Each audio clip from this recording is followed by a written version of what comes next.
啊！哎，我啥都没干啊！紫云这是怎么了？好端端的，怎么就变成我耍流氓了？嘿嘿，聂离，作为妖灵师我不如你，但作为爷们儿，你该向我学习，稳重点儿。不是，我没。我的脑海里冒出那些画面，甚至连身体都有奇怪的感觉。难道这才是我内心真正的想法？怎么会这样？看这样子，难道真的回想起了前世在这里的一些事情？这也太离谱了。哎，聂离，叶子云他怎么了？宁儿，你相信前世今生吗？相信。在遇到你之前，我一直都陷在无尽的噩梦里面。我梦到我踏入了一片阴暗的丛林，从此陷入无尽的黑暗和痛苦。直到有一天，一个少年将我从无尽的噩梦中拉了出来。从那时起，我便决定，我会用尽自己生命中的一切，去报答他的恩情。他说的是黑魔森林。他前世正是进入了黑魔森林，再也没有音讯。宁儿也有前世模糊记忆。按他说的，前世宁儿似乎被某人所救了，是吗？或许这就是你前世的片段吧。别听聂离唬人，哪有什么前世记忆？呀呦，哎呦！哥哥，你不说话，没人把你当哑巴哦。我的重生绝对不是那么简单的事。究竟何方大能布下这样一个局？或许和宁儿相遇也不是偶然。紫云，宁儿，我们的命运注定要羁绊在一起。无论如何，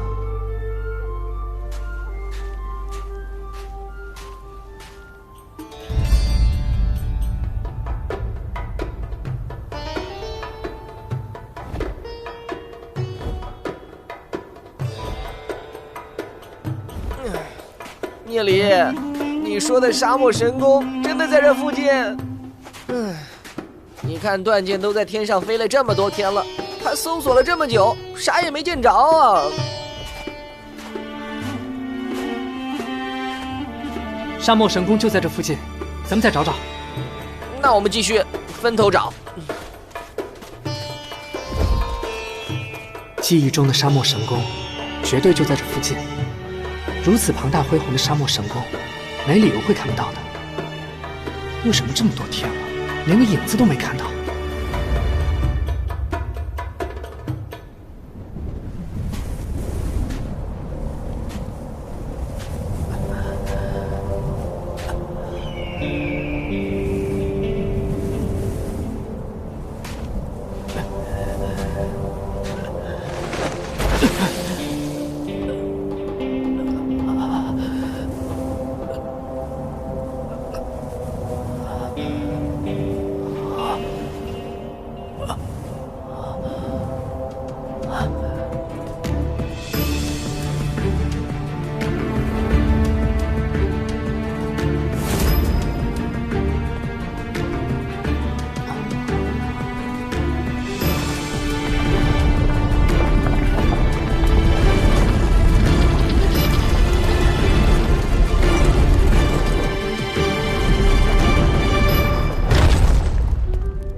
时空妖灵之术啊！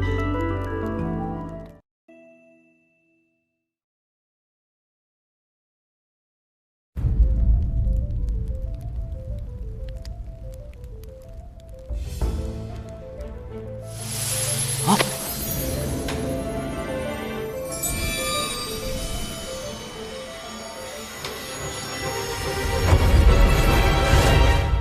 哎，聂离看着不太对劲啊，一言不发走半天了。看他的样子，恐怕已经进入了修炼的某些境界，还是不要打扰他，以免走火入魔了。我们继续跟着吧。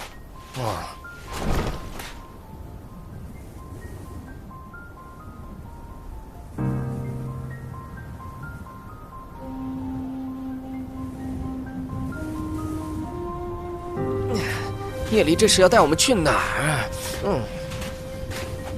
聂离，沙漠神宫，怎么会？聂离，你醒了！你刚才说沙漠神宫，难道就是这儿？你之前不是说这地方恢宏雄伟，如同神奇吗？或许是从某张藏宝图或者古籍里看到的吧，聂离。或许吧，我去看看。奇怪，看这些雕像的风化程度，这里已经被毁很久了。而在前世，几年后我才来到沙漠神宫。到了，这里就是神龛的位置，一本书都没留下。时空妖灵之书去哪儿了？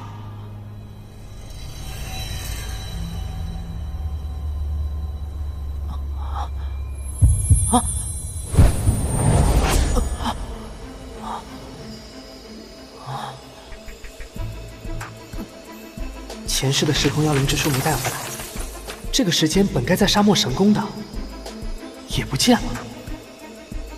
因为时空妖灵之书，时空才会倒流，让我回到13岁。而当一切重新开始时，时空妖灵之书却不见了。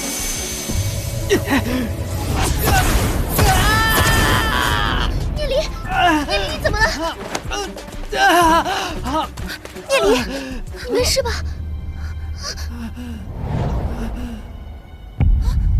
聂离，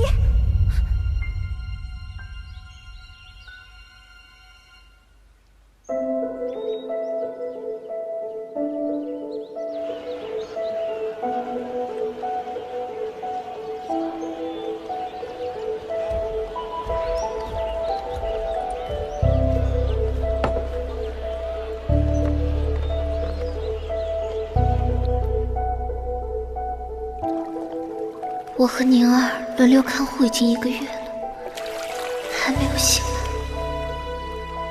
聂离，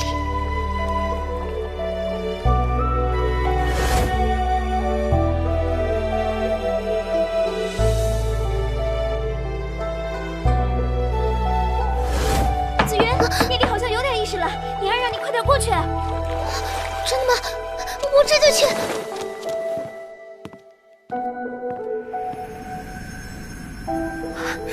能感觉到力量正在回到聂离体内，再多一些灵魂力给他。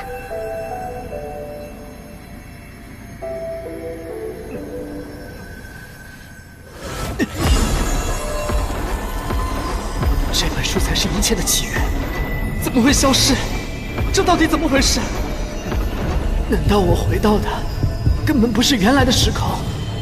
这里是一个没有时空妖灵之书的新时空吗？子云、宁儿还有大家，难道都是不存在的？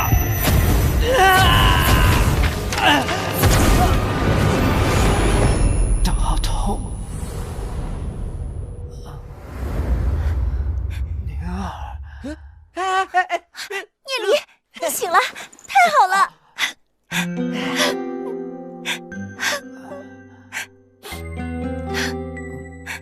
没事了，没事了。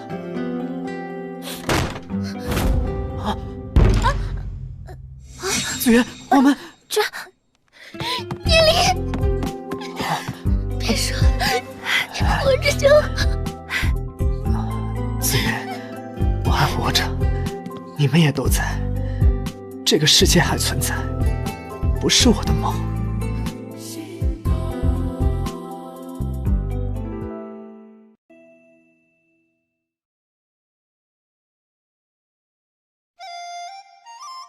不是吧？聂离这家伙简直太没天理了！在这末世之中，和生死相比，其他都是小事罢了。我昏迷了多久？ 1个多月了。啊！聂离，你的身体怎么样了？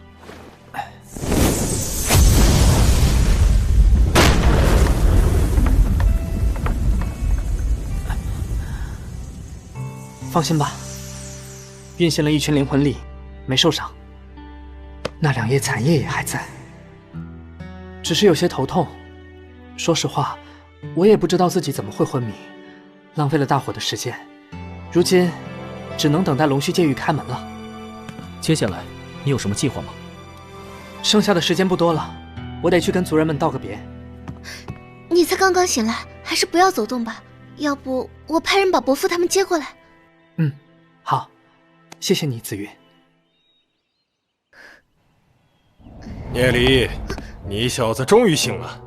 要是你让我女儿年纪轻轻守了寡，看我怎么教训你。父亲，多谢岳父大人关心，小婿没事。哦，你小子怎么变这么老实了？难道昏迷了一次开窍了啊？哎，这还是我们的城主大人吗？如今你们可是光辉之城的希望，去了龙须界域，可要照顾好自己。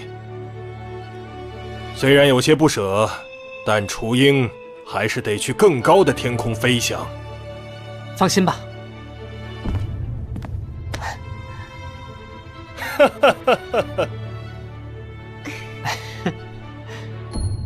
奇怪，爷爷怎么还没来？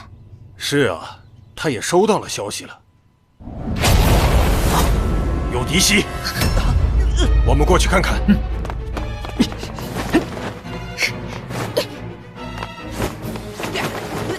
如今的城主府有大阵守护，还有这么多传奇强者，还有人敢来撒野？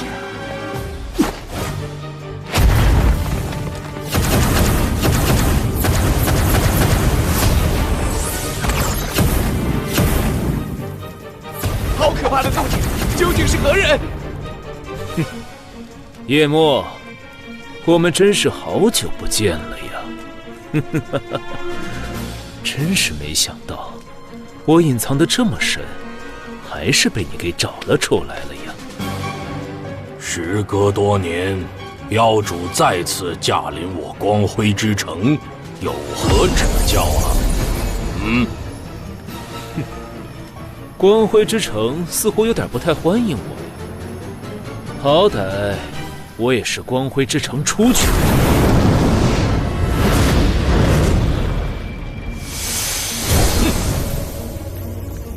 背叛了光辉之城，早已被驱逐了。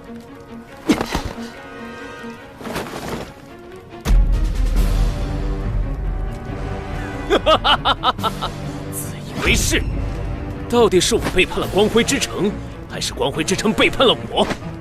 陈年旧事，我不追究之前的过节，你们就应该庆幸。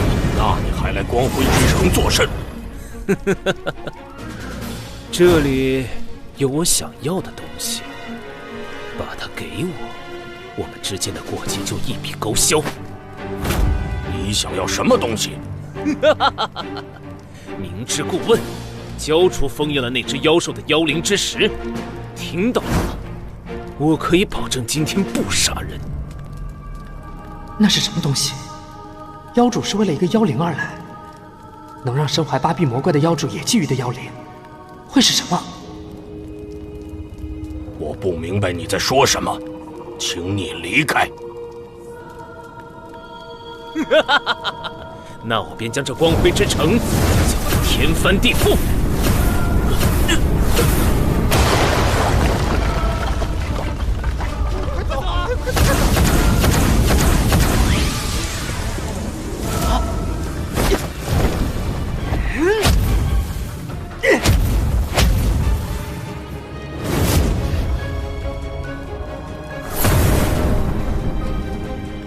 又是你，聂离！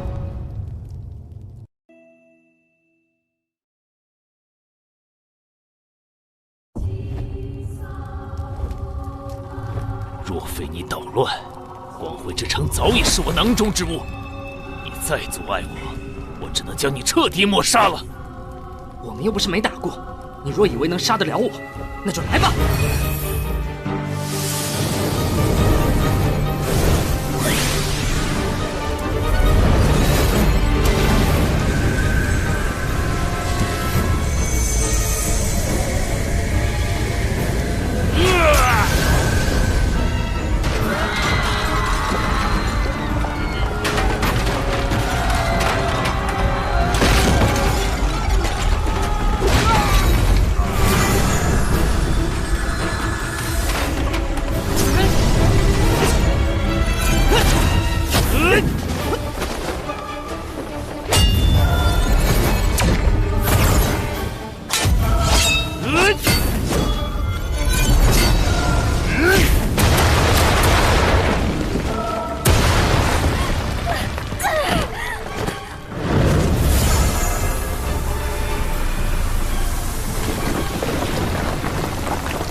无上之体果然强大，才这么久，他的实力比起上次交手又上升了一个层次，恐怕第一道命魂就要凝聚完成了。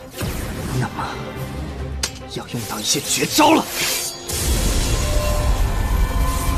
好家伙，果然还有底牌！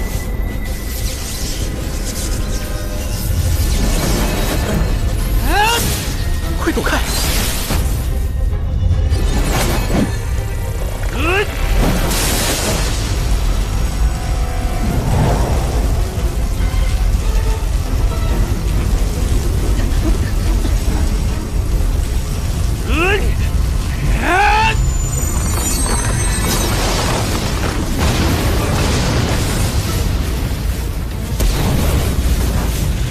没想到夜里的袖剑这么厉害，这家伙死定了！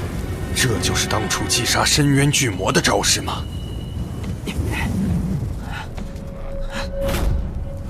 不对，雷电没击中他。什么？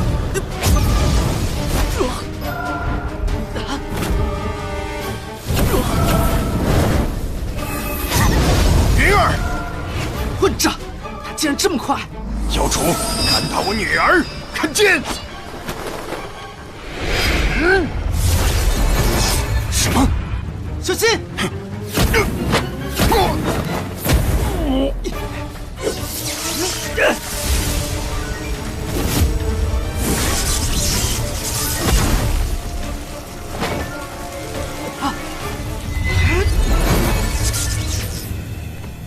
反应挺快，差点就把叶宗劈死。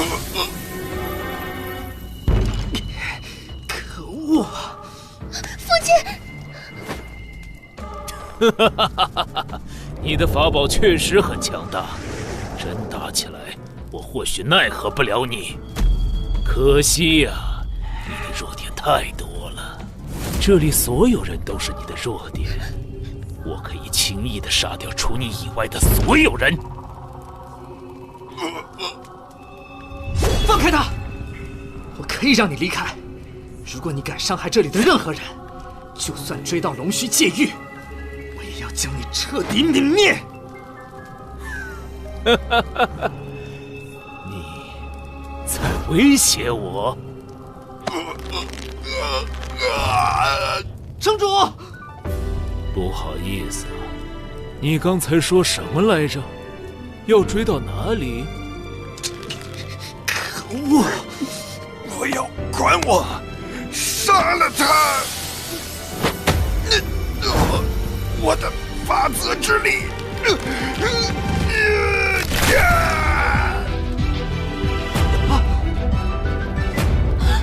父亲！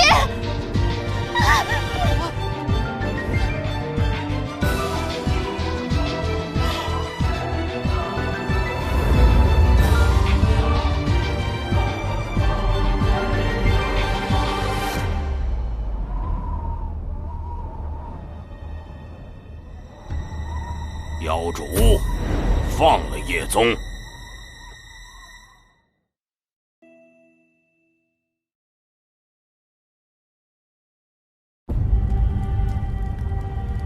妖主，放了叶宗，否则老朽纵然豁出性命，也要将你击杀。小孩换成老头，结果还是这套说辞。你要用什么将我留下？叶墨，聂离，还愣着干嘛？拼尽全力将他斩杀！不要管我！城主，快啊！这样我在黄泉之下也能瞑目。不愧是叶墨的儿子，这样还能说得出话？不够痛苦吗？啊！不！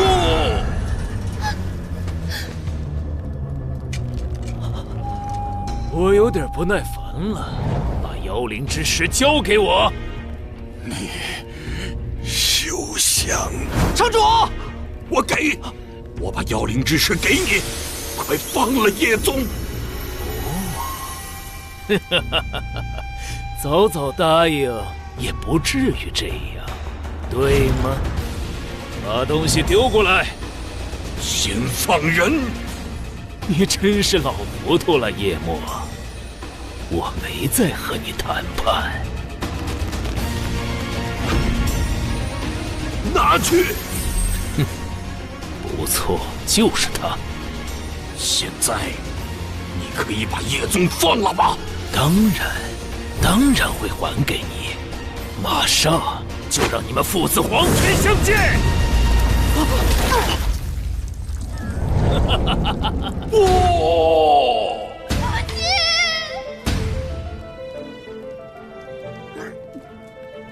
一群蝼蚁在此盈盈狂吠。聂离，照顾好云儿。不好，脱不了身了。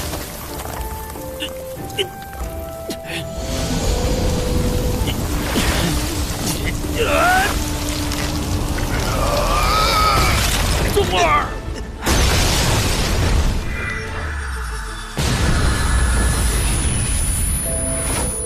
云儿，你知道吗？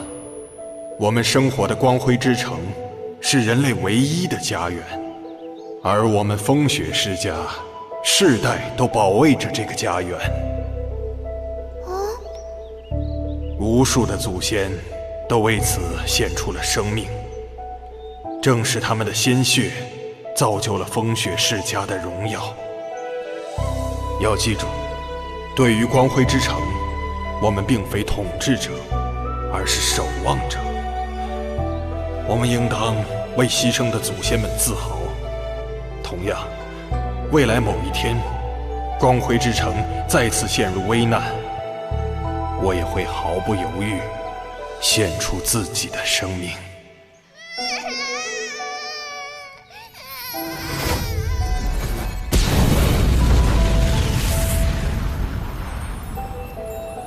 云儿，我这一生最亏欠的就是你。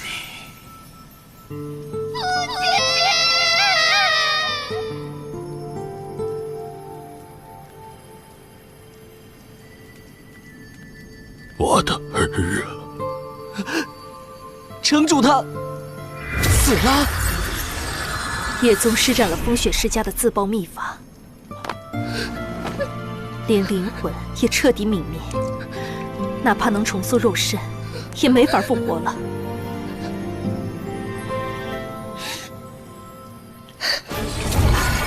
该死的蝼蚁，死到临头还敢伤我！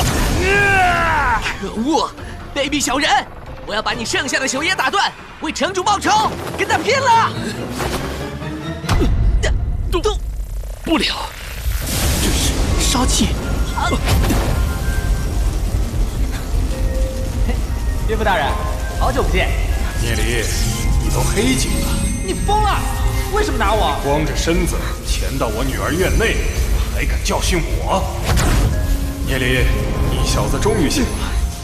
要是你让我女儿年纪轻轻守了寡，看我怎么教训你！你惹火我了，妖主！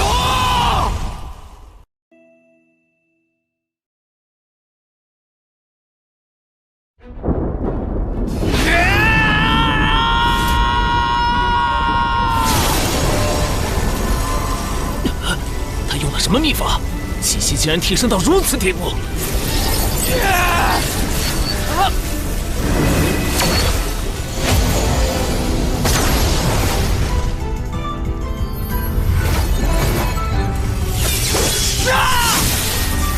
不好，必须挡下来！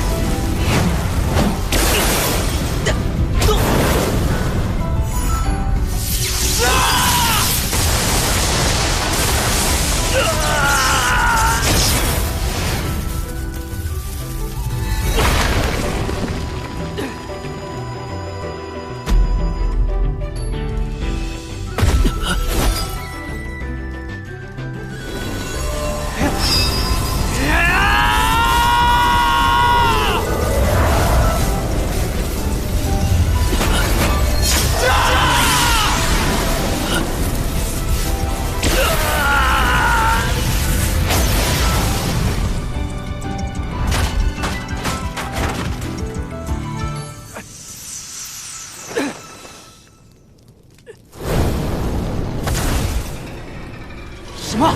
灵魂附着在盔甲上！妖主，我一定会将你抓出来，把你灵魂一同泯灭，永世不得超生！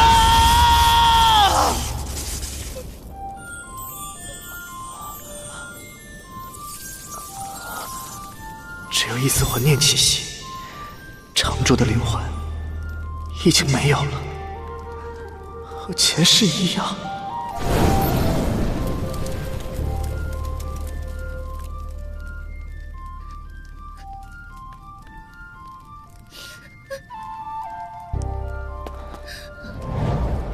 子羽，对不起，我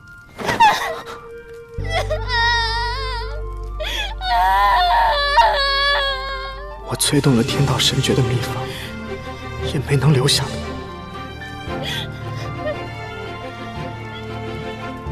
子羽，只要有任何方法能够复活他，我都不会放弃的。复活？还有办法复活父亲吗？或许。时空法术，我们前往龙须界域，修为达到一定层次，肯定会有办法的。念离，我一定会去龙须界域，我要变得更强，复活我的父亲。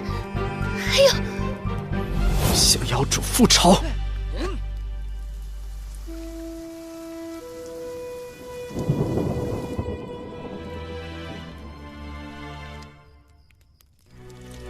圣灵大陆。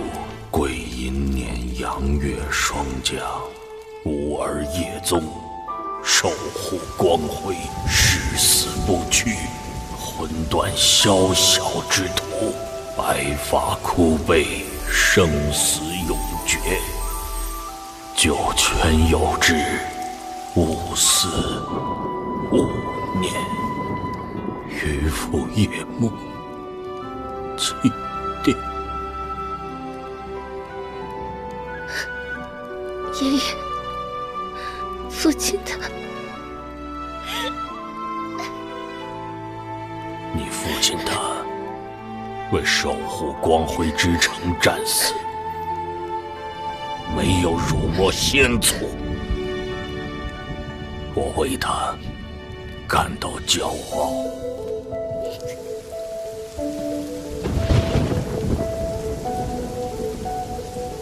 多么可笑！重来一次，我以为能掌控自己，甚至别人的命运。原来自己不过是深陷局中的棋子而已。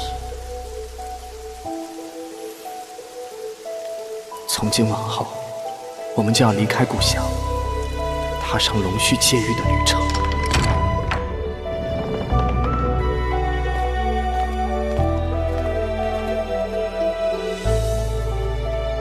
爷爷这一生都在外奔波，跟你们也是聚少离多。这光辉之城，暂时就由我来守护吧。若是有一天，爷爷走不动了，光辉之城就要交给你们了。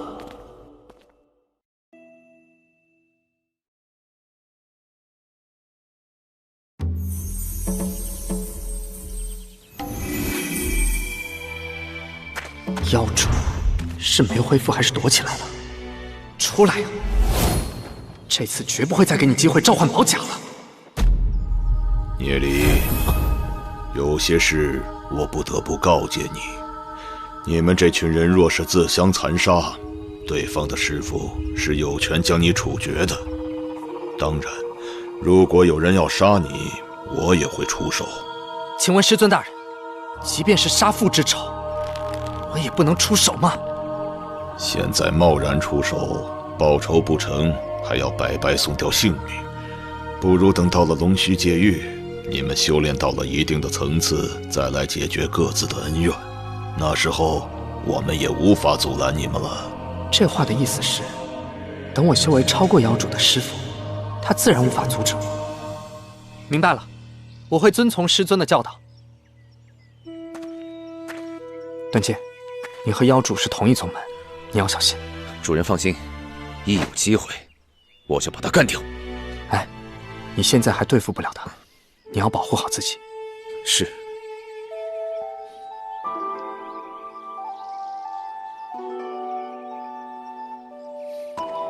紫云，到了龙须界域之后，一定要好好照顾自己。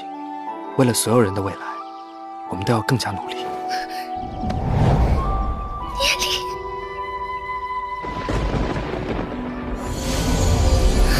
好了，小玲珑世界的出口已经转到天鹰神宗附近。我要走了，聂离。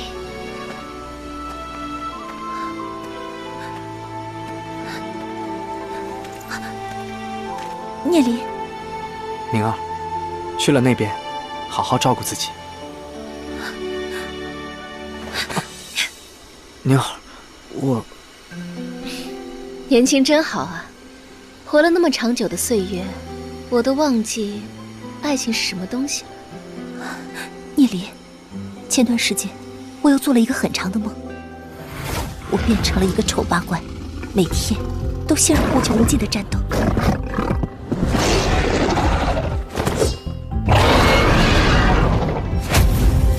直到有一天，我遇到了你。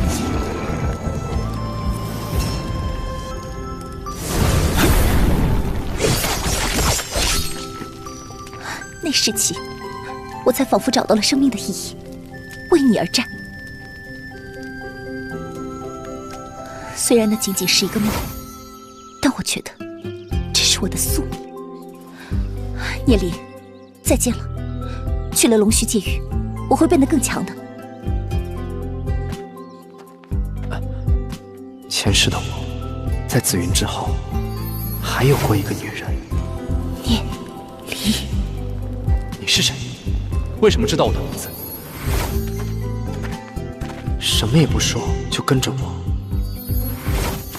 我们共同生活了很长时间，随着他一次次的从困境中解救自己，我便开始接纳他。最后，他为我而战死，这也让我一直心存亏欠。毕竟在一起的时候，我却从来没爱过他，甚至到最后也不知道他的长相，只知道他的名字叫做萧宁。难怪第一次见面他就能认出我。可恶，我那时怎么会完全没想到？萧宁就是萧宁儿，而萧宁也曾说过，他的脸是在一片黑暗的森林中被毁掉，他的灵魂也被灼烧，陷入无穷的诅咒中。那片黑暗的森林之中，隐藏着非常可怕的东西，甚至超过龙须界域所有强者能够达到的极限。黑魔森林之中，似乎藏有什么秘密。宁儿是怎么活下来的？她受到的诅咒又是什么？最后又是怎么去往龙须界域的呢？看来等回来后，还得去那里看看，才能解开宁儿前世的种种谜团。哼，陆飘，听好了，老娘不在的这段时间，你要是敢找其他的女人，当心老娘回来废了你！哎呀，都是男人，两位女神对聂离可是又搂又抱的，我却被教训了一顿。为什么做人的差距这么大？再见，到了龙须界域，我会去找你们的。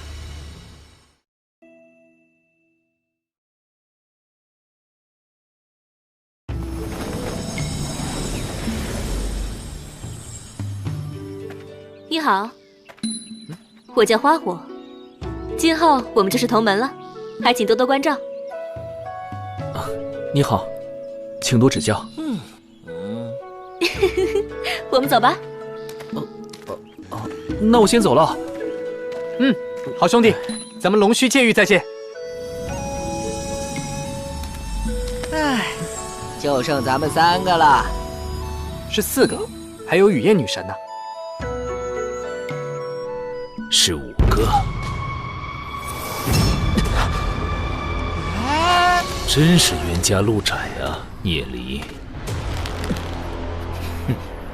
上次让你占到一点便宜，你还真以为能杀得掉我了？不过，我承认你是第一个让我受伤的对手，也是第一个让我感到兴趣的人。所以我会把你的家人、你的朋友一个接一个的杀掉，最后再轮到你。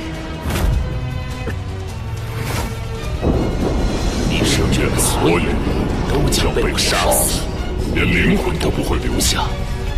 这就是你的命运。圣地被他挑衅成功而暴怒，不过是让他更愉悦罢了。看着猎物慢慢死去，才最有意思。你的自信，恐怕都来自于你的无上之体吧？这副身躯确实非常强大，但是没有足够与之匹配的强大灵魂，终究不过也是废物罢了。越是修炼到更高的境界，你的灵魂将会越来越力不从心，跟不上肉身修为提升的速度。这种话我会信吗？无上之体的威力，尤其是你们这些凡人可以想象的。我倒要看看，到时候究竟是你的无上之体厉害，还是我的天道神诀厉害。段剑，千万不要跟他在宗门外发生争斗。只要在宗门内，他没法对你下手。就算要战，也要在2命境界再战，这是命令。是。去吧。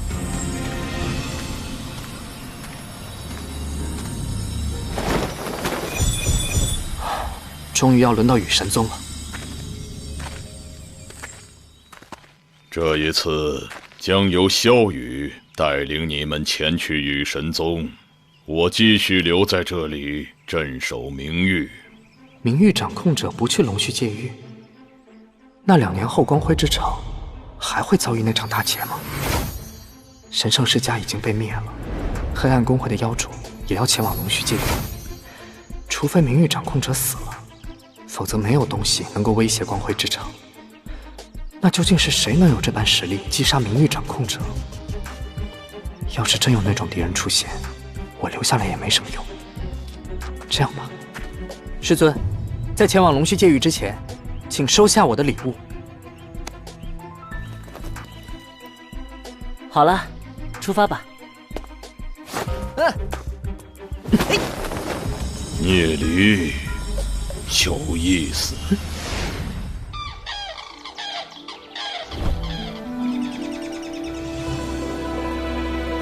雨神宗属于正道6大神宗之一，管理着数百座城池，光是外门弟子就有数百万之多。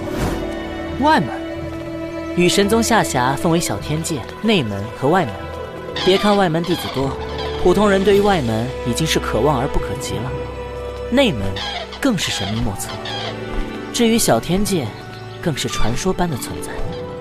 哎，那我们呢？我们会进内门吗？不，我们要去的是天灵院。那些来自各个小世界的天才们都会进入天灵院修炼，而天灵院分为5个部分，你们要先去参加测试，才能确定被安排在哪个院。测试？哼，我管羽从不接受测试。不论你们是传奇还是次神，连命魂都没有凝练出来，最好收起你们的高傲。那又怎样？以我的天赋，照样可以脱颖而出。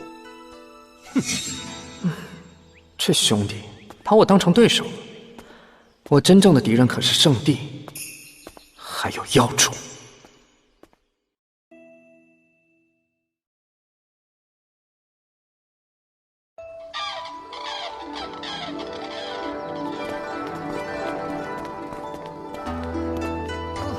各个城池和小世界的天才们，在加入天灵院之前，都要先测试灵根的等级。灵根？灵根分为天、地、人3阶，每个等级又分为9个品级，品级越高，天赋就越强，修炼天道之力速度就越快。聂离，怎么办？要测试啊！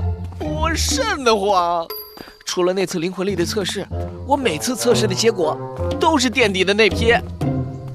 这灵根测试和灵魂海测试不太一样，随意一点就好。就算灵根等级不高，也绝对可以达到非常非常高的层次。人灵根3品，潜回。人灵根2品，潜回。潜回？大哥，什么意思啊？潜回的意思是，天灵院只接受人灵根5品以上的，资质太差的不要。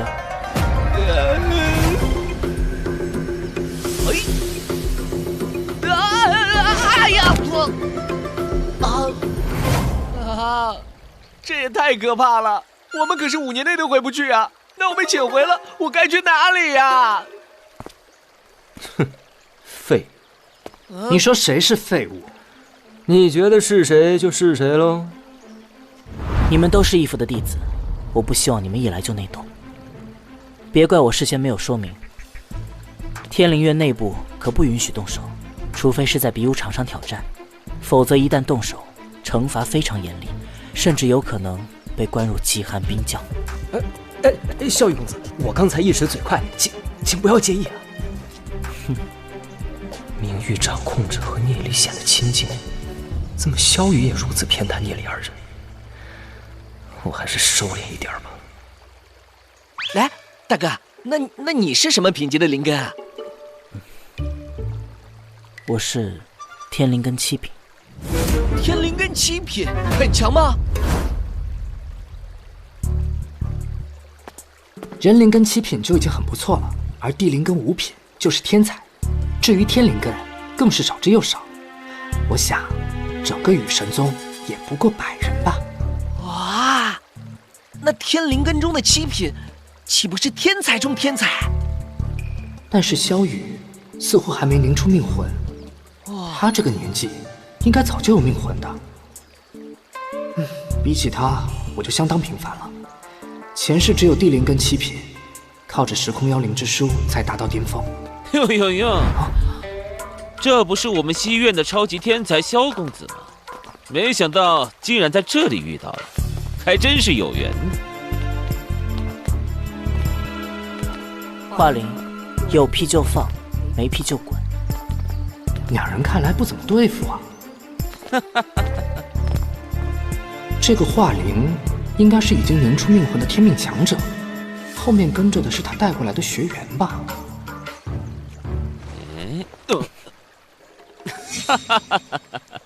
哟，萧公子还是老样子，一点都不客气。我跟你很熟吗？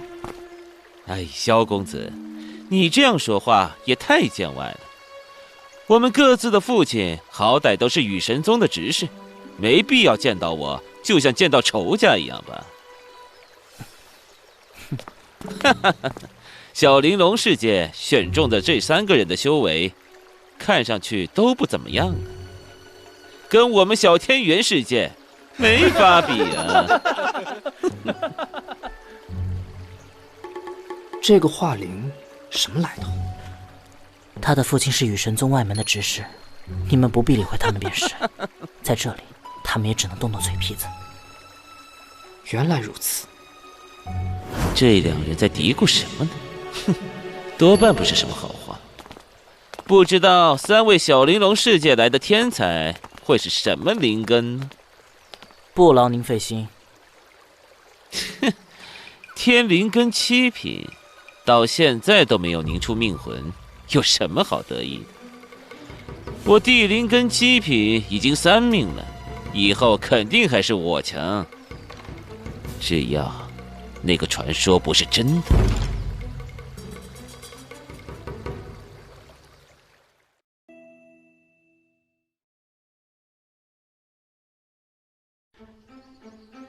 天灵院有个传说，天灵根的修炼者在地冥境停留越久，凝出命魂后，修炼速度就越快。在这100人当中，只有萧雨，至今还在地冥界，未凝出命魂。人灵根9品送往南院，人灵根7品送往南院。这里这么多人，这得等到什么时候？哎呦，顾执事，好久不见啊！华灵公子，你怎么来了？这不，我带我们小天元世界的弟子过来参加测试呀，还请顾执事多多关照。哪里，华灵公子客气了。既然如此，华灵公子的弟子们先过来测试吧。小天元世界人才辈出，想必都是天赋卓绝的天才。搞什么？我们等了这么久，这帮人怎么可以插队？不要多话，当心惹事儿。这个华灵是外门一位实权执事的儿子，他们先测就先测吧。顾执事，你如此徇私，说出去恐怕不好听吧？萧雨公子，让你见笑了。事情是这样的，华灵公子刚才就已经在我这里递了名牌，只是过了一会儿才来，这没有什么不合规矩的吧？对了，萧公子，看我忙的，都忘了告诉你了，我刚才也帮你递了名牌。如果你们要先测试，我们可以排在你们的后面。同样是实权执事的儿子，这华灵简直是8面玲珑，滴水不漏啊！不必了，马上就轮到我们了。那既然如此，顾执事就把我们放在一起测试吧，正好我和萧公子也好探讨探讨。看来这回两人是有意较劲了。反正和我也无关，正好看热闹。不知道这3位来自小玲珑世界的天才都是什么级别呀？要知道，萧公子可是极其稀罕的天灵根7品，同样来自小玲珑世界的学员，应该不会太差吧？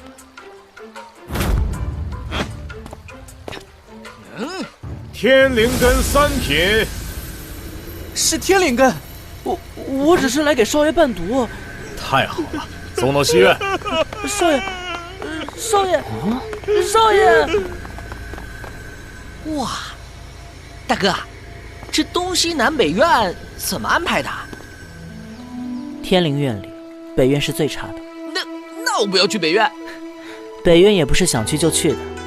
照理来说，人灵根5品之下的学员，雨神宗可是要遣回的。但是有些子弟的父母都在雨神宗内，也不好将其逐出宗门，就会送往北院。南院则稍好一些，一般人灵根5品之上、9品之下都会送往南院。至于西院，是你们目前能去得最好的学院，地灵根或者天灵根的天才都会去那里，包括我也在西院。你天灵根7品也只能去西院啊？如果在西院修为提升得很快，表现出足够大的潜力，才会被送往东院。原来如此啊！那还有个中院呢？中院，说实话，我也不知道那里是什么样的，那是一个非常神秘的地方。中院的一切都是保密的，甚至不允许外界探听。只有东院中的最优秀的天才，才有资格送往那里。中院是雨神宗最中间的力量，不过前世我对这中院只是稍有了解，不知道这次有没有机会见识见识。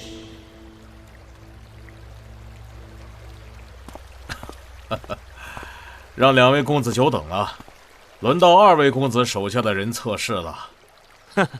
听顾执事的吩咐就是了，我们只是旁观的。你上来测试吧。把手放上水晶球，慢慢把力量注入其中。地灵根6品，不错，送往西院。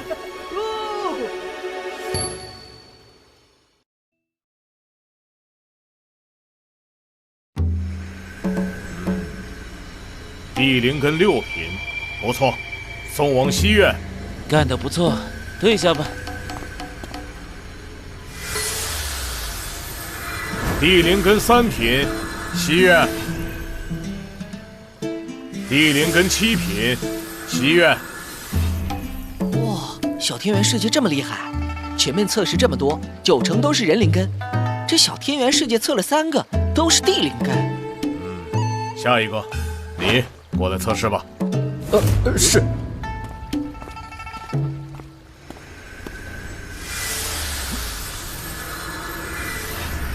人灵根9品，送到南院去吧。人灵根？怎么可能？肯定哪里出问题了。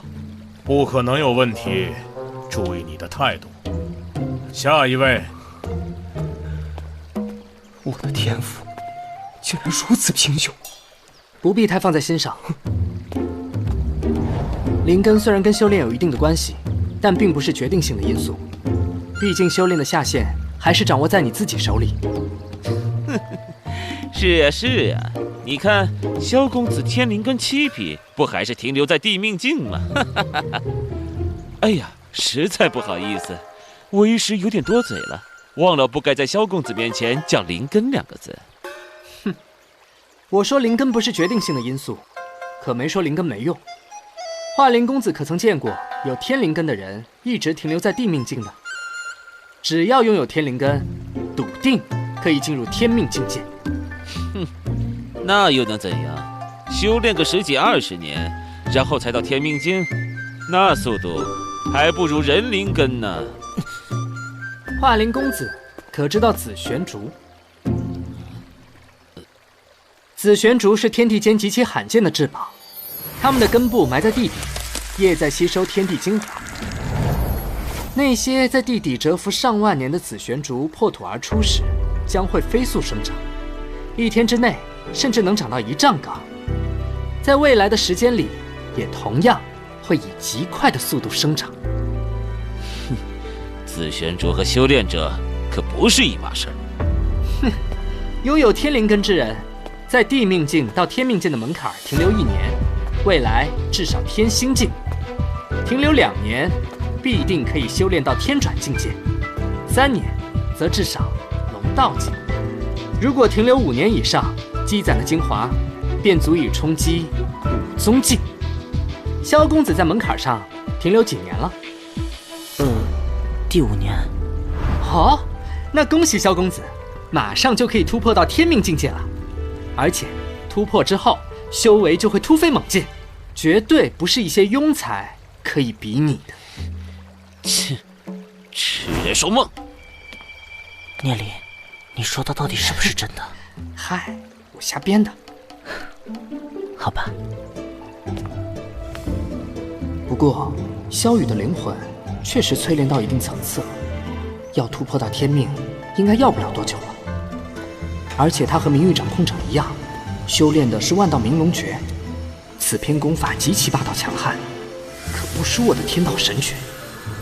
人灵根8品。人灵根？小天元世界怎么会有你这样的废物？赶紧滚回去！我不要人灵根的废物。哎，华灵公子，人灵根8品也相当不错了，何必如此恼火？不只是，我们的这一队人可是代表着小天元世界，你让我怎么忍受这种人灵根的垃圾？没天赋就不要学人家修炼，滚！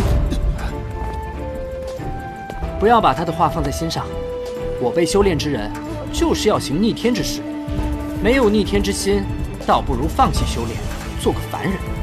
聂离，谢谢你。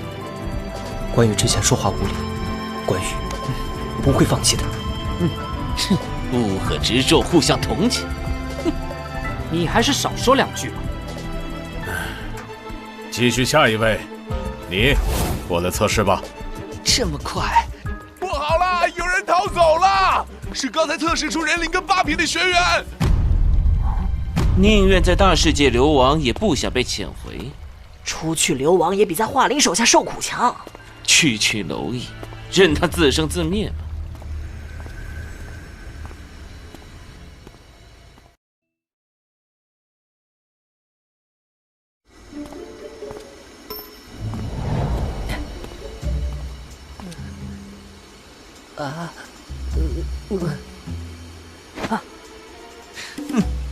畏畏缩缩，一看就没什么天赋的样子。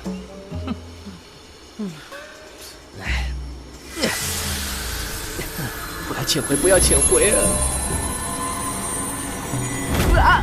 红色，完了，人灵根，不敢看了。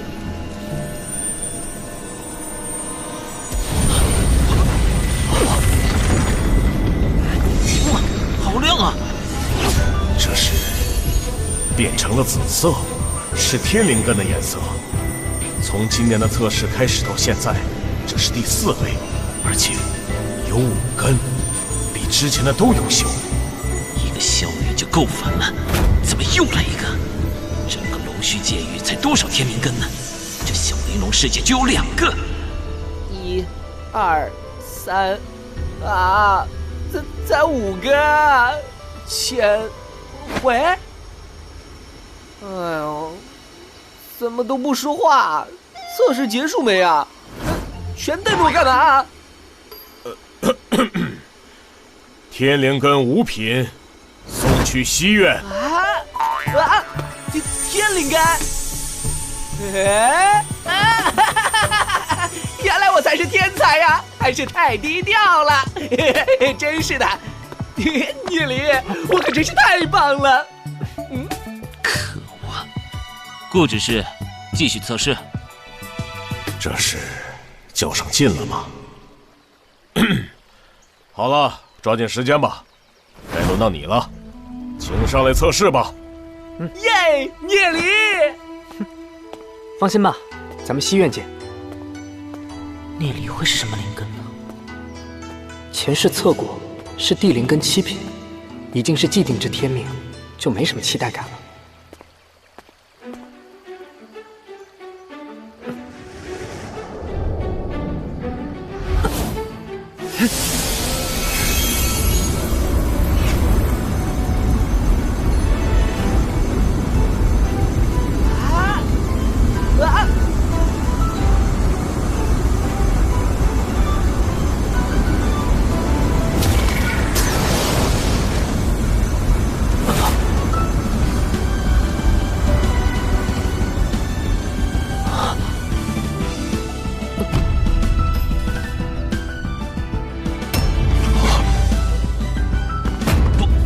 不可能，肯定是水晶球坏了。真有你的聂离，天灵根！天灵根8品，送往西院，送往西院！哇，又来一个天灵根，还是8品，整个天灵院也没有5个吧？啊，不愧是聂离呀，比我还强一点。这小玲珑世界是唯一一个外人无法进入的世界。果然是个神奇的地方啊！前世我明明只是地灵根7品，时空逆转，我的天赋怎么会变？要说这一世有什么改变，便是灵魂海里多出来的藤蔓，是因为这个吗？哎呀，不过无所谓，不论什么天赋，我都会成为最强的妖灵士。哇，太强了，聂离！看来人多也没什么用啊。希望他们别跟你一样，都是些绣花枕头。我们走。华灵此人心胸狭窄，你们以后要小心一点，不要让他暗算。在这天灵院内不能内动，但出去了就不好说了。明白。我们走吧。哎，我真是鬼迷心窍了，跑去帮华灵，得罪了2个未来的天才。哎呀，得想办法弥补一下我们的关系了。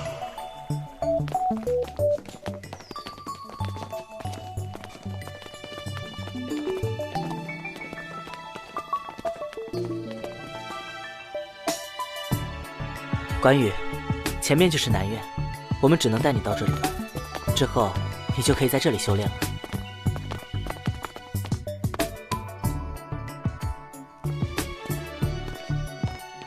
现在我们去西院。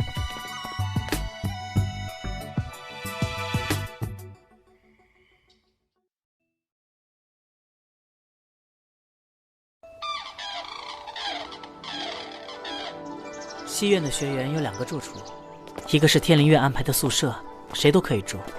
此外还有私人住所，需要支付费用。那我们呢？我已经租下了一个院落，你们暂时可以住在我那里。太好了，不过我还是有点紧张啊。我这个年纪的人，大多应该还在圣兰学院呢，怎么忽然就来到其他世界修行了？你可是天才，步子自然要迈得比别人大，顺其自然吧。啊，那边好多人呢，他们在干嘛？那是各个学院的学员们交易灵石、妖灵和宝器的地方。天灵院的修殿经常会发布各种任务，学员们完成任务就可以获得灵石。这灵石可是非常重要的修炼资源。 2块灵石换优秀级的妖灵，2瓶宝器换9块灵石，有人换吗？哇，灵石这么珍贵吗？在光辉之城买个妖灵都得几十万、几百万妖灵币。灵石对修炼的辅助非常大，蕴含着纯正的天道之力。那我这些丹药能换多少灵石？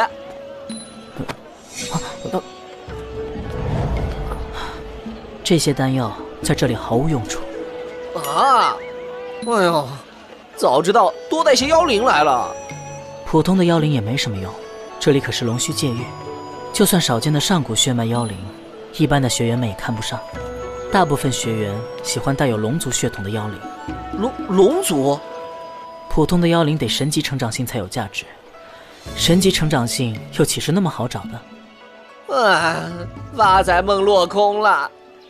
我身上除了天陨神雷戒、绿毒珠等不能给人的东西，好像也没什么值钱的。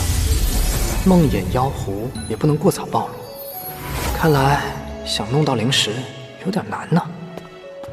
既然修炼需要灵石，那我们这些新学员该怎么搞到灵石呢？去接任务吗？天灵根的学员每个月就能领到5块灵石。啊，就5块啊？已经非常多了。 地灵根学员只能领到1块，人灵根嘛，就各凭本事了。这龙须界域只有神池才会产出灵石，一汪神池1年也只能产出几万块灵石而已。神池的数量每年都在减少，各大宗门为了争夺神池而发生战斗，也就雨神宗这样的大宗门控制了大量的神池，才能供应起整个宗门的消耗吧。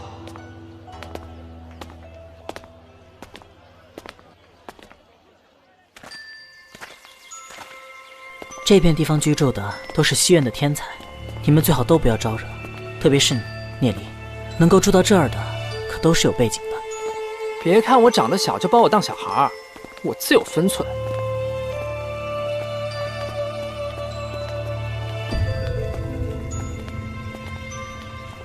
喏，这一栋就是你们的住处，我就在隔壁。你们先在这里安心修炼，不要随意出去走动，注意，不许进我的房间。 哎呀，知道了知道了，我去帮你们报到。这2块灵石给你们，你们就先修炼吧。嘿嘿，公子客气。谢谢大哥。走，参观参观去。走。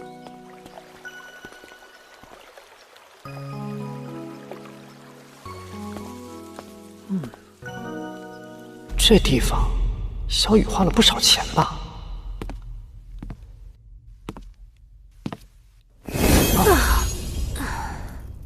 这一路走来，我感觉到了无数强大的气息。这龙须界域，几乎所有人都是高手，所幸也没有引起什么人的注意。这龙须界域里的灵气跟小玲珑世界完全不同，我甚至都不知道自己能不能吸收炼化它们，得抓紧修炼了。唉，毕竟我们小玲珑世界只不过是龙须界域的一个小世界而已，即便是灵神，在这里也不过是凡人。我也得赶紧冲击天命。 绝对不能输给妖主！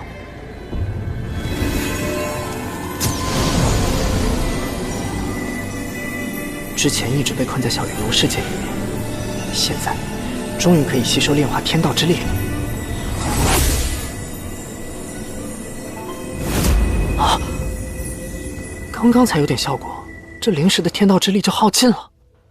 唉，修炼了天道神诀之后，灵魂海的容量大得惊人。 1块灵石根本就不够用。有人敲门。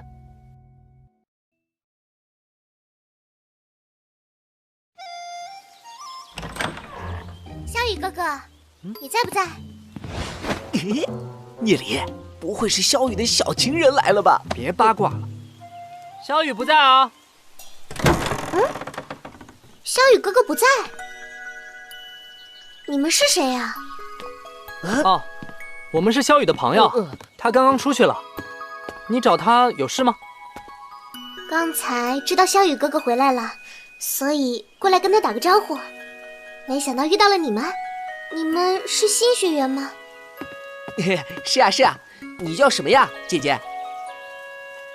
我叫黄英，是萧雨哥哥的朋友。哦，看来这小姑娘喜欢萧雨啊。那你是在这儿等萧雨回来呢，还是？我就先留在这等一等吧。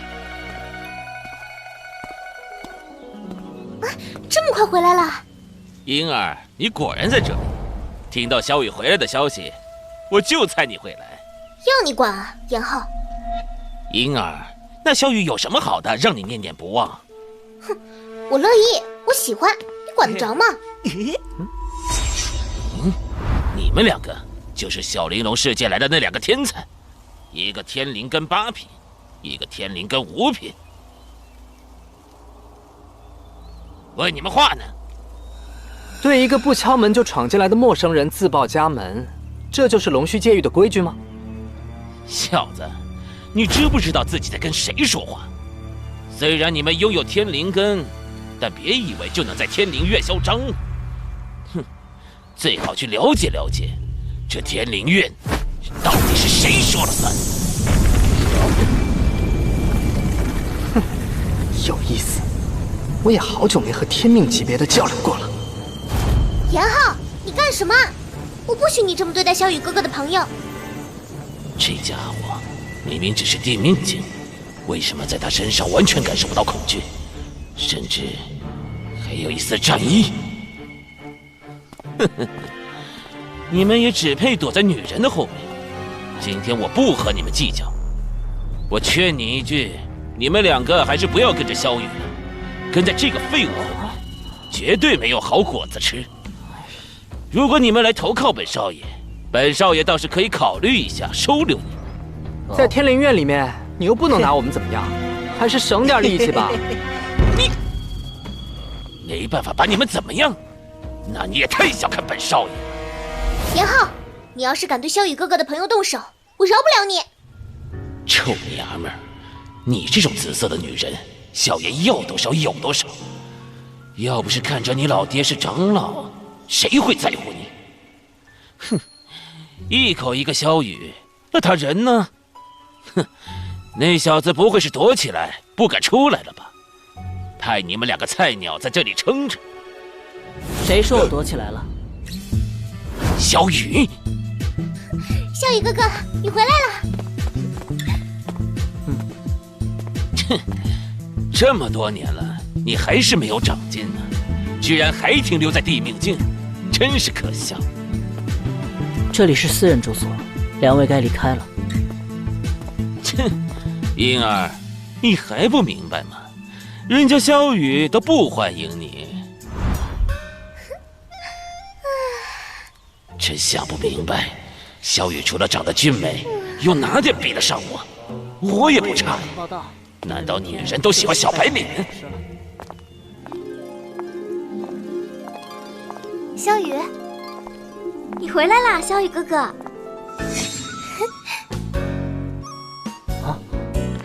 萧雨哥哥，我这边拿了一些草药，可以大幅度提升修为。又是这两个臭女人，怎么哪儿都有她们？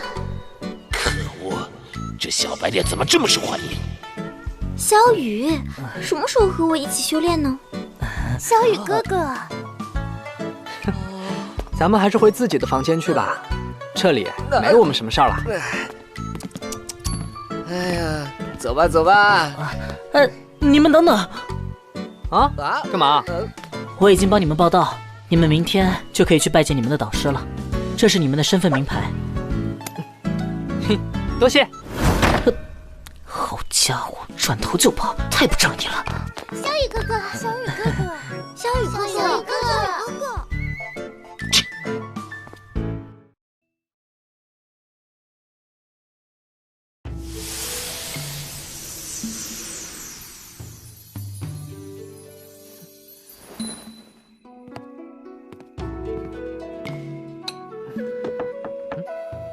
进来吧。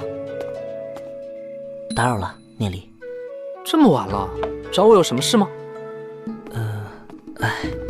今天给你们带来了一些麻烦，不好意思。嗨，这都是小事，萧公子不会就为了这事而来的吧？灵根测试以后，我一直想问你一个问题，你知不知道为何我会一直停留在地冥境，无法突破？你修炼的是万道明龙诀，这你都能看得出来？而且你的万道明龙诀功法应该并不完整，所以你从地命境突破到天命境的时候，会遇上一道门槛，难以突破。那你之前说的紫玄竹，骗人的，子虚乌有的事情。你这家伙，这小子长得比女生还秀气，也难怪会被抢着要。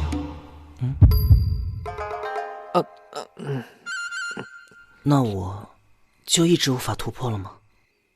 想让你突破，办法倒是有，导引术。我给你施针，以针贯通你的肩颈、风门等穴位，能助你突破。真的有用？那当然，几针下去，保管你突破到天命境界。你能帮我扎几针试试吗？交给我好了，坐下吧，把上衣脱了。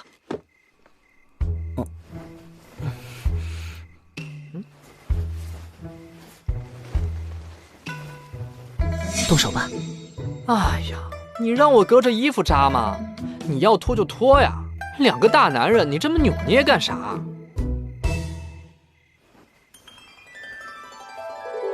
好家伙，小雨的皮肤也保养得太好了，简直比女人还要柔滑。我要开始了，肩颈。这感觉，浑身就奇痒难耐，灵魂爱的气息也在躁动，一股股令人酸麻的气息在经脉中乱窜。风门。好了，怎么样？有感觉了。见效这么快，也对，这么多年修炼的成果全爆发了出来。哇，好强大的力量！万道明龙诀确实是个很高深的功法呀，也不知明域掌控者是从何处获得的。这次萧雨一旦突破到天命境界，修为必定会非常惊人。什么？3道命魂同时凝聚，我的修为竟然能突破得这么快！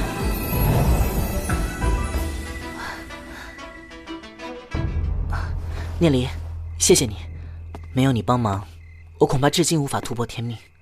如果你有什么要求，萧雨必当竭尽全力。举手之劳，你太见外了。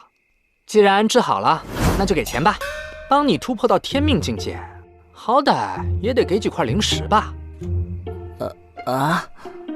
那我手里的灵石都给你吧。嘿嘿，把你灵石拿光了，我也不好意思，就拿5个吧。你送我到雨神宗，我帮你疗伤，咱们现在两不相欠了。哼，扎2根针，白赚5块灵石。进阶天命，这可不是扎2根针那么简单，仅仅是为了一句两不相欠吗？聂离，谢谢你。哎呦，你干嘛一直盯着我啊？我可不会把灵石还给你啊！你，时间不早了，我先回了。无论如何，谢谢。我给他拔针没？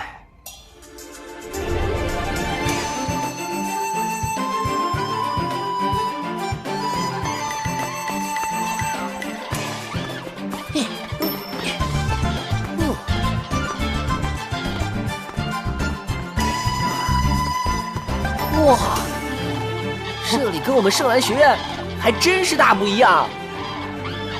是啊。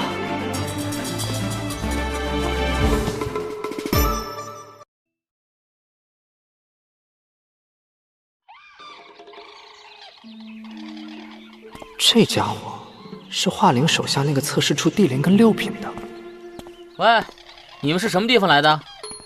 小玲珑世界，怎么了？哦，你们就是那2个小玲珑世界的天才喽。在下金燕，是羽神宗金氏宗族子弟，我们家族可是出了名的重视人才。咱们有时间可以坐下来聊一聊。再说吧。 2个小玲珑世界来的，居然给脸不要脸！哎，来了来了！各位好，我是你们的导师赤灵尊者。导师来了，都跟我来练功房吧。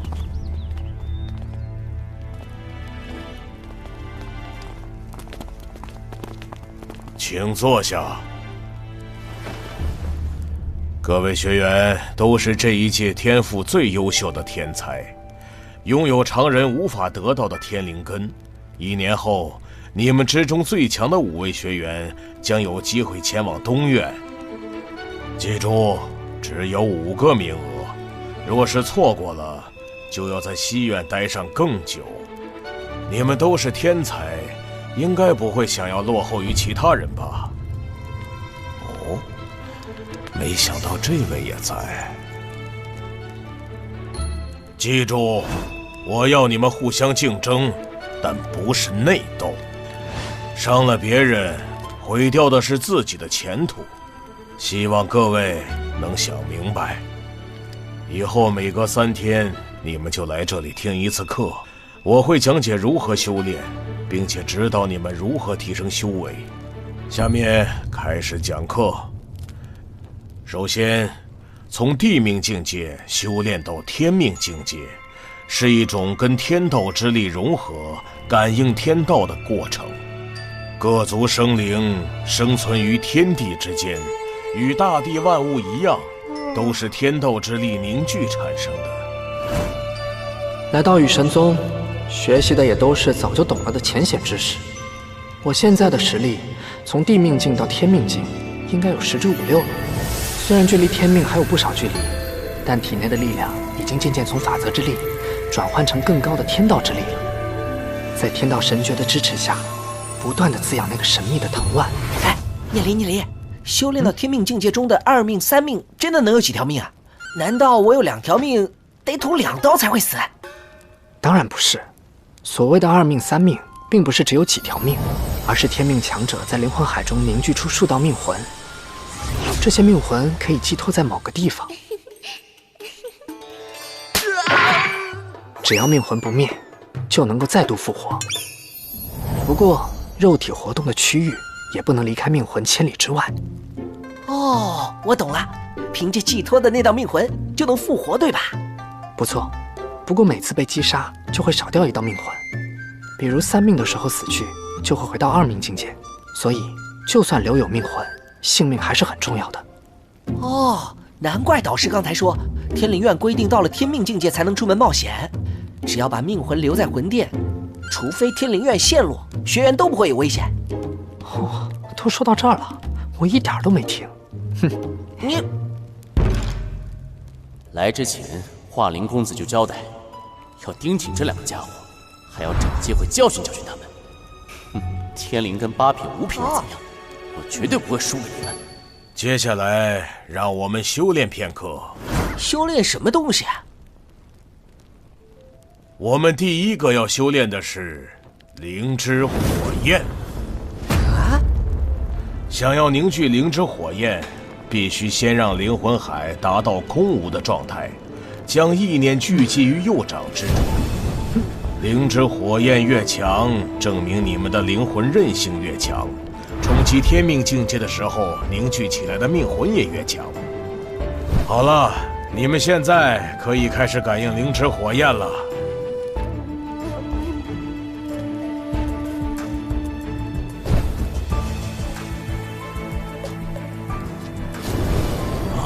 龙与阴，不愧是龙印世家的嫡系，天赋果然惊人。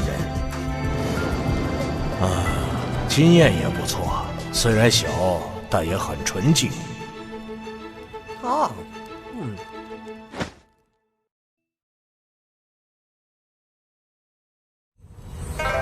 空无状态，空无状态，入境入定。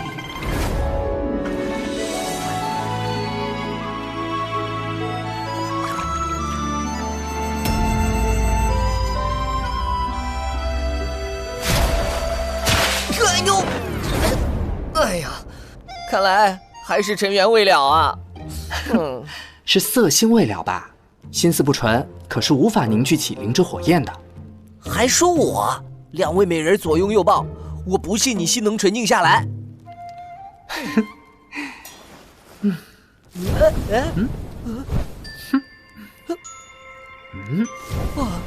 聂离，竟有这般精彩绝艳的天才，在谈笑间就轻松凝聚出了灵之火焰，大小比之龙与阴的都毫不逊色。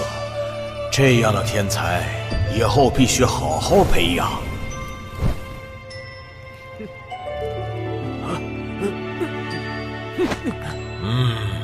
第一次尝试就能凝聚出灵之火焰的人，心灵纯净，乃是真正的武道天才。没有凝聚出来的学员也不要灰心，回去之后也可以多多练习。3天后，我们将继续新的课程。下课。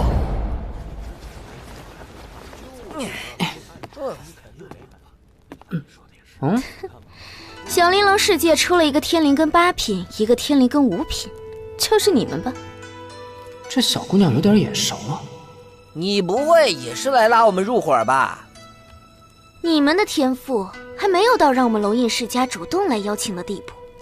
龙印世家，前世我师父正是死在了龙印世家手中，被一个叫龙语音的老妖婆所杀。天赋只能一定程度上影响修炼而已，哪怕是一个废物，只要我们家族愿意，也可以把他培养成一个天才。你今天凝聚的灵之火焰，让我对你产生了一点点兴趣，希望你不要让我失望。切，这人什么毛病？那女人特地跑过来，就为了说一句对你有兴趣。哎，难道是？被龙语音注意到，你们倒霉喽！嘿嘿，告诉你啊，他其实2年前就订婚了，结果在比武的时候直接把未婚夫给废了，以后估计都无法人事喽。龙语音的未婚夫家也算是个大家族，后来不知为何这也忍了下来。这女人简直就是个母暴龙，绝对不能招惹。她竟然就是龙语音，横行霸道，独断专横，杀害师父，一手导致羽神宗分裂的女人，现在还只是个少女吗？难怪我没认出来。你叫什么名字啊？嘿嘿，叫我贝爷就行了。贝爷，羽神宗著名的浪子，前世他是羽神宗唯一能够制衡龙语音的存在，顾氏世家的嫡系。不像龙语音拥有赤龙血脉，无上的天赋，完全靠的是自己对剑道的领悟，才走到了那样的高度。不过现在还不是很成熟的样子。我可早就知道你们了，聂离和陆飘。哦，你居然知道我们？嘿，各个城池小世界来的天才们，只要拥有天灵根，马上就会进入天灵院各个势力的视野。更何况一个天灵根8品，一个天灵根5品，嘿，不知道多少人在盯着你们呢。那你呢？嘿，我只是对龙语音有兴趣，而那小妞对你们感兴趣，我就过来看看你们是什么样的人。哦，你喜欢龙语音啊？他可是连自己的未婚夫都废掉了，难道你有受虐倾向？你不觉得像龙语音这样的女人征服起来才带劲儿吗？我最喜欢这种冷若冰霜的女人了。其实她们热情似火。嘿嘿，真的吗？我们可以探讨一下。原来陆兄也是同道中人，真是相见恨晚啊！啊，这里不是说话的地方，我们走吧。好，正好找个没人盯着的地方，我和陆兄好好聊聊。今年总共就5个名额，龙语音、顾贝和金燕必定会占据3个。那2个小玲珑世界的，绝对是我们最大的竞争对手。为了提升实力，聂离和陆飘肯定会进试炼之地，我会第一时间通知大家，华灵少爷会安排好的。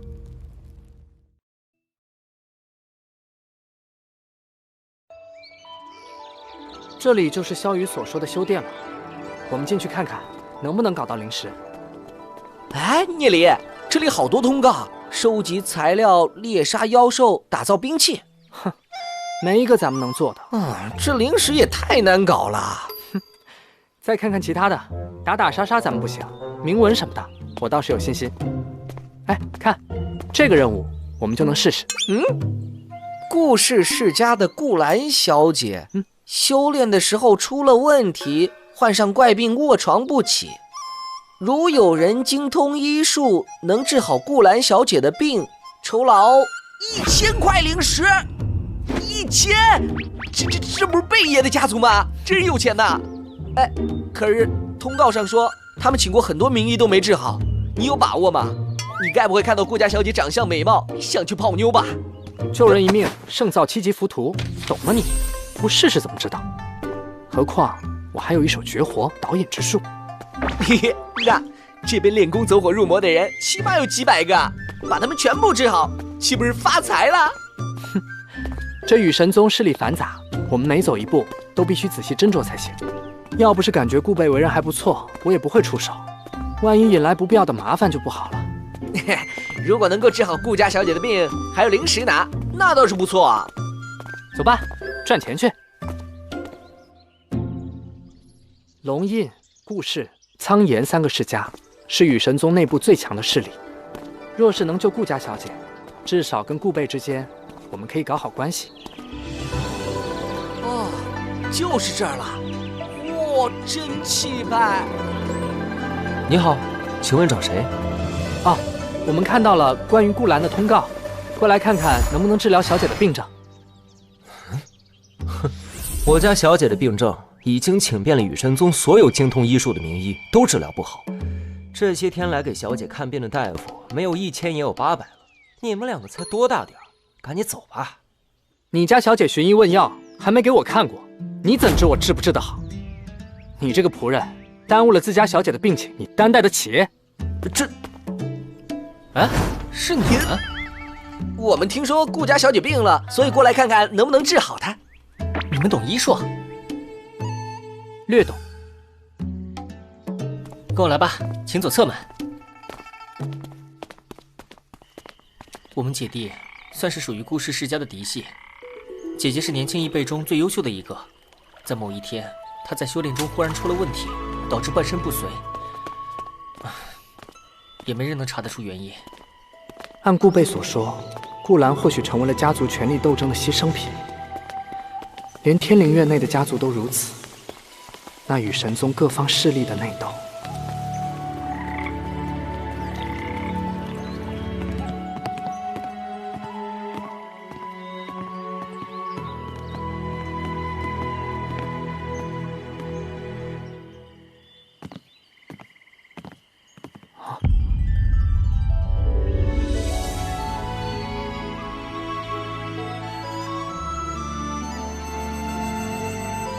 一朝春去红颜老，花落人亡两不知。这跟画像区别也太大了吧？姐姐，你回来了。这2位是？他们是我的朋友。啊。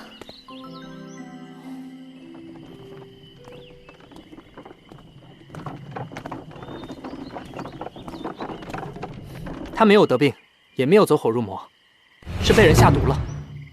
毒？你说我姐姐是中毒了？是。可是，为什么之前看了那么多医师，却没有一个人查出来呢？是加了红顶草，这种草药混入麝香果，可以制成一种无色无味的毒药。服下之后，经脉渐渐阻滞，修炼难以寸进。但是连中毒者都完全感觉不出中毒的症状。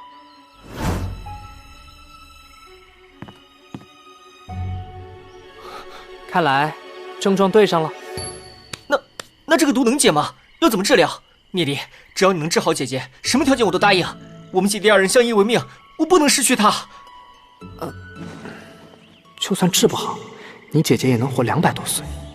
放心，我是拿了任务通告来的，只是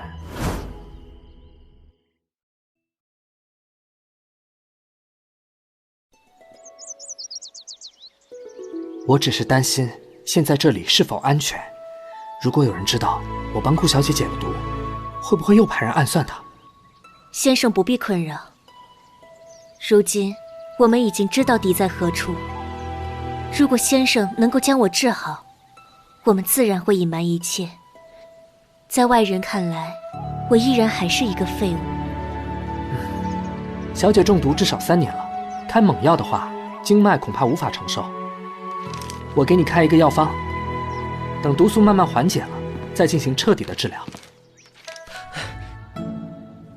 好，我这就去弄点药来。你有几分把握？病因都知道了，自然是10成。先生费心了。顾小姐客气了。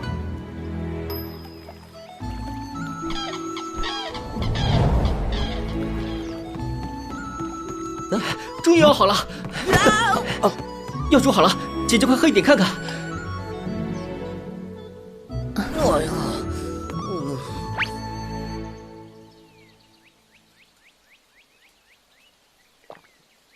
怎么样，姐姐？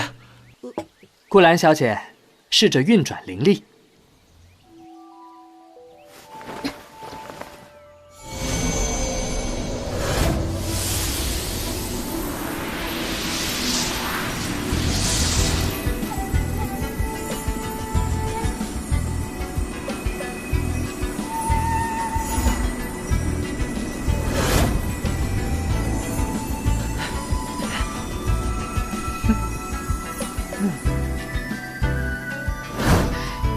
有变化了，我感受到了经脉中那气息的变化。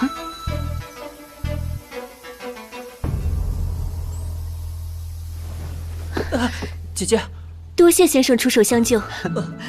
顾小姐客气。顾兰小姐按照这个药方先喝1个月，1个月后我会再换一个方子，保证药到病除。太好了，太好了！谢谢你，聂离，这是治疗姐姐的酬劳，请收下。以后有什么需要帮忙的，你尽管说，我尽力做。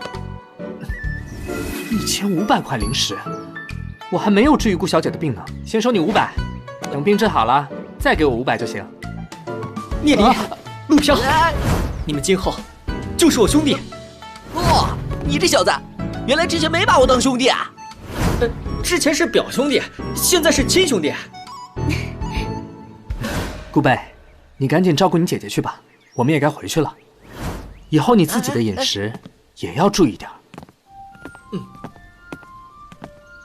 小弟，你是怎么认识他们2个的？嗨，他们都是我同班的同学，新来的。都和你同班？那……哦，他们都是拥有天灵根的天才，尤其是聂离，达到了天灵根8品。我们也是今天刚认识，没想到聂离医术也这么高超。之前过来的医师都没人能诊断出来姐姐的病因，他只看了1眼就知道了，真是厉害。天灵根8品，居然拥有如此惊人的天赋，在医道上也有如此领悟，而且还这么年轻。未来的聂离，不知道会成长到什么程度。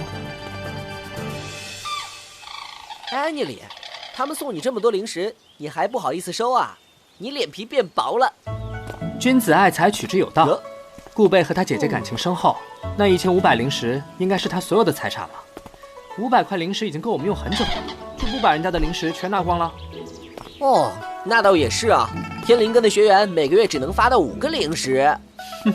先分你100个，好好修炼，拿去乱花啊！哎，小雨，你在干嘛？聂离，怎么出去了这么久？我们去外面转了一圈，搞了很多零食回来，分给你一些。啊？你从哪里搞来这么多零食？这个我不能收。嗨，大家都是兄弟，客气什么？我们今天可是赚了500多呢。太多了，我不能收下这些零食，还是还给你吧。哎，收下吧。之前我们刚来，我也收了你2块零食嘛。这不一样，我只是给你们2块零食而已，你却给我这么多，怎么不一样？再跟我客气，是不是没把我们当朋友？我们可要搬走了哦。你，好吧，我就先收下这些零食了，谢谢你。那我们现在先回去修炼了，有什么事情回头再说吧。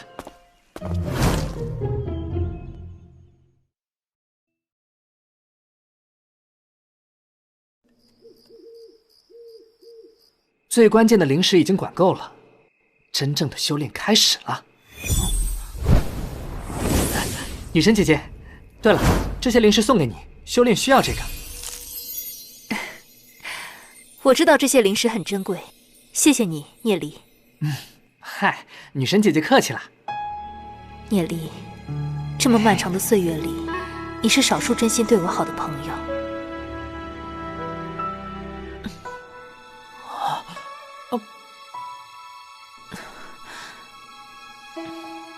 女神似乎变温柔了。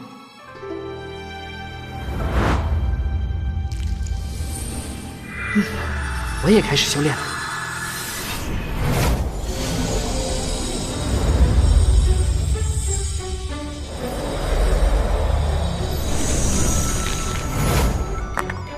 这么快，一整块灵石的天道之力进入灵魂海，居然一点反应都没有。哎，再来一块吧。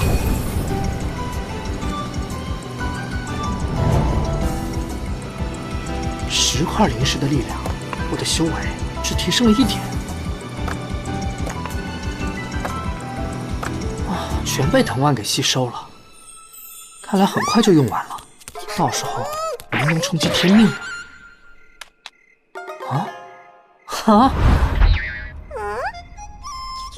好家伙，把石头废渣全吃了。那要是没用过的灵石，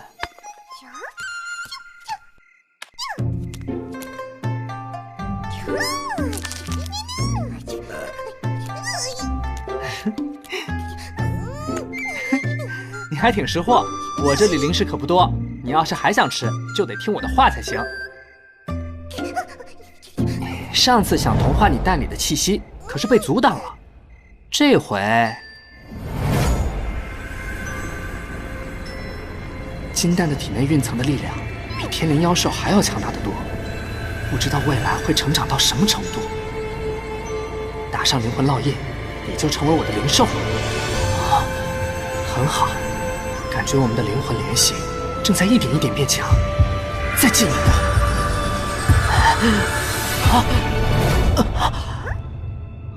唉，还是不能操之过急啊！来，这是奖励你的。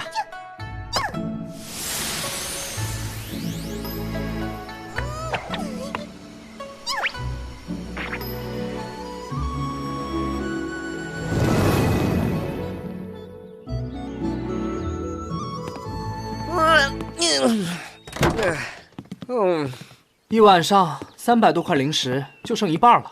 我也用了10块。啊？你怎么用这么快啊？聂离、陆飘，我要去个地方，有没有兴趣一起啊？啊？是什么地方？天灵院3大试炼中最安全的试炼之地——圣灵仙境。哇！那边是圣灵天榜，在圣灵仙境中，排名前200的学员都会位列其中。哇，这试炼之地还有排名，有意思。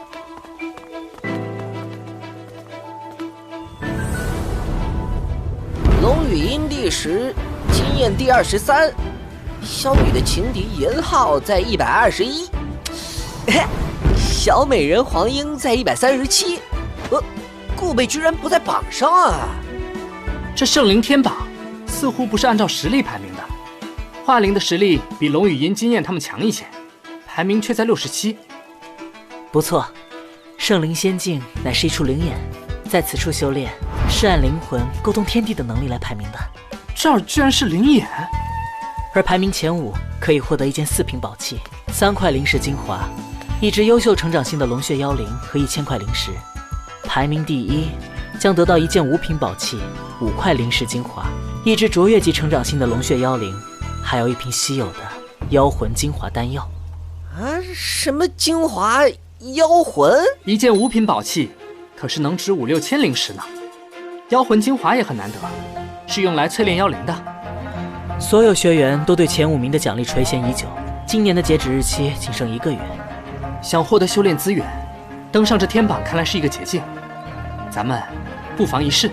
好，正好看看我天灵的5品能排什么名次。走。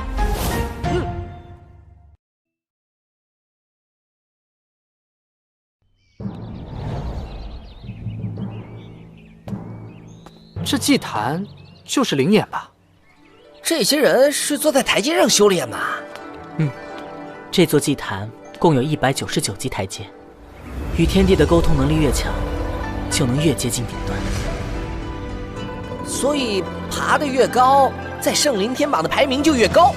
不错，每一级台阶都象征着天道悠远，举步维艰。那不是天灵根7品的萧雨吗？聂离、陆飘，我先上去修炼了。上去。4、5。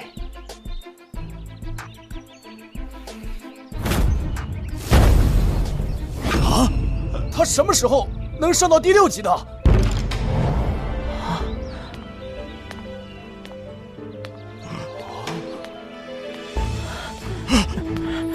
竟然冲入了前200，榜单好像有变动。萧雨，这怎么可能？难道他突破到天命了？萧雨名次还在攀升，170、160。不会吧？这个废物怎么可能超过我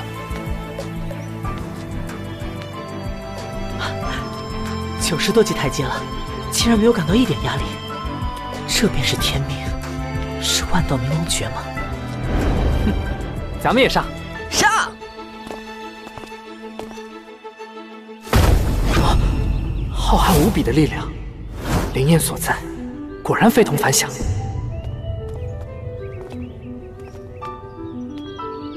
哎，我们快赶上萧雨了。咱们这回爬多高倒是不重要，主要是与天地沟。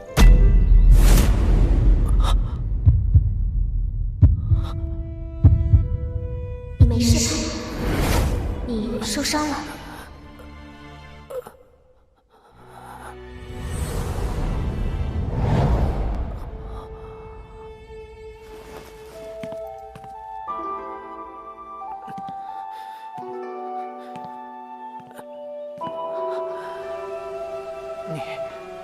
你是谁？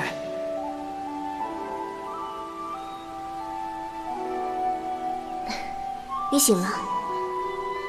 不知道你被何人追杀，现在你身受重伤，不如和我一起去羽神宗吧，我可以教你修炼。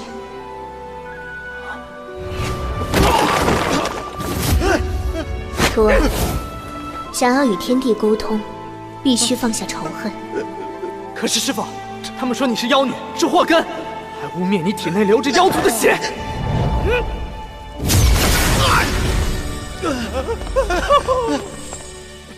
在你的心中，师父是妖女吗？当然不是。那就可以了。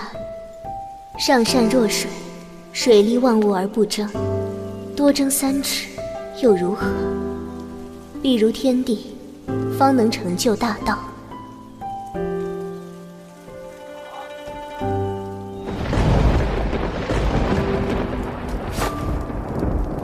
师父，不要离开我，你是我唯一的亲人了。不必难过，徒儿，我早已算出，你是我的宿命之劫，天命不可夺。我的死和他们也无关，答应我，不要向他们复仇，放下你心中的暴力。不甘心，只会让你失去更多。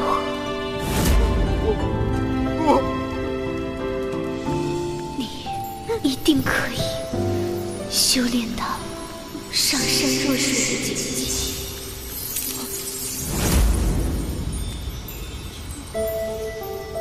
师父！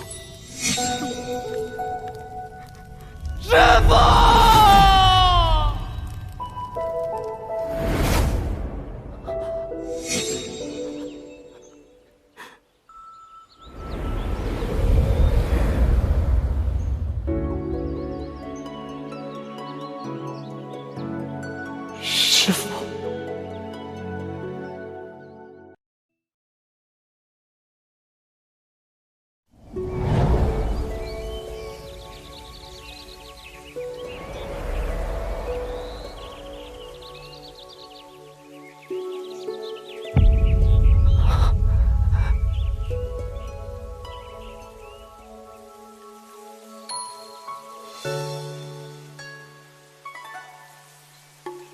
与世无争太难，我一辈子也达不到上善若水的境界。上善若水？什么呀？你什么时候开始这么多愁善感了？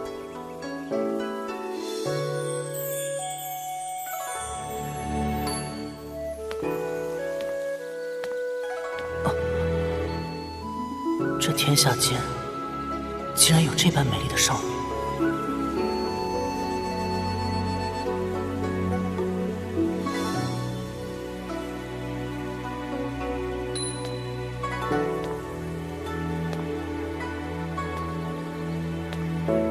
哇，真美啊！好美啊，简直让人自惭形秽。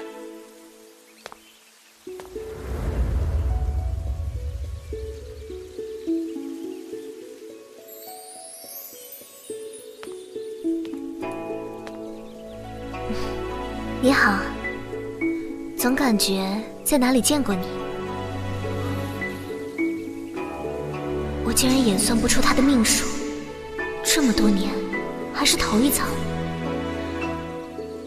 我叫应月如，你叫什么名字？应月如。我叫聂离。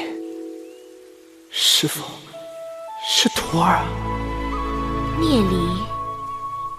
聂离，这名字也有几分熟悉，好像在哪里听过。聂离，怎么了？你们认识吗？啊，不认识。玉神宗内人员复杂，这个女人不知道什么来历，你小心一点。放心吧，她不会对我们产生威胁的。哦，你才第一次见她，就能确定她是什么样的人？是的。好家伙！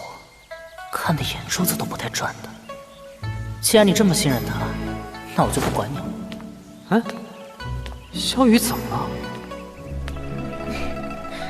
看来你的朋友并不欢迎我啊。他……不过聂离，我记住你了，用不了多久，我们还会再见面的。再见了。嗯，再见，师父。哇！多么淡雅如水的少女啊！这家伙，聂离，你好像成为公敌了。别管他们，走自己的路，没必要在意他人的眼光。哎，等等我！哼，不认识的女人还这样懂得说话。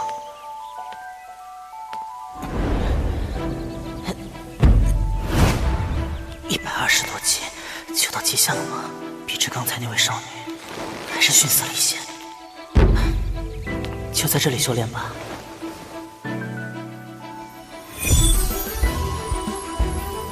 萧雨竟然冲到了第11位，怎么可能？这杯坏了！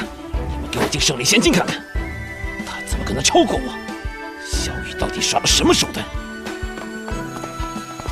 第11位，而我拼尽全力，也才冲到了121名。亏我还一直嘲笑萧雨是个徒有虚表的小白脸，哼！原来真正的废物竟是我自己。哎，等等，又有2个新人杀进圣灵天榜了。聂离和陆飘，这2个人也是小玲珑世界的。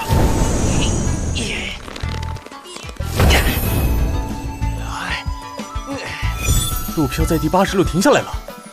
但另一个还在上升。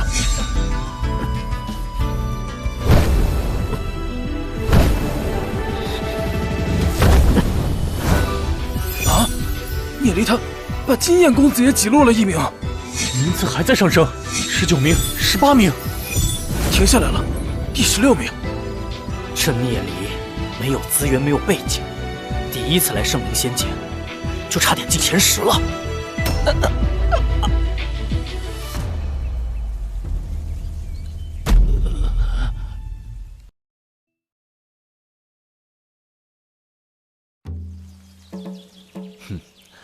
这一届的学员，倒是有几个天赋相当不错呀。龙语音有赤龙血脉，在圣灵天榜上排在前10。小玲珑世界来的聂离也不错，刚来就排名第16位。就连萧雨似乎也有了新的突破，看来东院又要添几个人才了。糊了。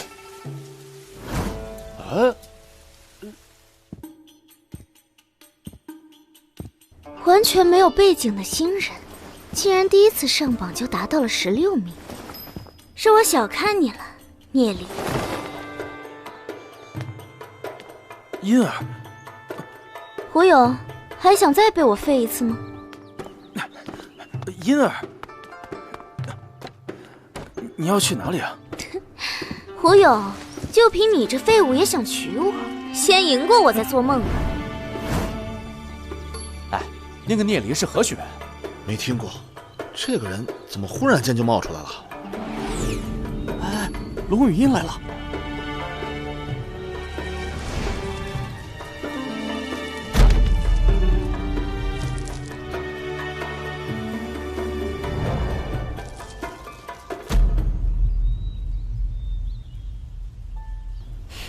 不过如此。龙语音进圣灵仙境了，金燕公子也进去了。龙语音就罢了，我绝不可能让聂离也踩在我头上。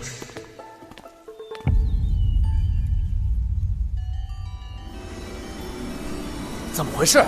天道之力越来越稀薄了，都被他吸干了。灵眼的天道之力真充裕啊！照这个速度，说不定1个月后就有机会凝聚命魂，冲击天命了。赶快换地方，1个月只能来这么一点时间呢。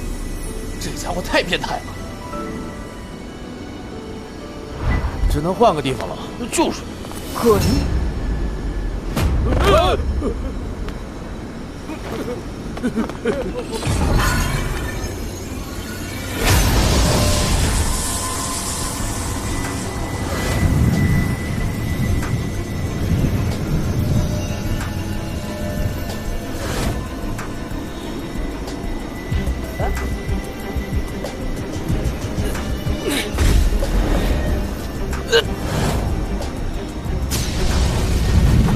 谁的气息这么霸道？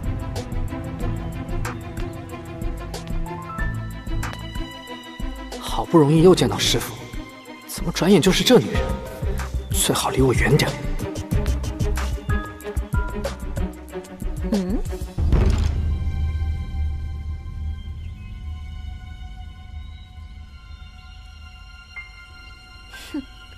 121阶，没想到你能够走到这个位置。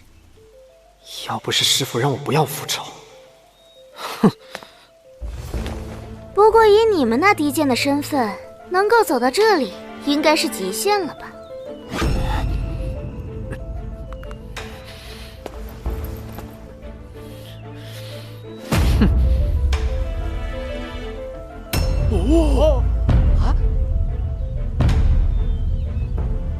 我们低贱的身份，你真以为自己是天才很了不起？正如你所说，龙印世家连废物都能变成天才。哼，我看啊，你就是那个废物，没有龙印世家，狗屁都不是。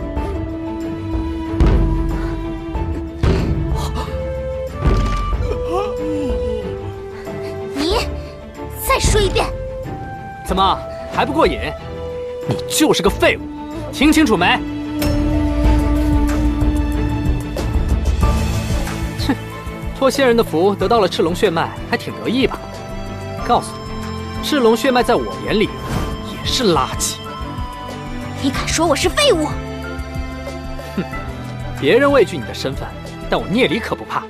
独断专横，仗势欺人，像你这样的毒妇，就应该被割舌头下油锅。你居然敢如此羞辱我！我要灭了你全族！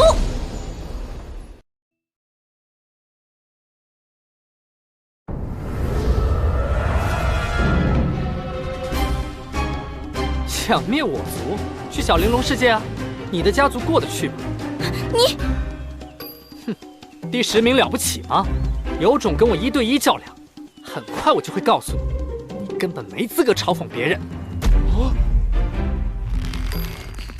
还没有人敢跟我龙语音这样说话，我会让你输的心服口服。如果你输了，你必须吃我3鞭，敢不敢？挨龙语音3鞭，真够胆的！快来看，龙语音和聂离打赌了。3鞭，聂离连天命都还没达到，龙语音是想要他性命。有何不敢？就以今天为限，我要是爬得比你还高，你也要挨我3鞭，敢吗？哼，我会输给你。你敢还是不敢？哼，有何不敢？这就上去等你。他俩到底有什么深仇大恨？聂离也不是那么冒失的人呀。龙语音这3鞭下去得废呀！死定了，挨3鞭的话，这龙印世家可不好惹呀，不能太冲动啊。最后若是事态严重不可收拾，只能我们出面了。胡了。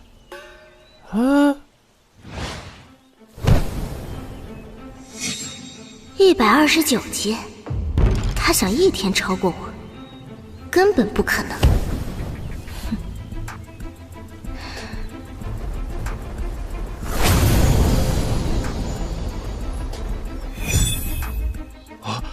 龙语音升到第9了，看来聂离输定了。只要再修炼片刻，我就能继续迈上1级。聂离，好像不能再上了。师父说的没错，我身上戾气太重，虽然天地容纳万物，但是得到天道的认同，却是太难了。不过，我又怎么能在这122阶台阶就止步？这就到了极限，2世可白活了。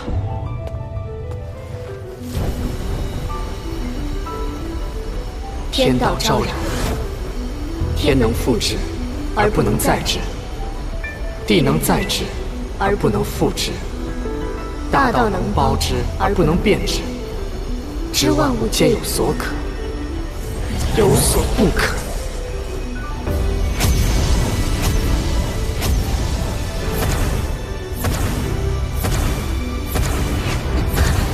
怎么回事？周遭的天道之力极其紊乱了。这家伙在干什么？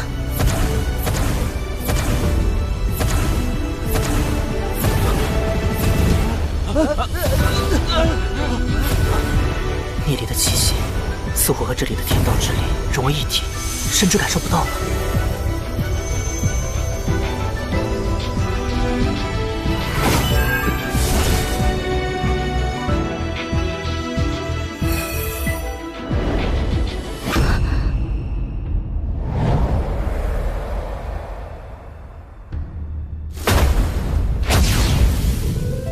这就是天道神诀的力量吗？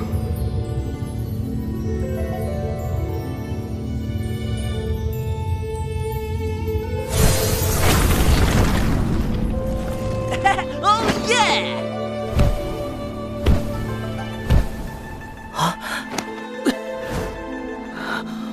这个高度可是象征着天命境界跟天道沟通的极限。自古没有达到天星境界的人，最多只能到达138阶。我到这里已经难以迈出1步，他们却说上就上，为什么连聂离都不如？气死我了！啊，又上去一个，怪不得敢跟龙语音叫板，这太强了！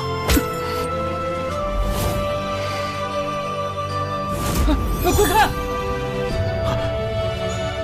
聂离升到第10名了，也太厉害了！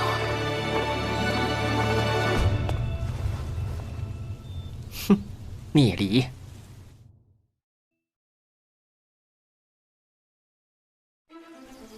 哇，聂离兄弟，真是我碰到的人中最看不透的一个。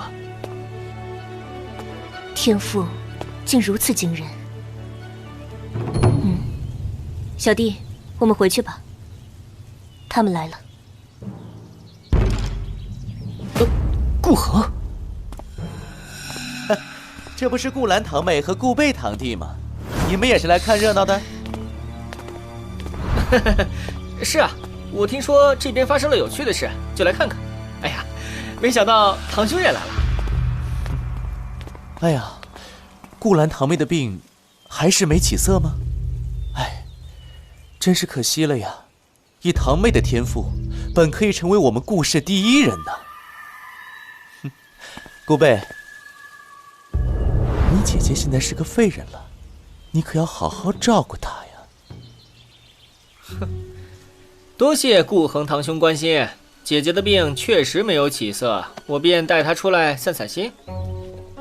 哼，果然这女人废了之后，再也没有之前的心气了。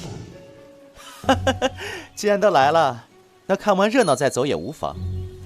这个聂离可是招揽的好对象啊，毕竟我是顾氏宗族的第一继承人，要多为家族着想啊！啊！那就多谢堂兄好意了。你说你来到这里的第一天，就是站在了这里。哼，不过如此嘛。我想想，这三鞭子抽哪儿好呢？像你这样的美人，还真是可惜了。不过长得好看，心如蛇蝎，我可不会留情。狂！你在看哪里？邓秃子，我要挖了你的眼睛！哼，你以为我对你有什么兴趣吗？别太自以为是了。在我眼里，你什么也不是。哪怕你扒光衣服站在我面前，我也懒得看你一眼。你这毒妇，不管外表再光鲜，也掩盖不了内心的丑陋。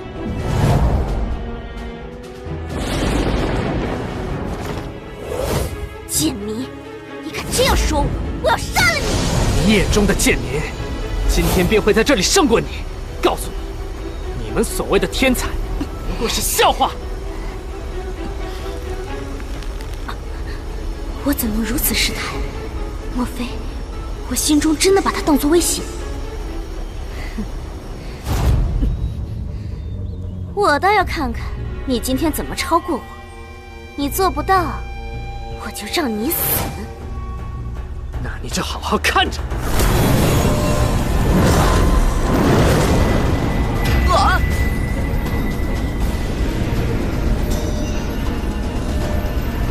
以聂离的修为，怎么会有如此恐怖的天道之力？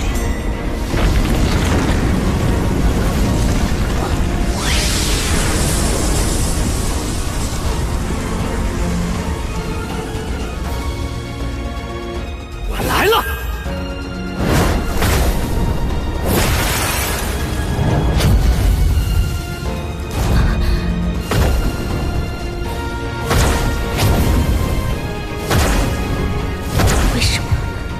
为什么他明明连天命境界都还未达到，却有这样的压迫感？简直比5命强者还要强大！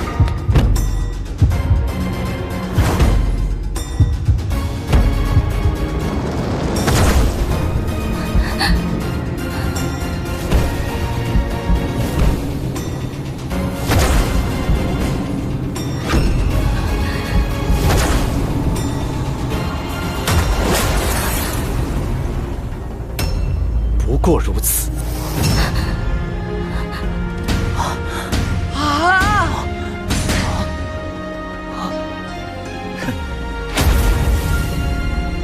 我轻松就可以超过你。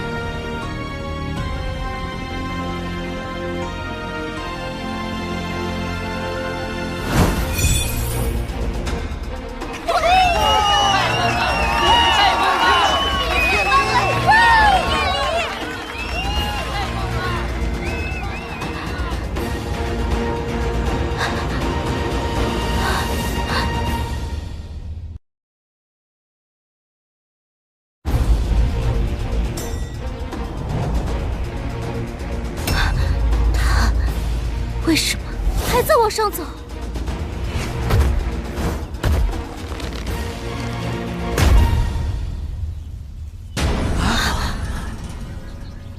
136级台阶，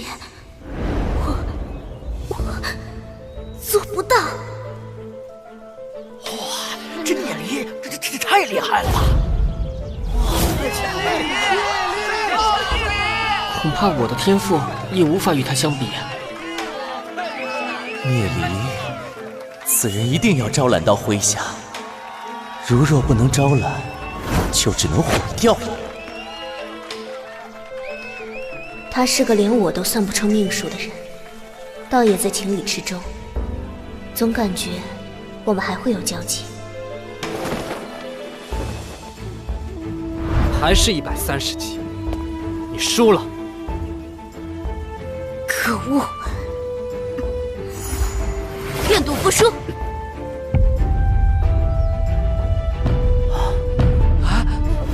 龙羽一。上善若水，水利万物而不争。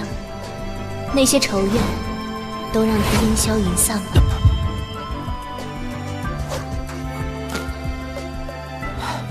算了，你走吧。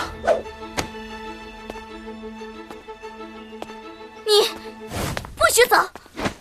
闪一边去！这3鞭，你不打也得打。打完之后，我龙羽鹰会再次挑战你。把你们这些低贱的人踩在脚下！你以为你是个什么东西？没有一点仁义之心，视人命如草芥，稍有不如意动辄打杀。像你这样的人，骂你毒妇是轻的了。龙印世家真的了不起，为何不敢去和妖神宗拼个你死我活？只会打压自己宗族里面的天才，而你自以为天才。不过是条龙印世家的寄生虫罢了，拥有常人难以想象的修炼资源，小有成就便盛气凌人，觉得其他人都是垃圾。哼，在我看来，那些没有外物借力却努力修炼，一步一步往上爬的学员，才算得天才。原本我根本没有抽你的心情，简直是脏我的手，没想到你还不依不饶，这是你自找的。这一边。是为了那些被你欺凌的羽神宗弟子们，啊！这一边是我自己。之前你定的赌注是想杀我，那我还你一鞭，算是便宜你了。这最后一鞭是为了我师父。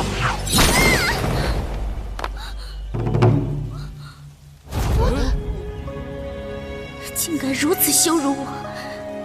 难道在旁人眼中，我竟是如此恶劣的人吗？为了他的师父，我连他师父是谁都不知道。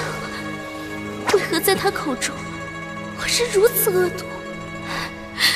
聂离，为什么他会如此恨我？聂离，我恨你！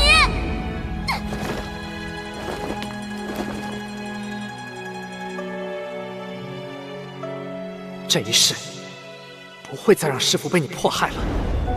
今天的聂离怎么怪怪的？他还提到了师父，难道是依附他老人家？哇，没想到你嘴巴这么厉害，真是大快人心！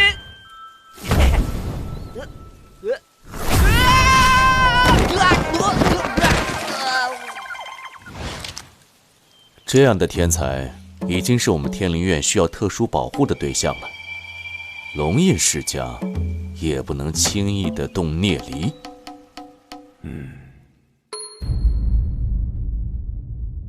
聂离的鞭击竟能将拥有赤龙血脉的我打伤，从小到大都没人敢这么对我。我会记住你的，聂离。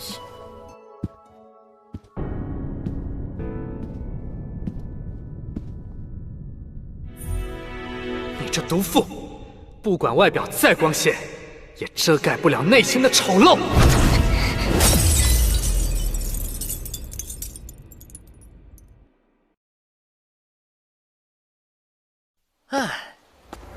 人都走光了。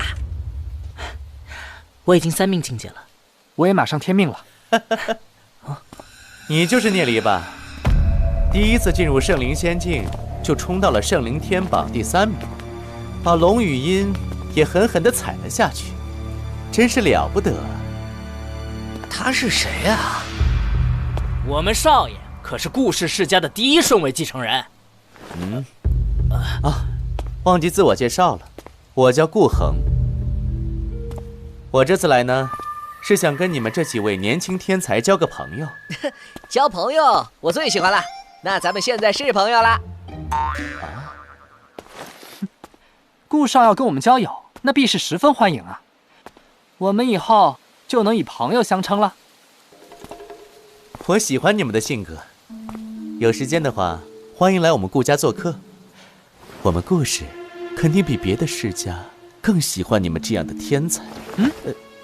我们这些人自由散漫惯了，去了顾家恐怕会不大习惯。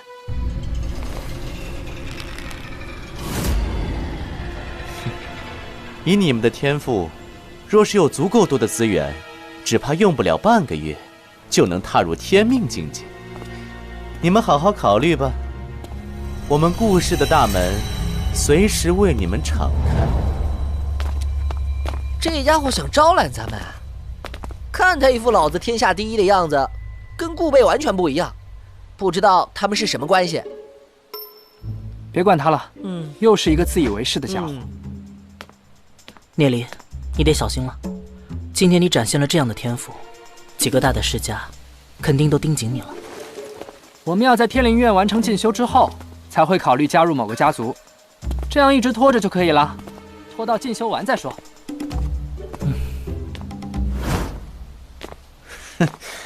几个不知所谓的家伙，还真以为我要跟他们交朋友？那3个人太不识抬举了。既然你不愿归顺于我，那我只能让你这辈子都别想修炼到天星境界了。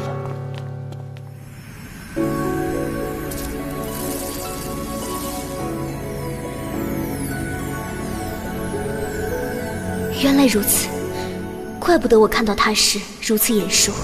时空妖灵之术果然非同凡响，居然可以逆转时空。可是，一旦等你到达天转境界，圣地便能慢慢推算到你的存在。若将你的命数转移到我的身上，到时候圣地演算到的便是我，而不是你。为师只能帮你到这里了。我的母亲是人类，但我的身上却流淌着妖神之血，我注定不容于世。希望你能带着我的期望，好好的活下去。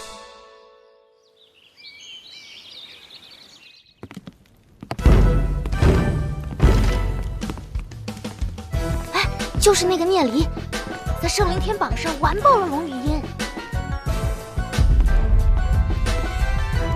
这么高傲的女人却被如此羞辱，估计比杀了她还要难受。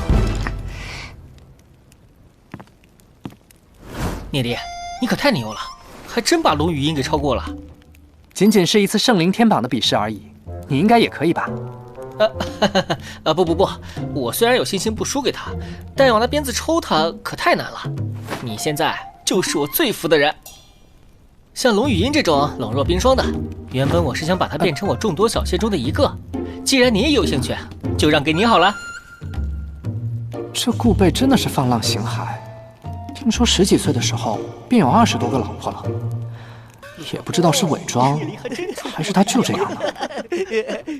哦，对了，就那天你们世家有个叫顾恒的人来找我们。聂离，不管你和陆飘如何选择，你们都是我的朋友。我拒绝了。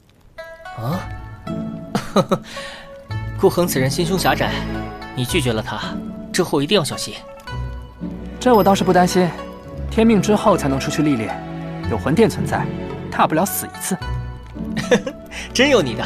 今后不管碰到什么事情需要我顾贝的，只要你说一声，我义不容辞。嗨，再说了。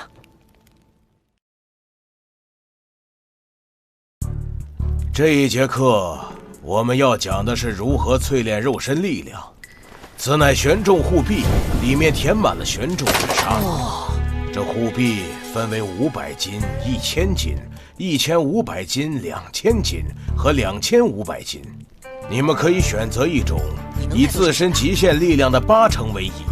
记住，不能使用天道之力，只用肉身力量。1000斤应该很轻松。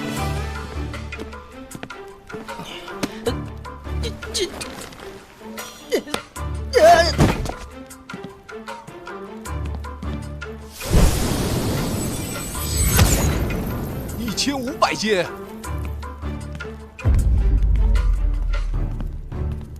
1000斤，我也可以。轮到我们了。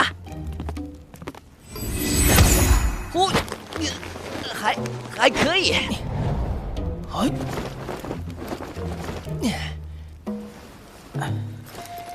感觉1500斤也还行，不过一直带着，或许会有些吃力。就用1000斤的好了。现在你们各找一个同伴，开始2人对练。实战演练。陆兄，跟我对练如何？好啊，我可不想跟聂离打，实力差太多了。你挑顾贝，待会儿你就知道厉害了。叶离师兄啊，人家刚好找不到对手，我们一起对练如何？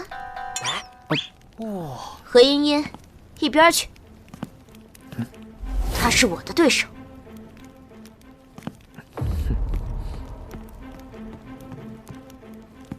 聂离，龙语音是赤龙血脉，肉身力量非常强大，要小心啊。接下来的对练只能使用身体力量，不允许使用天道之力。我会在你们外面设下结界，你们对练只能限于这片区域。反应好快，这力量简直不像人类。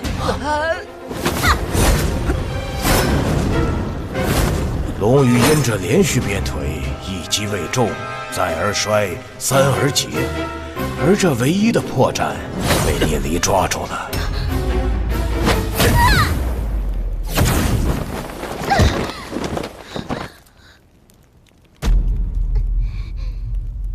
服吗？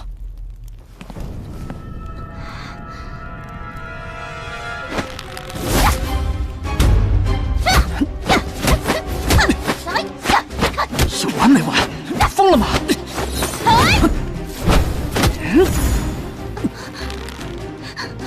你给我放开！你对付我招招下死手，我又凭什么要让你？可恶！快点放开，不然我不客气了。我倒要看看你还有什么手段。这就是赤龙血脉，果然如我所料，你不过是个依赖家族力量的废物罢了。聂离，你欺人太甚！不好！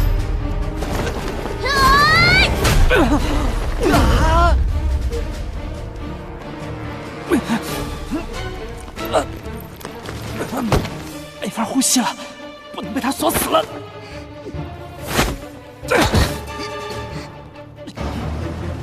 哇！快点放开，别逼我发力了！绝不！我要和你同归于尽！你放不放开？别发疯了！等等，你先放手。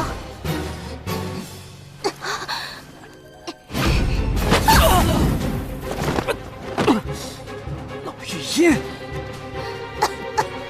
你活该！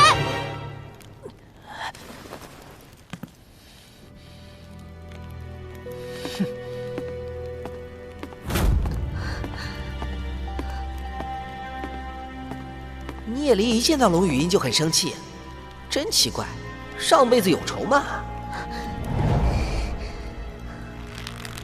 你们找到了合适的同伴，以后就可以经常负重对练，增强身体力量。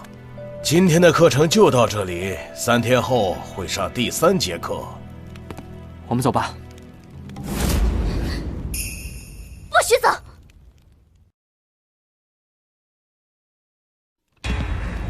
不许走！继续和我打！龙羽印，你非要自取其辱吗？我没时间陪你胡闹。我说了，不许走！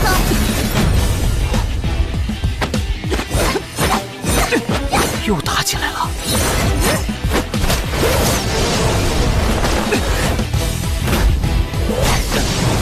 龙羽印这简直是搏命，聂离兄有危险的话，也顾不上暴露实力了。你有完没？永远没完！在空中闪开了。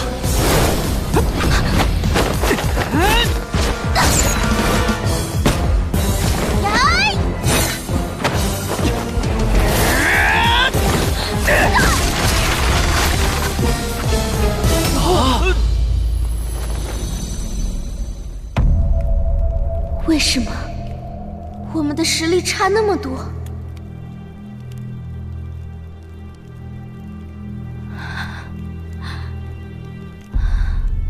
龙羽印输了，他怎么会输啊？简直是完败！愿赌服输，你提条件吧。不管做什么，我都不会皱一下眉头。离我远一点，越远越好。太帅了！竟然直接转身，如此潇洒。不过你也太不懂得怜香惜玉了，居然让人家滚远点儿。他可是什么要求都答应啊！换做我，肯定……走吧。为什么连多看我一眼都不肯？在聂离眼中，我连尘埃都不如吗？从小到大，没人敢和我这样说话。离我远一点，越远越好。为何他会这么厌恶我？可是，我反而更想知道，更想了解他究竟是一个什么样的人。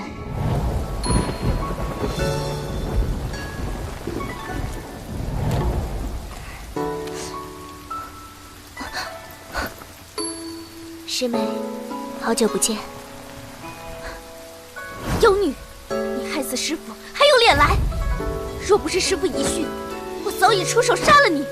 师父不是我害死的，他是因为天命到了，而借我的手得到一个终结罢了。妖女，不管你怎么巧舌如簧，我都不会上你的当。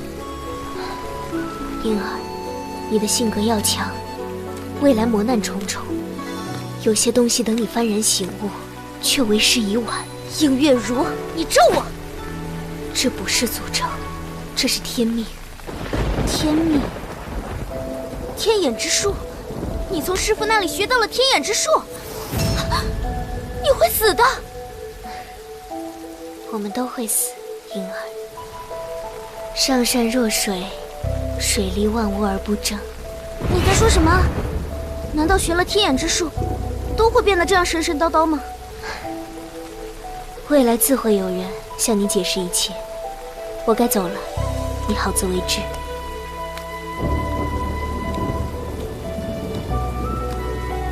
应月如竟然学习了天眼之术，如果我把这事透露出去，他必死无疑。难道师父的死真的另有内情？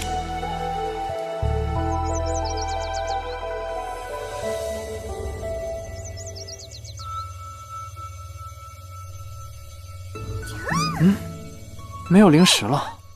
唉，在这龙须界域，没有灵石几乎无法修炼，得想想其他办法搞点灵石。这才多久没见，你又闹出了这么大的动静，聂离。我可没去找麻烦，可是麻烦总是找上我。你最近可要小心。我得到消息，东院的天才们也都注意到你了。之前他们的焦点都在龙羽鹰身上，但是迫于龙印施加的实力，他们奈何不了龙羽鹰。如今你进入了他们的视野，有没有深厚的背景？唉，我明白，只要不危及性命，天灵院里这点争斗算不得什么。那，你还要不要去试炼之地？去啊，当然要去。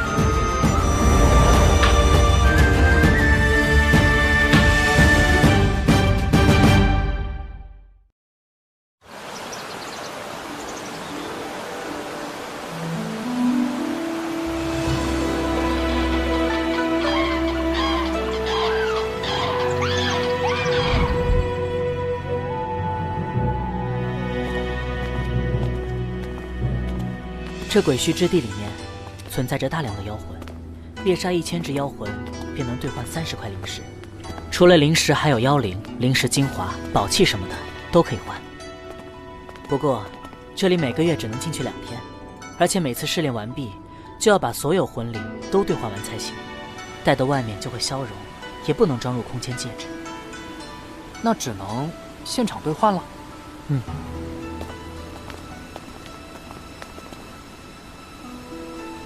和圣灵仙境一样，鬼墟之地也有排行榜。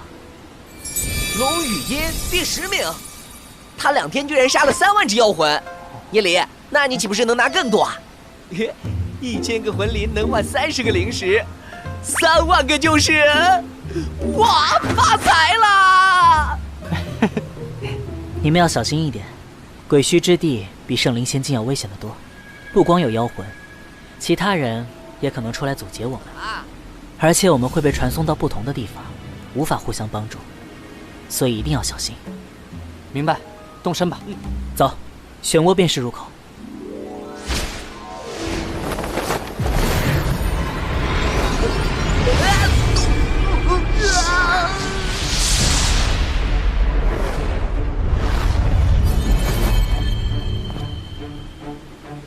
记住他们的长相了吗？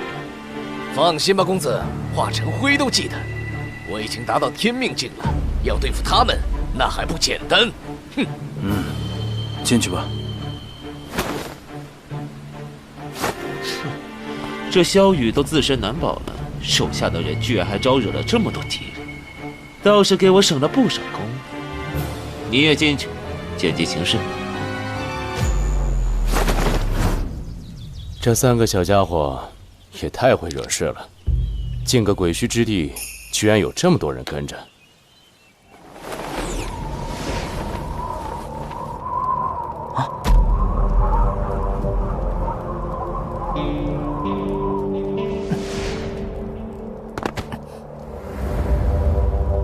鬼墟之地，灵气比圣灵仙境差多了。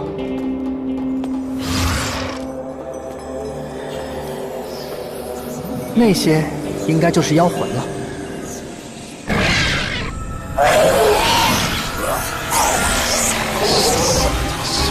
来了，太好了！关爱元气爆！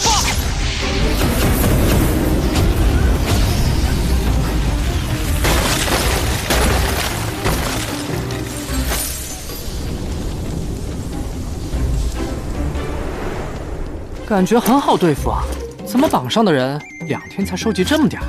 哼，这些魂灵应该是妖魂的精华凝聚的，连关暗元气爆都不能摧毁，真的不能放戒指里吗？试一试。啊，化掉了！这妖魂不是很强吗？相信陆飘和萧雨都能轻松应付。哼，那我就大开杀戒了。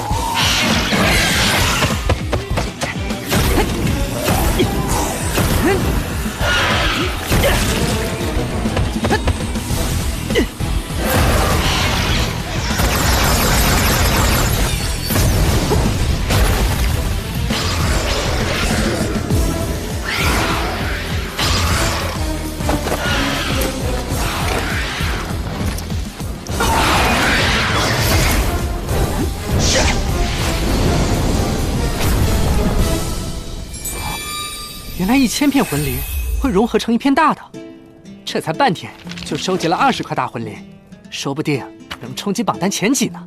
嘿，哎呀，可惜不能带出去啊！这东西拿来打造魂兵肯定很不错，不过1片大魂灵可以换30块灵石，灵石才是我最需要的。这一块好像没有妖魂了。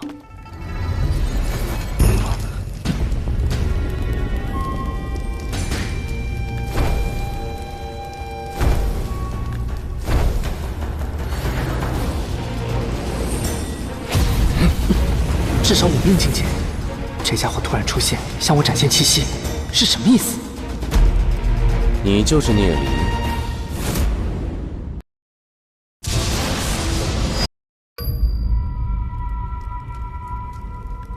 你就是聂离。你是？慕容羽。是那个排名第1。在下久仰慕容师兄的大名，不过有一些新人对慕容师兄却不是那么恭敬。啊！刚才那个聂离说慕容师兄就是一坨狗屎，不会这种话都信吧？真有此事？他还说很快就要把慕容师兄踩在脚下，我不服气，与他争辩，奈何不是他的对手啊！慕容羽，不会相信这种信口开河的小人吧？你的意思是，那位兄弟冤枉你了？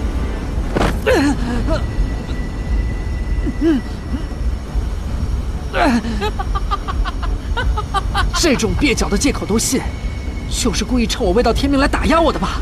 脸都不要了！这是什么表情？不服气吗？看来今天得好好教育你，在天灵院要学会尊敬前辈。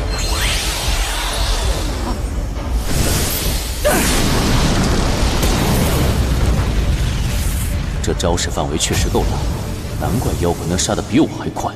这种事绝不允许。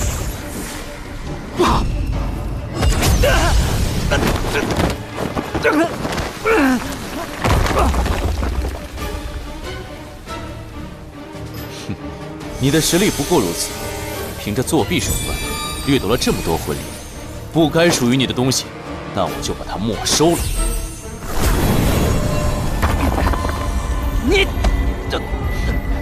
你知道以后该怎么尊敬前辈了吗？可别浪费了师兄的一番好意啊！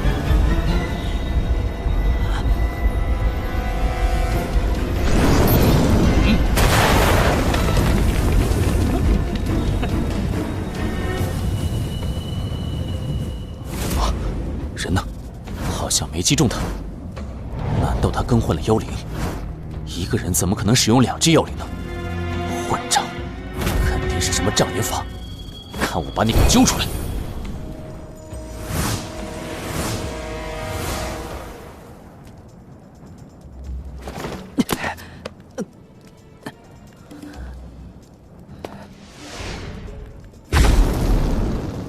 消失了，莫非他施展了什么空间战技，已经跑了？那小子应该跑不远，可以追到的。慕容师兄，我是不太喜欢那个小子，但我也讨厌被人当枪使。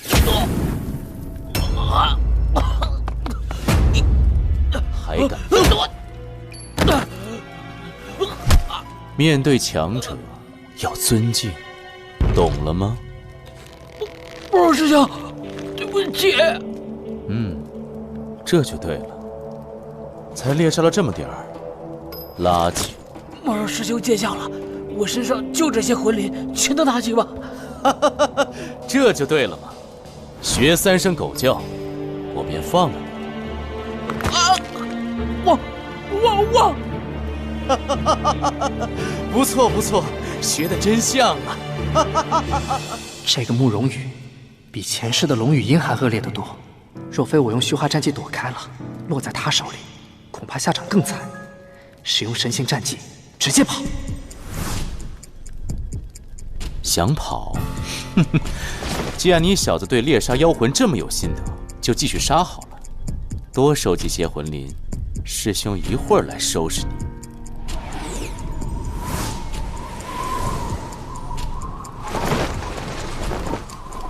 这么久了，都没追上我，看来是想再抢一次我的魂灵，想利用我，门儿都没有。我如今实力太弱，就算猎取了很多魂灵，也非常容易被人抢走，倒不如出去算了。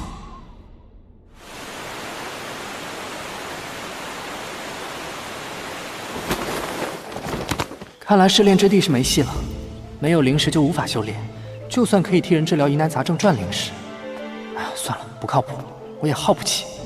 不怀好意的同窗，随时都在变强的妖主，更别说随时找到我的圣地了。必须赶紧提升实力，才能应付我能预料或者不能预料的未来。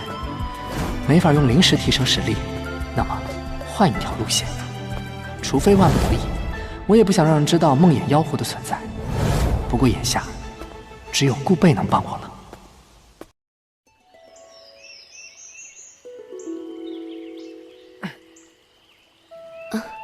先生，已经等很久了。我也刚来不久，不过这府上似乎不太安全。连我都可以轻易进来，有失礼之处还请见谅。不知道姐姐的身体可好些了？多谢先生关心，服下先生开的药，已经好很多了。聂离，你怎么来了？刚才我在外面听说你和慕容羽发生了冲突。慕容羽的实力非常强，我们恐怕都不是他的对手，暂时先忍了。其实此次前来是有一些事情想请顾北兄帮忙。有什么事情尽管说，我尽力而为。我想拜托你帮我收购妖灵，不管成长性如何，我都要。可是成长性不高的普通妖灵完全没有任何用处啊！我自有用处。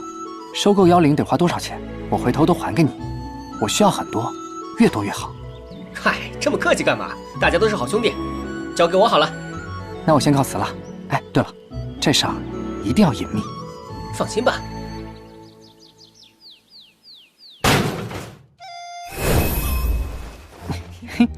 顾备一天就弄到了2万多只妖灵，足以练2000多次了。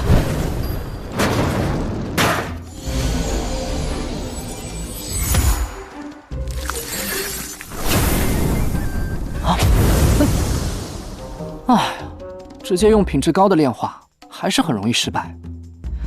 不过梦魇妖狐也在吸收碎裂妖灵的力量，说不定会变得更容易出好妖灵。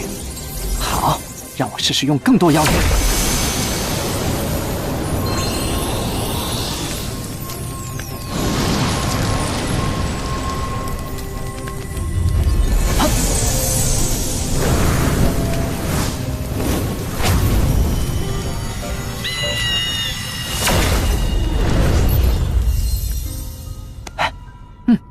2万多个妖灵，练出了30个神级成长性的妖灵。嘿，虽然富家子弟看不上，但是普通学员刚好买得起。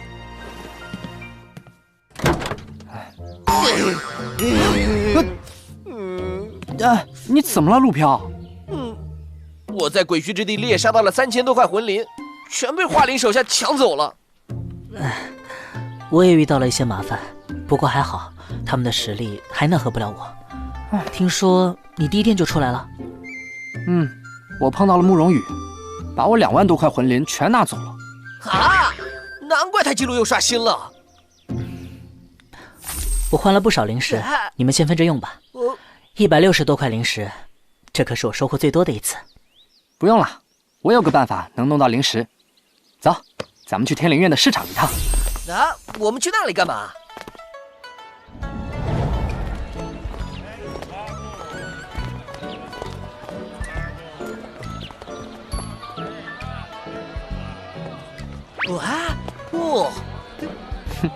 别忘了，我们是来卖妖灵的，卖神级成长性的妖灵。你哪来的妖灵啊？聂离肯定有他的办法。有人问起，就说是从小玲珑世界带来的，反正他们也进不去，在别人来捣乱之前，能卖多少卖多少。没问题，就看我的吧。哎，你们听说了吗？那个叫聂离的新学员在这儿出售神级成长性妖灵啊！出售神级成长性妖灵了，最好的成长性，50灵石1只，买3只送1只。哇！我要这个，我要这个啊！是大长寿，便宜点吧？谢谢，拿好。哇！怎么忽然这么热呀？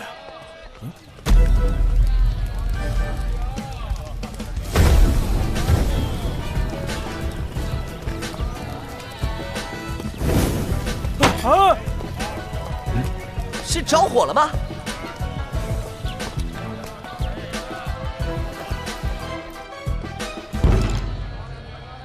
龙炎气息，此人修炼的是苍岩世家的龙炎9变功法。听说你们这里出售神级成长性妖灵，不错。还有多少？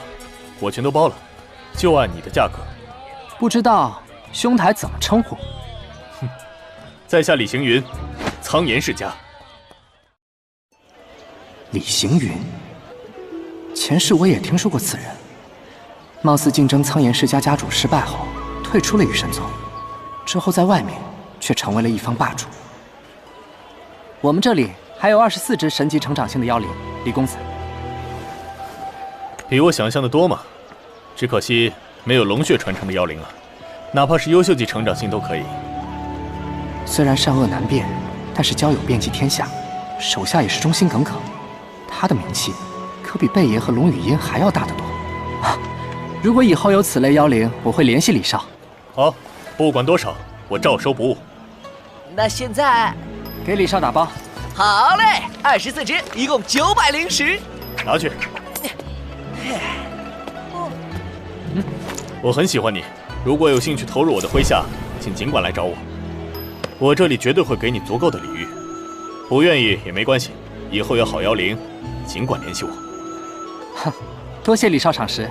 如果有神级成长型妖灵，我会联系李少的。好，我随时等你的消息。回去告诉华灵，以后聂离有我罩着，再敢搞小动作，我就收拾他。那么，告辞了。多谢李少。穿过这条河，你会看到约定的树。当时的阳光再次照亮你的脸，眼泪年少是青春的信号，崎岖的拉扯，裂变的挫折。回头看一眼，美好都不在。哎，来看呐，上好的妖灵，路过这个店就没有机会啦。请记住这一次相聚的每个瞬间，你的身边，青春永不会潇洒。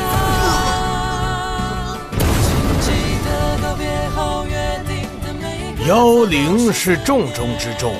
到了天命境界，能更好地融合一些拥有龙血传承的妖灵。作为拥有天灵根的天才，我希望你们融合的龙血传承妖灵至少都是卓越级成长性的。你们两个，给我出去！哎，我就要这个妖灵，这个也要。哎，聂离。听说你卖了很多神级成长型妖灵，我顾氏几个堂兄弟手下，他们也需要一些东西来笼络人心。知道了，等我弄到神级成长性的妖灵，就去找你。请记住这一次相聚的每个瞬间，你的身边，青春永不会潇洒。记得告别后约定的每一个字都是思念。寂寞的冬天，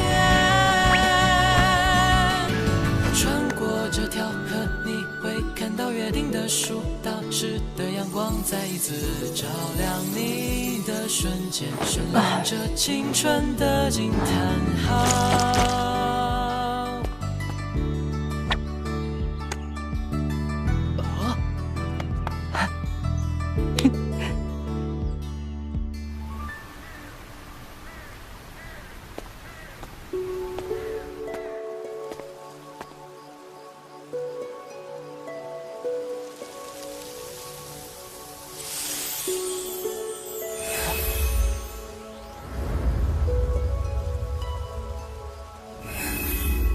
师傅，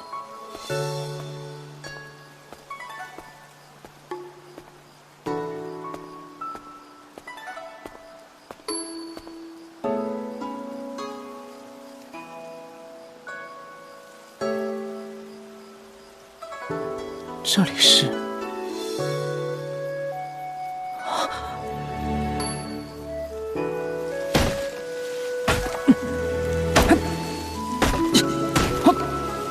师傅，我只相信以牙还牙，只要给我一点点机会，我就要把他们杀得一个都不剩。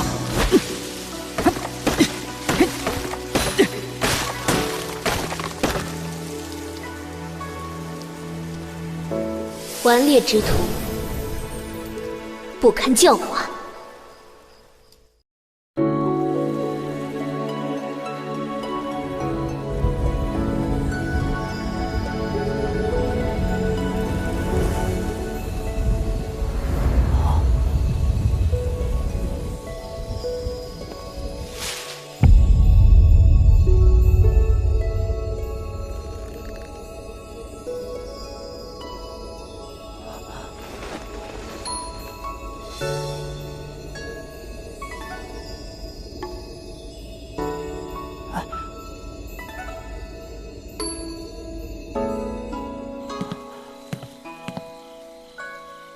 我回来了，师父。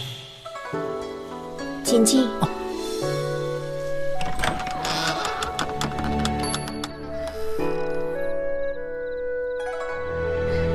你来了，请坐吧。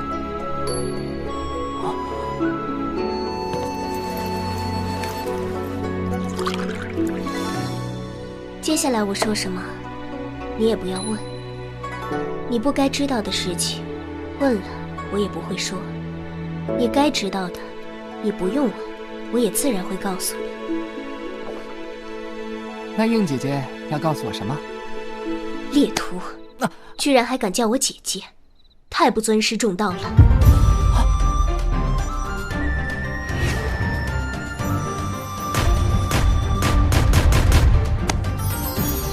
居然还敢叫我姐姐，太不尊师重道了。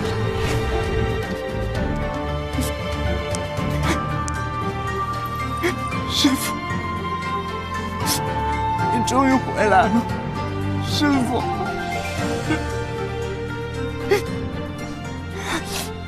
很奇怪，为什么我能知道这些吧？天眼之术就是这么玄妙，可以看破时空中的一切虚妄，演算一切天命。虽然为了演算这些，消耗了50年的余命。你算这个干嘛？未来的事情你问我呀，我全都告诉你。你还身在局中，你接下来要做的是争夺雨神宗宗主之位吧？这是我计划的第一步，这一步必须要完成。你想要成为宗主，我可以给你推荐一个人。谁？我的师妹龙语音。龙语音，跟他共事，我巴不得杀了他。若不是您的遗训，前世我便把龙吟世家给灭了。这一世我不会再让您死了，但是可保证不了龙语音。因为他在前世逼死了我吗？这是有原因的。因为我们的师父是我亲手杀的。这世间的因果玄妙，一时间无法跟你说清。我不强求你真的能做到上善若水，但龙语音，他已经不会威胁到我了。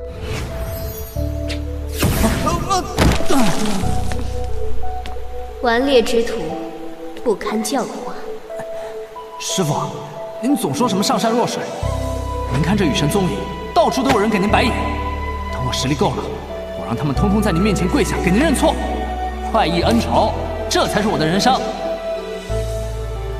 人在世间苦苦挣扎，最终不过亘古一瞬，但是水却能浩瀚长流，温润万物。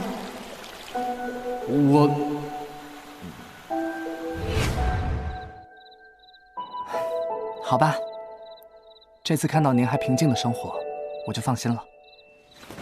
等我先成为雨神宗的宗主，我一定会保护您的，师父。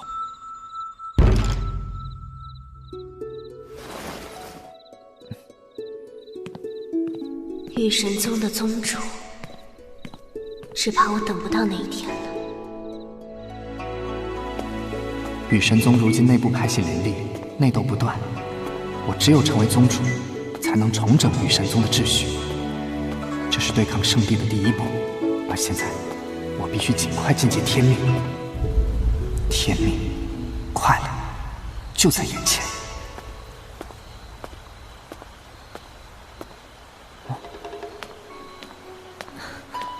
龙语音，你怎么会在这里？我找一个人。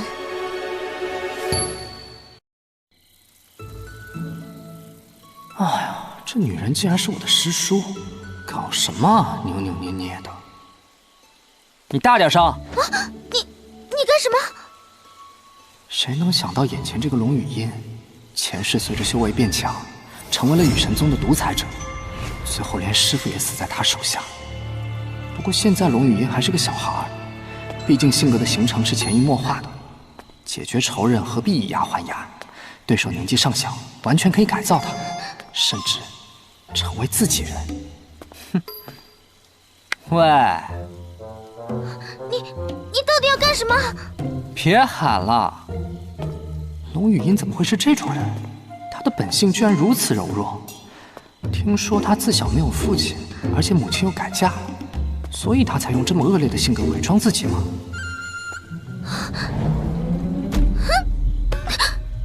龙语音，映月如是我的师傅，师傅他为人善良，绝对不可能伤害任何人。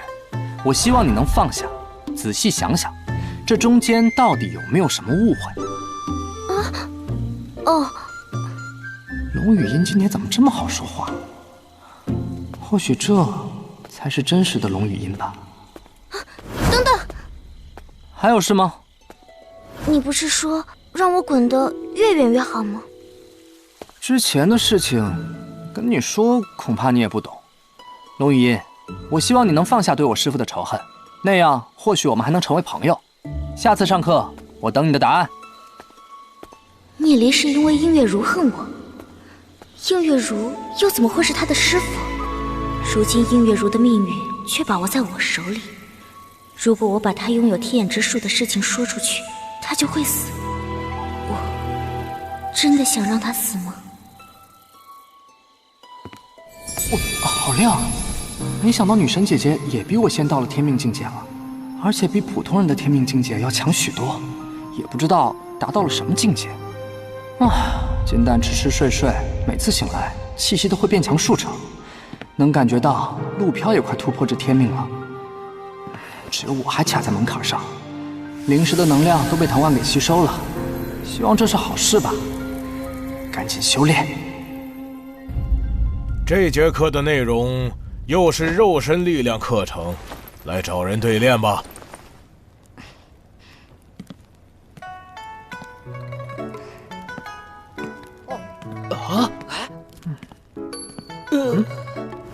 哇，这两个家伙又要把教室打烂了。你可以跟我对练吗？好啊，来啊！这母老虎今天怎么不对劲啊？我是不是在梦里啊？是现实啊！同城之间的矛盾能够化解，那是再好不过的了。那么防护罩也不需要了，各位开始对练吧。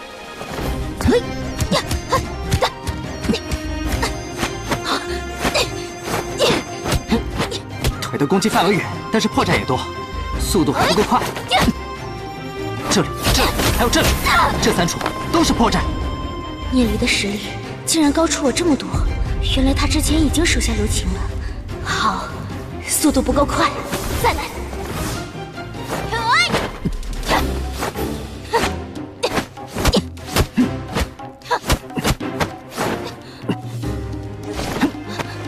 攻击角度不对，反应速度还是太慢了。不行，越挨打越兴奋，龙语音是不是疯了？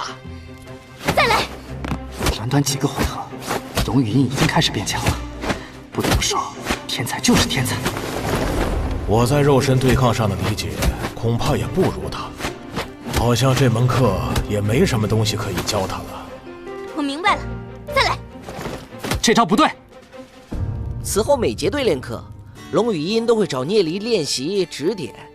如今龙语音已经彻底为聂离而折服，即便面对训斥，也不会还嘴，甚至对我和顾贝的态度都温和了许多。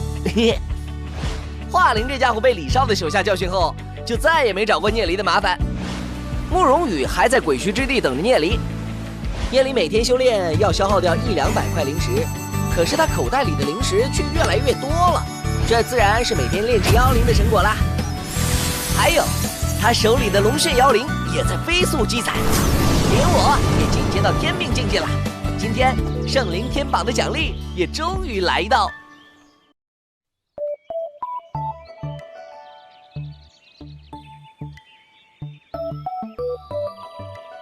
哇，圣灵天榜的奖励终于来了！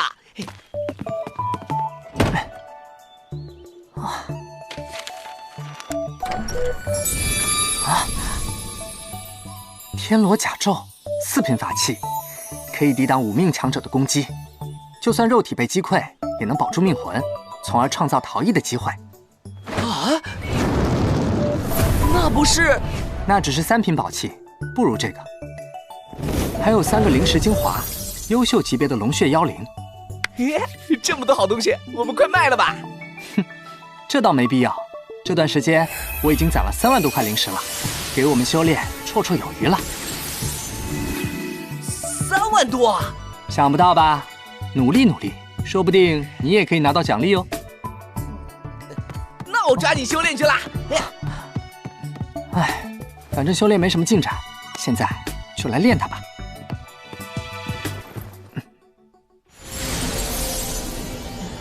龙血妖灵必须和龙血妖灵融合，之前和普通妖灵融合，直接把其他妖灵都吞噬了，浪费我不少钱。不得不说，龙族血统真是比普通妖灵强太多了。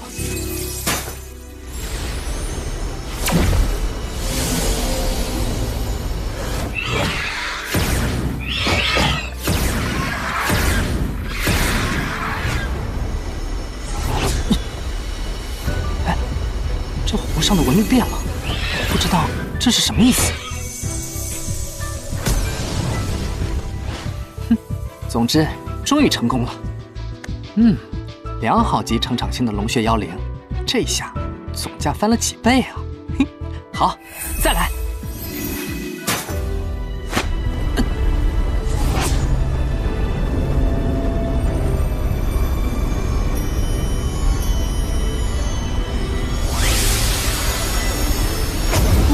好亮，这是也是良好成长性，但是强大了很多，看来是发生异变了。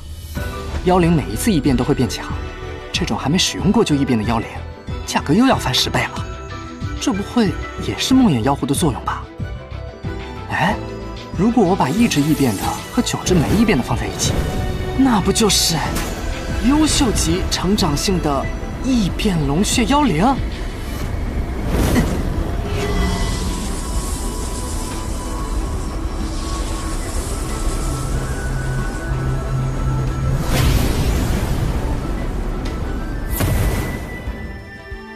成功了，优秀级成长性的异变龙血妖灵。哎，梦魇妖狐似乎又进化了。哎，可惜啊，梦魇妖狐还有什么妙用？各种典籍都没有记载，只能靠我自己摸索了。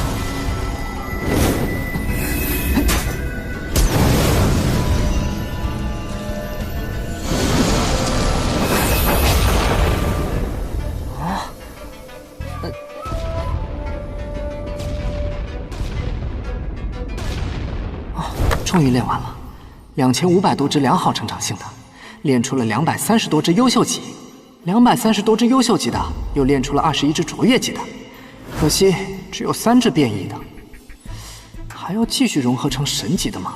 只有2次机会，失败1次，1半的成果就没了。就算成功了，也没法放进市场。这种级别的妖灵，怕是会遭到不少宵小之辈觊觎。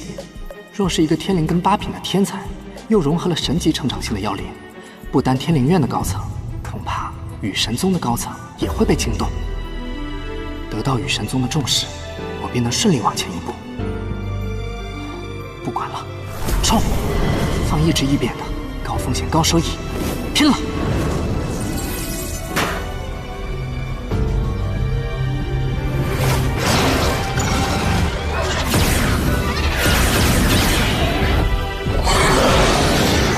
很好，变异的那只开始吞噬其他弱小的妖灵了。这样一来，啊，还有一只妖灵也在吞噬其他妖灵。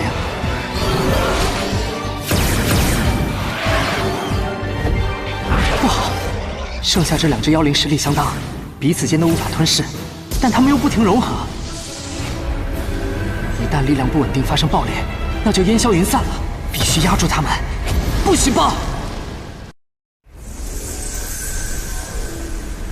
啊！我的天道之力要被这壶抽干了！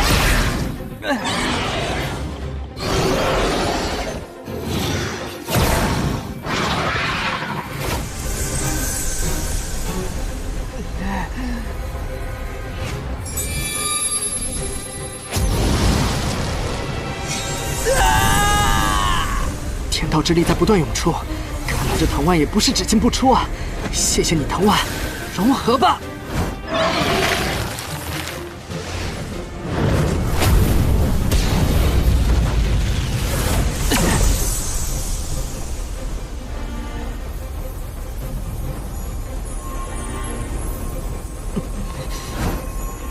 力量也太强大了，就差一点了。梦魇妖狐在和我的灵魂海产生共鸣，用神识去它的内部看看吧。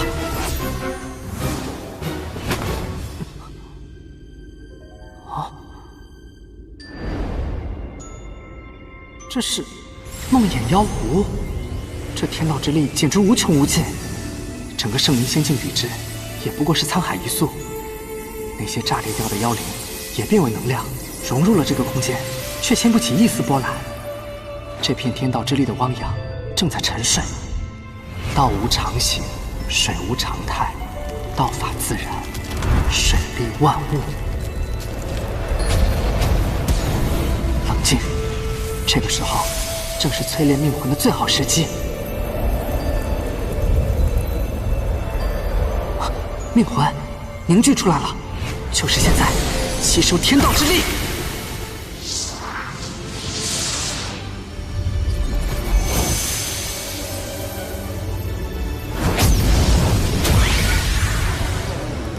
哼，直接到达了1命的巅峰，比别人节省了几个月。不过这命魂的颜色有点奇怪，自圣灵仙境那次出现便是血色的，而且血色命魂要比前世的无色命魂强得多。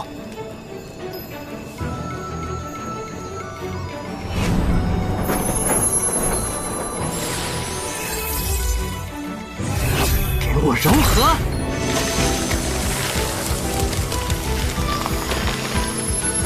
成功了！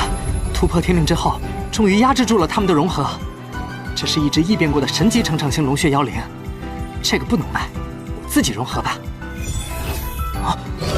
圣血异蛟，拥有纯正的龙族血统，成年的圣血异蛟实力能达到5宗级别，而这只圣血异蛟的鳞片并非是红色，而是金色，背上还长有尖刺，比之普通的个体强大得多。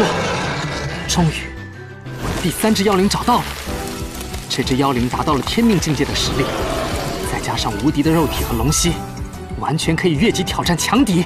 既然我已经天命了，掌控梦魇妖狐的程度也大为提高，那便可以挣更多的钱，顺便给大伙也炼几个神级龙血妖灵。龙族的妖灵，他应该很感兴趣吧。接下来几个月时间，聂离除了听课修炼之外，回来之后就疯狂融合妖灵，借助顾贝的人脉，收购了大量普通成长性的龙血妖灵，然后卖出良好优秀成长性的妖灵，甚至还出手了好几只卓越级成长性的。有了大量的财富在手，终也是再炼出了3枚神级龙血妖灵，2枚赠予我和顾贝。小雨虽然稍显客气，最后也收下1枚。聂离，我得到一个消息，今天有一些天阴神宗和火神宗的弟子过来。天阴神宗，不知道紫云他们来了没有？已经好几个月没见了。听说天阴神宗全是女弟子，个个都美若天仙，去看看。那咱们快走吧。这就走。没想到聂离兄也是性情中人啊！这天阴神宗和火神宗的弟子们，每隔1年就会来雨神宗一趟，互相切磋和买卖一些东西。说起天阴神宗的天阴洛，那绝对是修行之圣品。都是女弟子，有少部分会和外面的人结为道侣，内部非常团结，宗门实力仅次于火神宗。至于火神宗，火神宗没什么好说的。目前龙虚界域正道的6大神宗正处于联盟状态，在3大邪宗争夺神池。为了联盟关系能够维系下去，后辈之间的交流自然很有必要。今年正是天阴神宗和火神宗造访雨神宗的时候。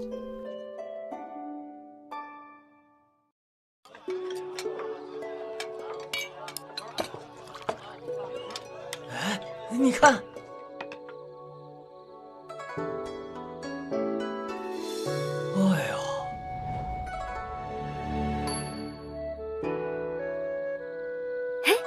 灵儿，你说陆飘和聂离会不会来？我也不知道。叶玄雄对那个天阴神宗的少女似乎很感兴趣啊，不知道那个少女什么身份？号称天阴神宗新一届的双子星之一，年纪轻轻便已达到5命境界。放心吧，我保证一定没问题。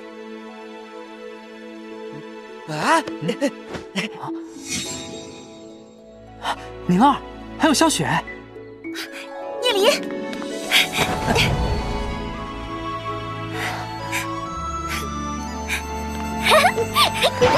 宁儿，怎么了？有人欺负你了吗？没有，我只是太高兴了。你在雨神宗怎么样？哎，还不错。叶离，这位是我的新朋友顾贝。嫂子你好。啊，你好。咱们找个座位慢慢聊吧。紫云，她没有和你们一起来。紫云她被选中去宗门的一处秘境修炼了，我们都联系不上她。也不知道她近况如何。我可以坐这儿吗？当然。我们可不可以坐在这里？这是我的位置。不好意思，那我们坐对面好了。咱们就挤一挤吧。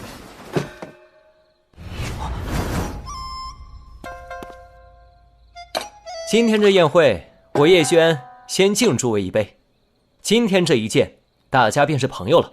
干！宁儿，我们真是好久不见了。叶公子所言甚是，之前在鬼墟之地不认识聂离师弟，多有得罪，还请聂离师弟海涵呢。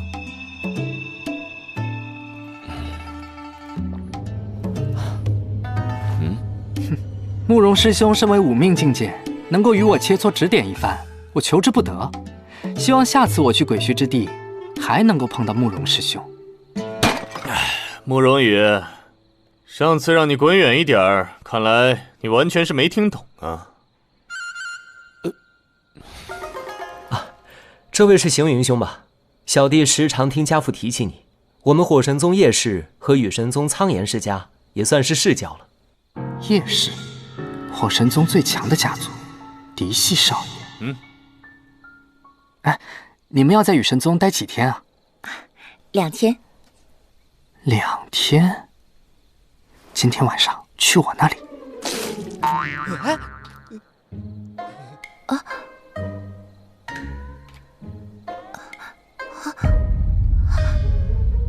我弄一只新妖灵给你融合。妖灵？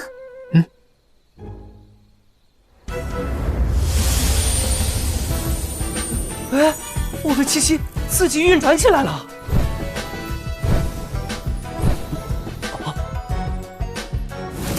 是龙天明，他居然也会来这里。他可是龙印世家的第1继承人，下任宗主的候选者。哟，叶轩兄弟也来了。上次火神宗一别也有近3年了，叶轩兄弟修为提升了不少。龙兄过奖了，龙兄的修为才是真的令人望尘莫及。哦，哼，原来堂妹也在这里。叶兄这2天若是有空，还请去我那里品茶。我先去见一见其他朋友。一定，龙兄先忙。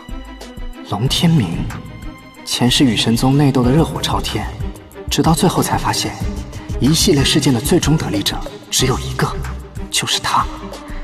希望他不要是敌人。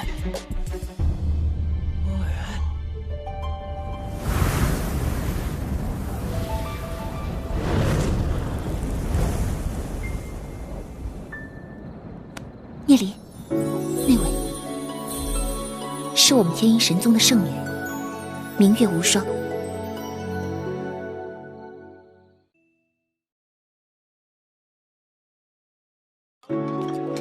天剑圣女，明月无双原来长这样。龙须界域排名前10的高手，居然是一个如此斯文美丽的女子。还有她，火神宗的颜阳。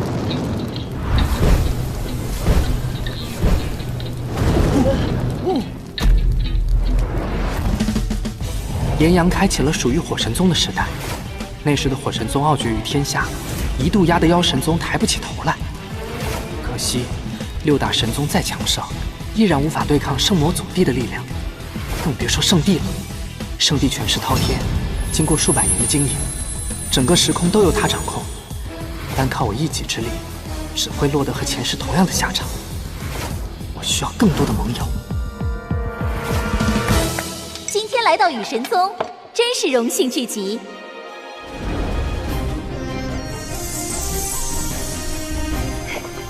我是天阴神宗的弟子，叫秦月。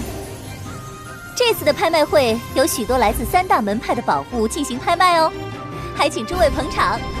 哇，秦月好美！首先拍卖的是一只卓越级成长性的龙血妖灵——血怒地龙。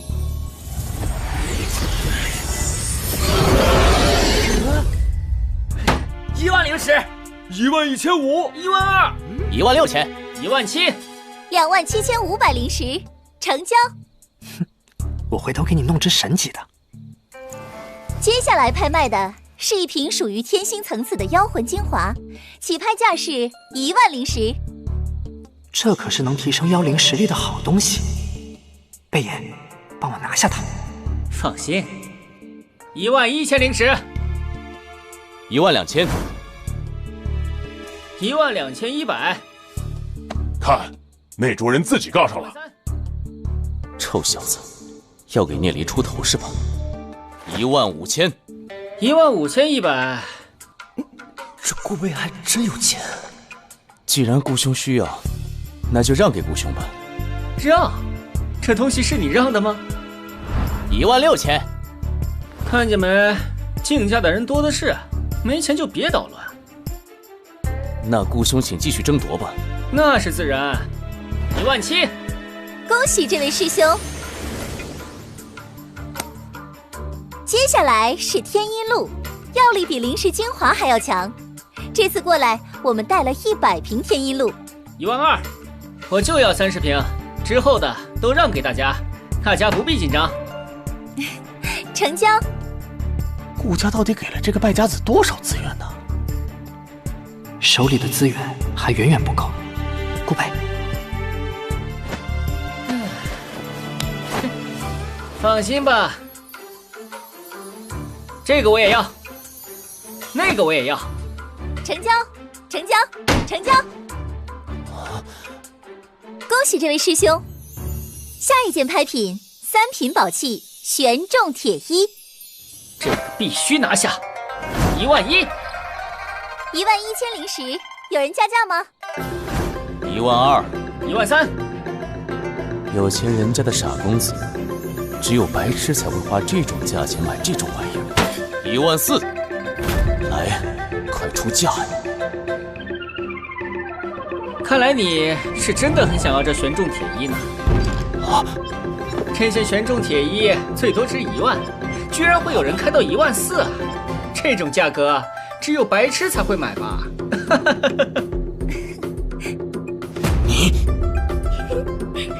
你14000灵石，成交。可恶，我大意了。这顾贝拥有这般财力，恐怕背后并不简单呢。又在拍卖卓越成长性龙血妖灵了，今年居然一连卖了10几只啊！唉，只是卓越级成长性有什么用？李行云的天赋不差，可惜庶子的身份，苍岩世家自然不会提供好的资源。李兄，有个交易，不知你感不感兴趣？聂兄，请说。如果李兄真的有兴趣，我可以弄到一只你想要的妖灵。是神级成长性的龙族血统妖灵。聂兄说的交易是什么？价钱随便你开，我卖掉所有的产业，还是能凑到不少钱的。无关价格，我所说的交易是……聂兄尽管开口。我的第一个要求，跟李兄结为同盟。以后雨神宗内不论发生什么事情，我跟谁发生冲突，李兄都要跟我站在一边。我李行云绝不是那种不讲义气之人，只要不是背叛宗门的事情，在我的能力范围之内，绝对竭尽全力。自然不会是背叛宗门，剩下的2个我还没想好，等想好了再说。顾贝，你现在在家族中影响力怎么样？嗨，族人眼里我就是个纨绔，也就父辈积累下来的一些人脉能调动一些人手吧。若是我姐姐能够站出来，那肯定一呼百应啊。顾小姐还是前行恢复为好。今天你突然展现了如此惊人的财力，肯定会引起你们顾家的注意吧？一方面，你还是继续保密，不要透露灵石的来源；另一方面，站出来，把顾恒拉下马。我姐姐中毒，顾恒那小子绝对逃不脱干系。可是想要对付他，恐怕非常困难。目前我和顾恒的实力还是差得太远。这事儿自然不可能这么快就完成。最近我会帮助你，指点你修炼。另外，找个适当的时候，你应该在族人面前展现一下你的神级龙血妖灵了。羽神宗3大势力：苍岩世家、顾氏、龙印世家。李轩辕和顾备都有资格争夺第1继承人之位，只剩下一个龙印世家的话，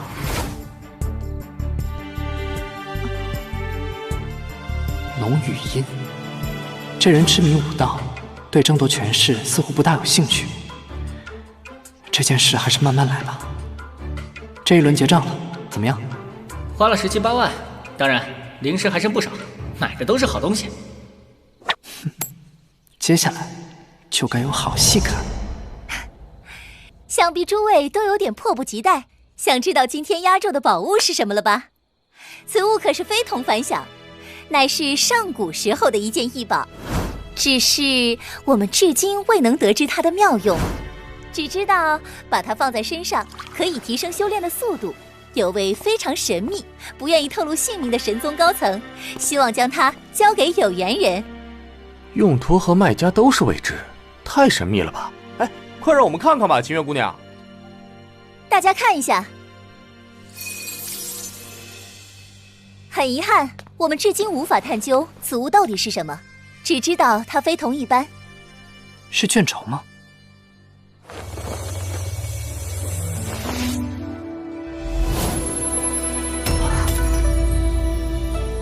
啊！此物非凡呐！这东西好厉害，仅仅展开的题字便包含无尽意念。聂离，这幅画，它怎么会出现在这里？而且还被拿出来拍卖。万里河山图，根据《时空妖灵之书》中的记载，这是一位太古时期的大能用毕生意念留下的墨宝丹青。完成这万里河山图之后，那位大能便精力耗尽而亡。这东西可不是拿来辅助修炼的，那简直是暴殄天物。如果能够发掘出它的所有功用，甚至可以成为对抗圣地的资本，绝对不能落入他人之手。顾备，不顾一切把这幅画拿下，只管拍，钱我来出。交给我好了，钱不就是用来花的吗？快开始吧！想必大家都感受到了此物的非凡了。一般情况下，这种宝物是绝对不会拿来拍卖的。令人纠结的是，连那位神宗高层都未能开发它的功用，带在身上也只能看看。是啊，神宗高层都不知道，我们花大价钱买回去。所以这位寄卖万里河山图的大人说了，无论是谁，若能知道这画卷的一项功用，他愿意出20万灵石向其购买，并且收回万里河山图。那个高层肯定没能破解图中蕴藏的万道铭文，就这样，怎么可能掌握万里河山图的作用？能打开万里河山图的人，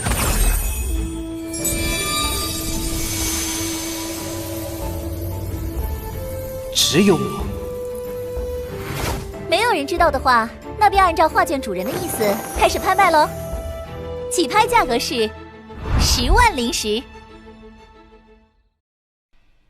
起拍价格是10万灵石。10万？整个天灵院有几个人有10万啊？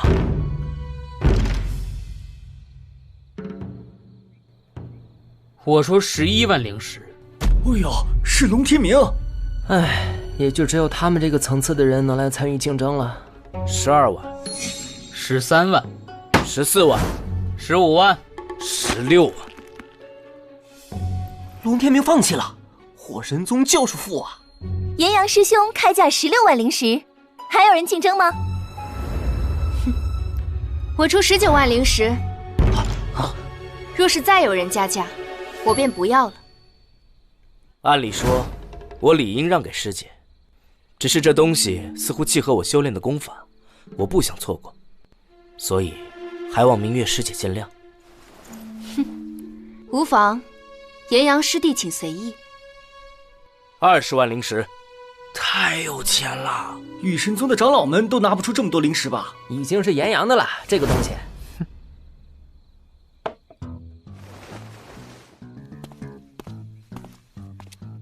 我曾听一位前辈说起过，万里河山图被一位大能布置了万灵锁。我想，就算炎阳公子买去也没有作用，不如让给我吧，我出21万。3大神宗这次聚会，本着互相交流以和为贵，大家随意竞价，价高者得，不必在意身份。顾师弟，请随意。不愧是炎阳，气度非凡呐！炎阳师兄所言甚是，那么21万，还有人报价吗？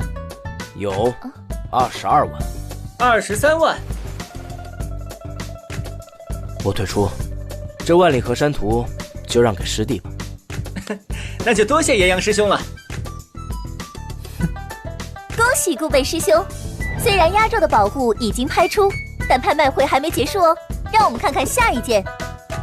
总共卖掉了20只卓越级成长性的龙血妖灵，买了万里河山图、30瓶天音露，还有一些杂七杂八的，现在还剩下13万灵石。还剩这么多？这贩卖龙血妖灵真是太赚钱了，加上我身上的，总共还有23万。哎呀，毕竟也不是每天都有拍卖会啊，平时想要找到买家出货还是有点困难的。哼，这倒也是。怎么样，还要再拍东西吗？够了，收获已经够多了。以我的铭文造诣，很有机会打开万里河山图。不知道它是否如书中所言，拥有无穷妙用，哪怕能够开发出1项功用，都算值回价钱了。拍卖会已经结束了，接下来将是这一次聚会的论道环节。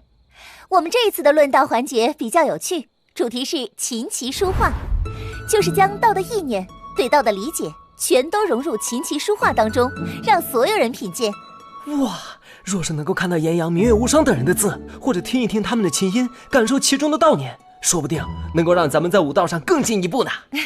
既然这个环节由我发起，那我就抛砖引玉，献丑了。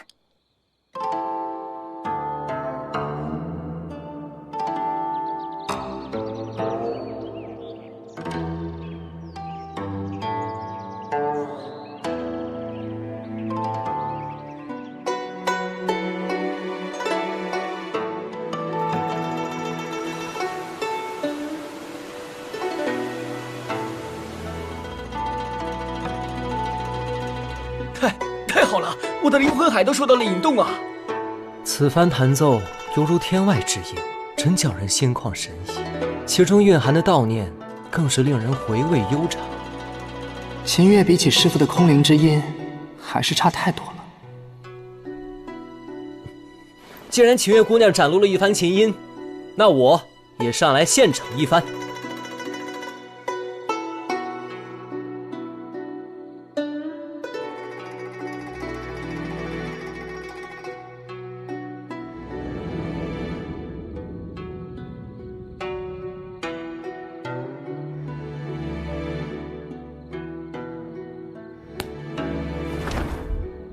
请哦，叶轩师兄好字啊！每一道笔画都蕴含了某种奇妙的境界。叶轩师兄于情这一道的领悟，比之秦月姑娘又要高深了不少。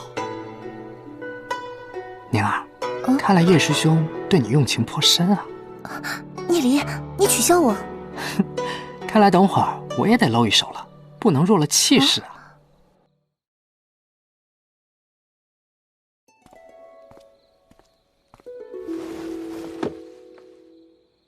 我说，这偏殿的所有弟子，无一以炎阳师兄、明月师姐，还有龙师兄为首，还请3位上去点拨我们一番。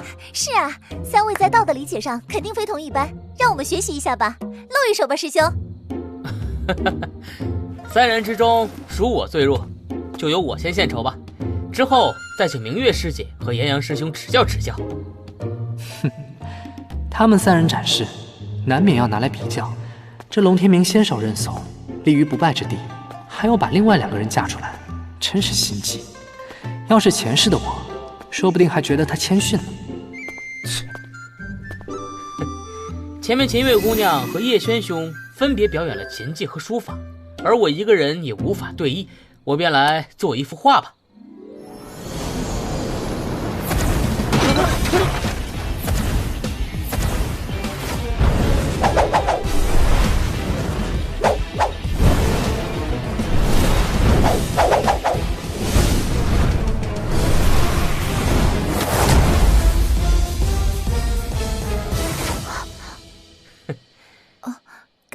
感谢龙师兄，请各位品鉴。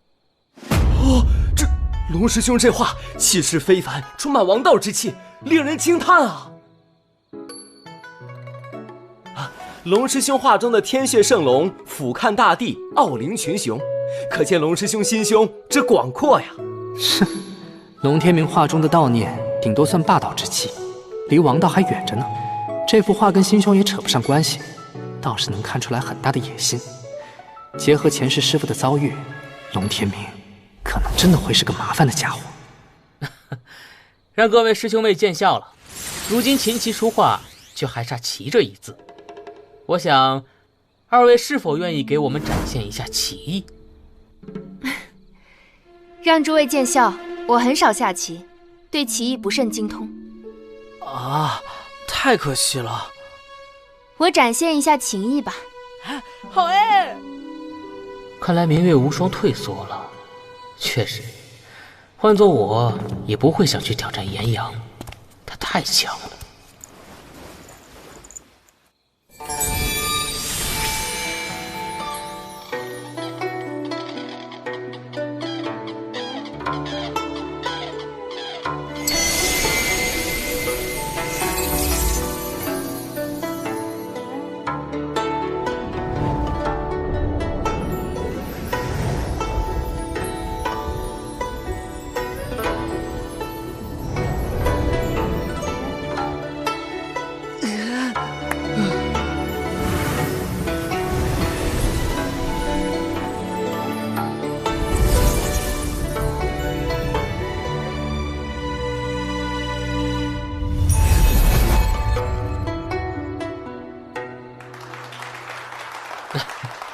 明月师姐竟已修成了天履祥和琴音，此音果然非凡。天明甘拜下风。龙师弟好眼力，这确实是天履祥和琴音。我的演奏完了，请下一位吧。不论实力如何，明月无双的心境倒是远超龙天明，恐怕只有师傅能够稳稳超过他了，就只剩最强的一个了。方才有人提出要我展现棋艺，但是明月师姐不愿与我切磋，心中有些遗憾。我自己随便展示一下好了。哎，人呢？棋盘变成了世界。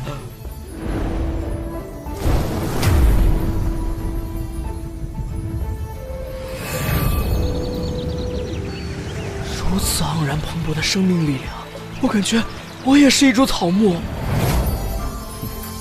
既然没人对局，我就只下一子了。没想到年轻的炎阳，对道的领悟居然达到了这般层次，这才是真正的王道。难怪他能够带领火神宗开辟盛世。感谢三位师兄师姐，真是让我们大开眼界，让我们在道念上有了全新的领悟。今天的收获抵得上我们数月苦修，真是不虚此行。那么还有其他师兄弟或者师姐妹想要上来展示一番的吗？那三位上去过了，还有人好意思上吗？岂不是班门弄斧了？我来。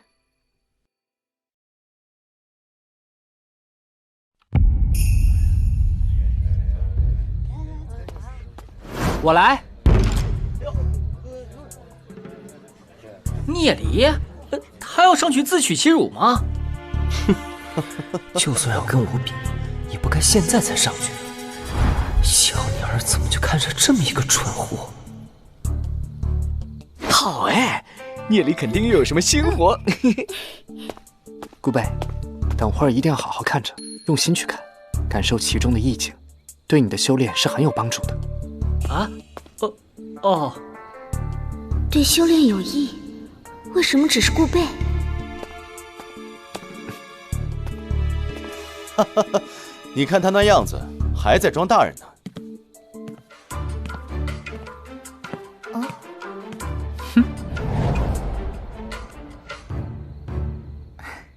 这位师弟似乎有点年轻，既然他愿意上来展示一番，着实是勇气可嘉。此前有人写过一个情字，小弟不才，也献丑，写一个字吧。哼，果然是冲我来的吗？哼，太愚蠢了！就算要和我比较，也该在炎阳三人上来之前啊。哼，我这个字送给有缘之人。切，不知道哪个有缘人需要他来指点呢？啊！哈哈哈。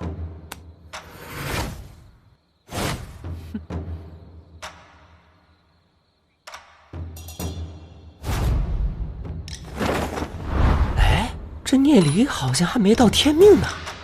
别吵，仔细感受他的气息，说不定在道德领悟上他有特别之处呢。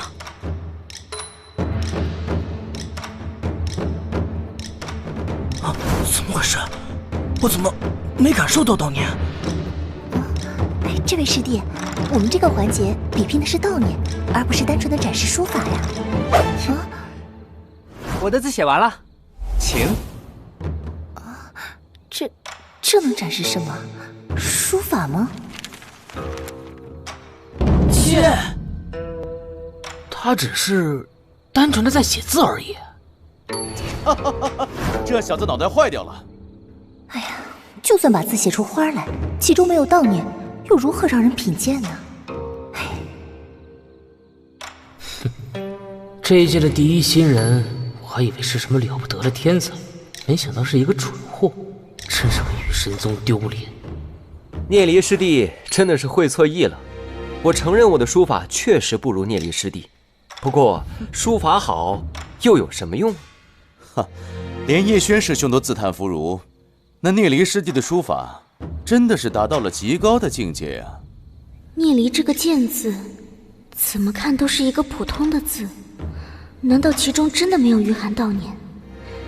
聂离又到底让顾贝这个废物看什么呢？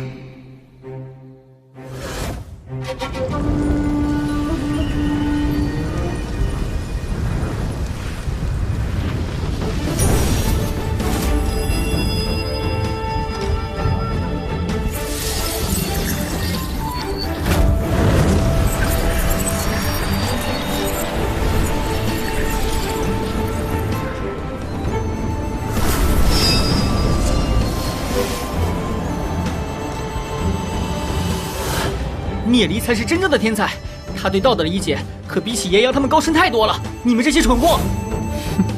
不愧是你，比炎阳还要高深。你也太能吹了！这偏殿里三大神宗的天才，莫非只有你能领会其中的悼念不成？切，随你们说好了，领悟不到字里的剑意是你们的损失。剑意，我怎么完全看不出来？难道我比顾贝还要愚钝？真的假的？看出什么了吗？没有。切，顾贝的鬼话你们也信？这个字怎么样？还得内参未来评判呢。哼，聂离师弟这字倒是不错，在书法之道上确实登峰造极了。可是我却感受不到其中任何一丝悼念。这样说起来，还是刚才的情字更好一点。哦，龙师兄都这么说了，看来这聂离就只是写了个字啊。啊，我还以为大家在比拼才艺呢。既然龙师兄和诸位都不甚满意，我就把这个字毁去吧。正好，赶紧处理掉，免得一会儿让龙天明也感悟出什么来了。等等。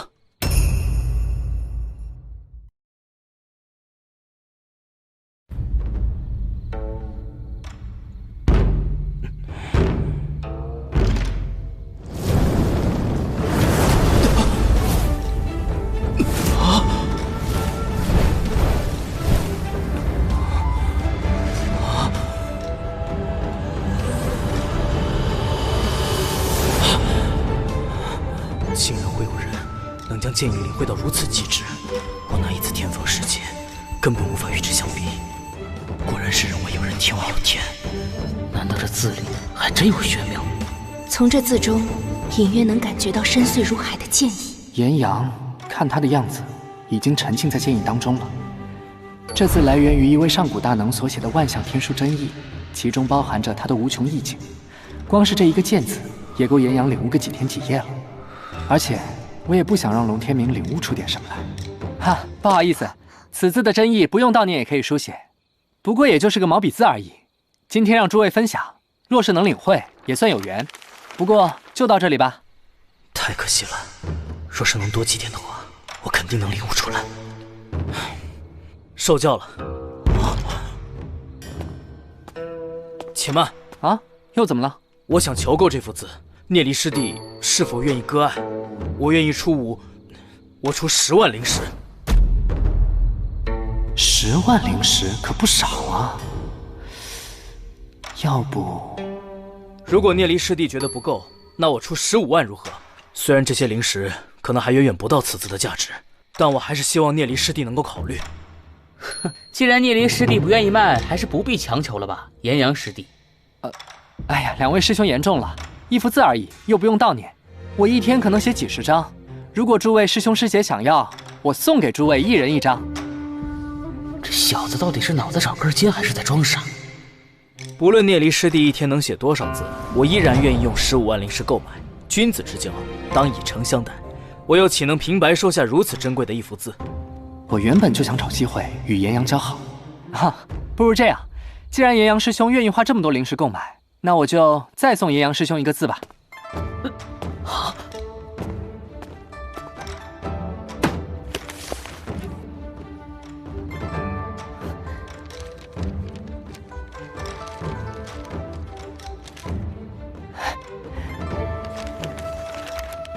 请秦月姑娘交给炎阳师兄。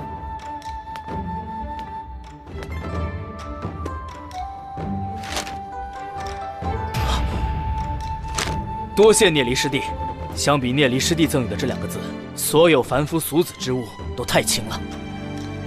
劳驾秦月姑娘将这个转交给聂离师弟。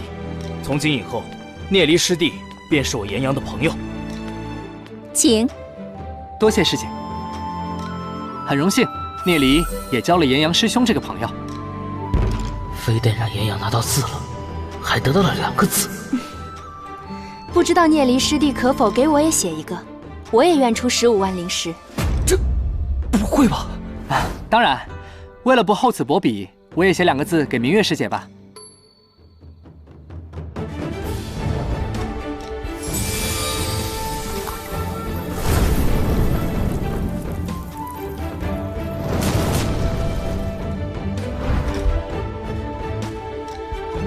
又要麻烦秦月师姐了。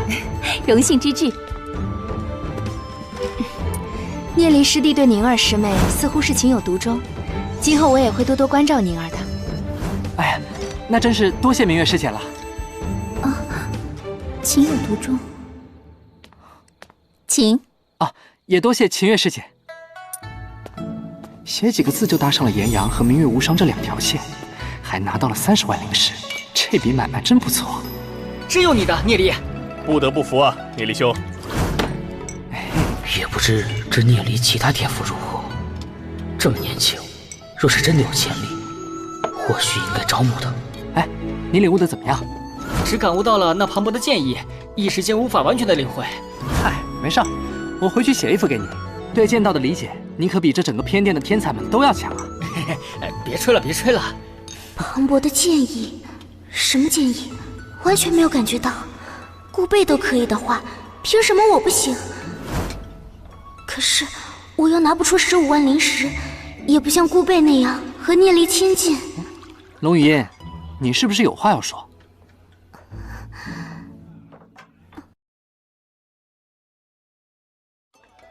龙语音，你是不是有话说？你写的那个字，让我再看看。就知道你会这么说。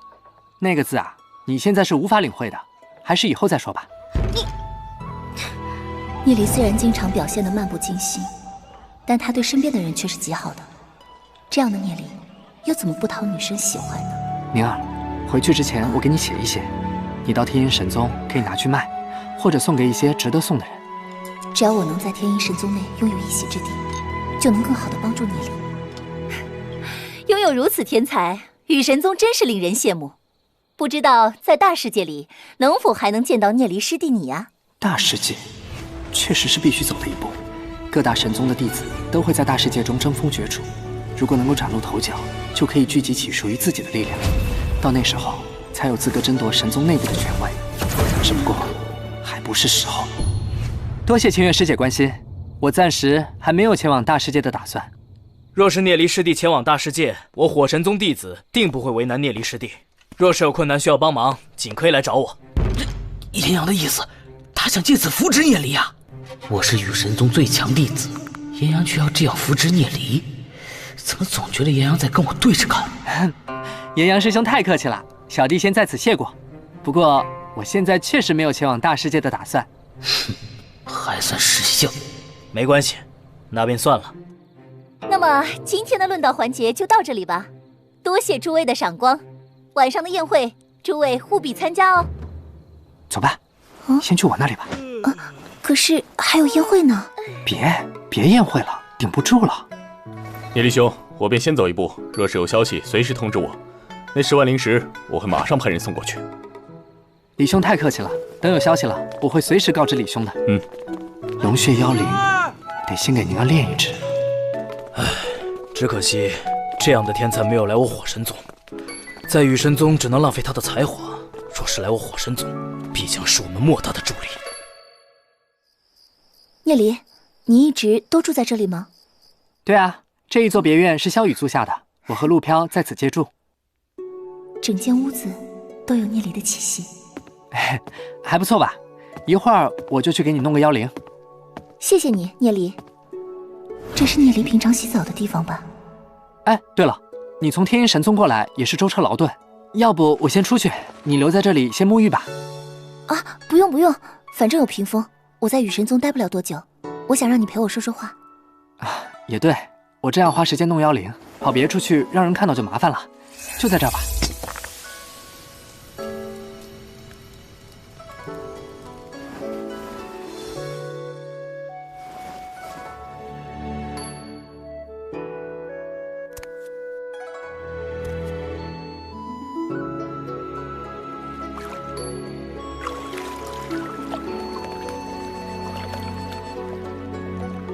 哎，对了，宁儿，你的风雷翼龙诀修炼到什么程度了？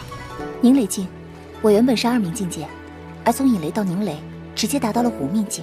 那5命之后，你有没有前往大世界？去了一趟，猎杀了3只龙血妖兽，也采集到了一些灵药。不过我独自一人，也不敢太深入。聂离对大世界也有所了解吗？哦，大世界可是一个极其神秘的所在，若不是天命之后拥有数条性命，恐怕根本没人敢前往。各大神宗所能掌握的，也只是附近的地域而已。在更广阔的区域里，生存着无数强大的妖兽。要不是各大神宗布置着护宗法阵，很多上古妖兽甚至能灭掉整个宗派。你也去过大世界了，导师没和你们介绍过吗？说过呀。哎呀，你和萧雪学坏了，竟然会耍人了。哎，宁儿，你现在的妖灵还是风雷天阙吗？我又融合了一只卓越级成长性的龙血妖灵。你送给我那只风雷天阙，我已经淬炼进了最近得到的一把风雷剑中。能够得到如此资源，你在宗门内一定表现得很好。我很为你开心啊，宁儿。我还差远了，紫云才是最强的，而且他因为血脉匹配，已经进入我们宗门的一处秘境修炼了，修为比我强上好几分呢。成功了，雷系的赤雷神鸟已经异变过了，给宁儿也是相当不错的。再看看能不能熔炼出一只适合紫云的妖灵，让他们带回去。聂离，我洗完了。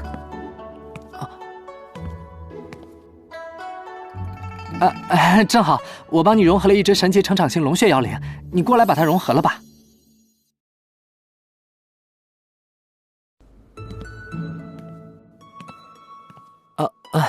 正好，我帮你融合了一只神级成长性龙血妖灵，你过来把它融合了吧。哦。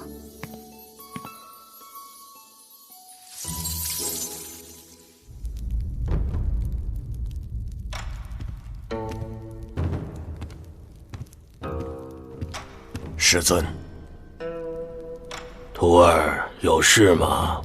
今年新一届的学员中有一个学员天赋卓绝，炼体的功夫连我都看不懂。哦，那个学员对道的理解，连炎阳和龙天明他们都无法参透。连炎阳也？这个学员是雨神宗哪个世家的？他来自小玲珑世界，不是雨神宗的。他对外宣布毕业前不加入任何世家，不知道他还能坚持多久。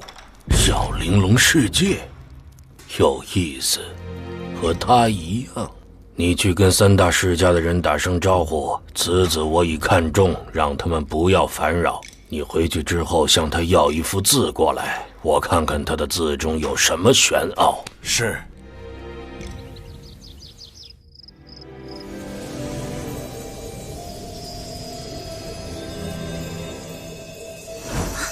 聂离，我感觉充满了力量。当然，这可是异变过的神级成长性的龙血妖灵。哎，嘿嘿，有人敲门，不会是萧雨回来了吧？他肯定想不到你在这儿。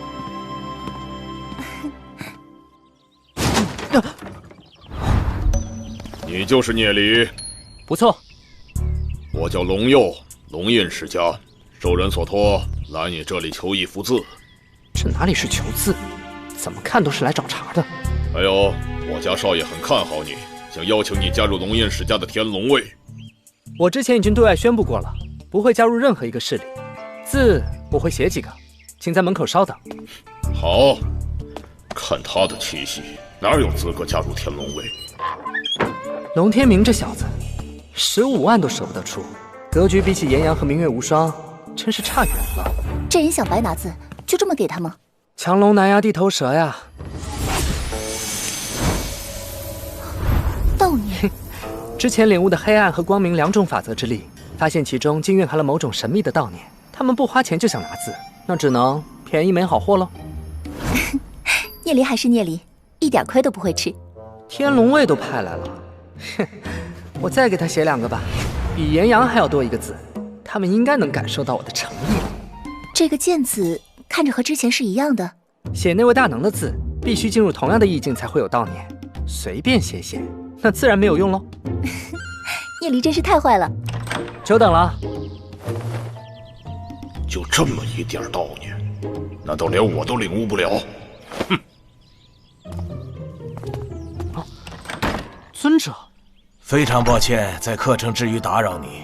我受了一位大人的委托，向你求一幅字，我用15万灵石购买。啊，尊者言重了，学生怎么还能收钱呢？不知是哪位大人委托尊者的？这位大人一直隐世不出，外界一向称他为天云神尊。天云神尊，可是雨神宗5巨头之一啊，是5位之中唯一不争权夺位的一人，一生只为雨神宗效忠。既然那位大人喜欢弟子的字，我一定尽力而为。啊，多谢！以后有天云神尊庇护，至少在天灵院内，你不必担心任何世家会给你压力。多谢尊者，稍等一会儿，我去就来。天云神尊，有了他做靠山，绝对可以少不少麻烦。他不属于雨神宗的任何势力，正是如此，各个世家都不想得罪这样一个强者。和你的情况很相似呢。嗯。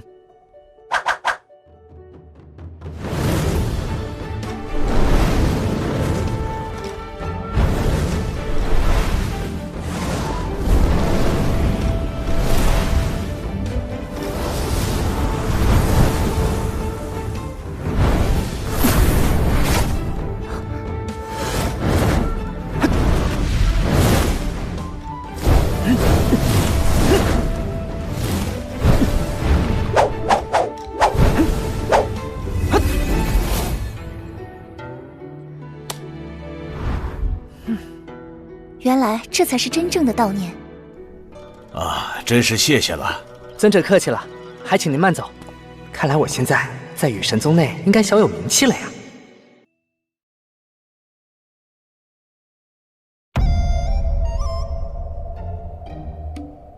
感应到了，虽然只有一丝悼念，但还是被我抓住了。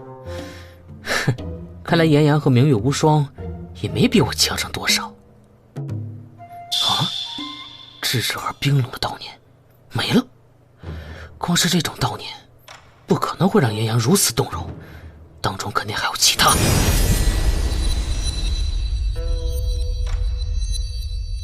没有别的悼念了，这不可能，完全一致，和偏殿展示的字形一模一样，所以不太可能是假货。混账！这幅字里根本没有悼念。再看看，这看似简单的几个字，却融入了对天地大道的理解。此子天赋非凡，极为了得。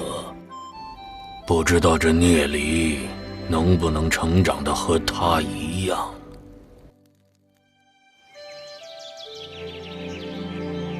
哎，终于没有客人来了。聂离，这是什么？此物叫做万里河山图。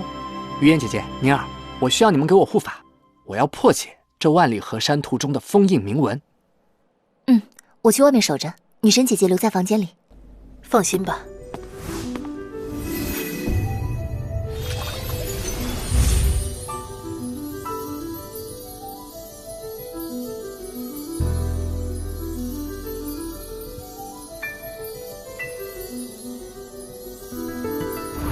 搞定了。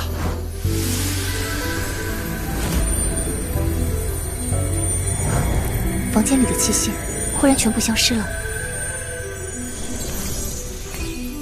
完全感应不到图中的一切，必须先破解这最外层的万灵锁才行。原来除了万灵锁之外，还有隐藏的一股悼念。原来的主人把悼念留在这里，这样就可以随时找到万里河山图了。哼，我就说呢，作为神宗高层，确实不应该为了几十万灵石卖掉这样惊人的宝物。这是想等有人摸索出图的作用，再一举夺下。换做其他人，肯定就要被暗算了。不过对方是一个武宗强者，如果抹掉他的悼念，肯定会被他察觉的。嘿，甲字也写了，再做一幅画吧。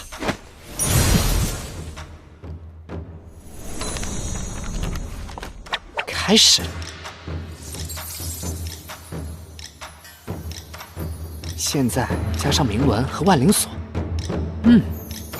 那道悼念也完美转移到这副赝品上了。哼，绝对以假乱真。找个好时间，让顾辈的人带着万里河山图去大世界一趟，演一出苦肉计。万里河山图被其他宗门强者夺走，假装受伤逃跑。时间一长，那位高层就很难猜到真品在哪儿了。何况他也不一定能看出我这幅万里河山图是赝品呢。这万灵锁的封印铭文被人动过，有人曾尝试打开万灵锁，这个人估计吃了不小的苦头。所幸我曾在时空妖灵之书中学习了数百年的铭文。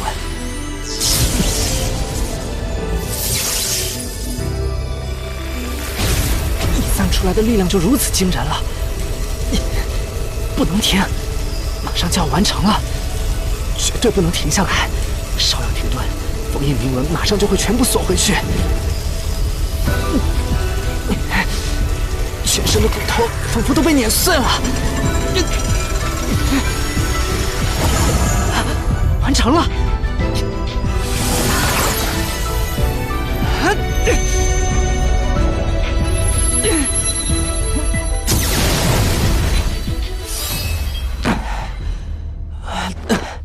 终于把这家伙给降服了，没想到我的皮还挺硬的。不愧是上古至宝万里河山图，如今已经化作了灵魂形态，与我的灵魂海融为一体。只要我的灵魂不灭，它都会随之存在。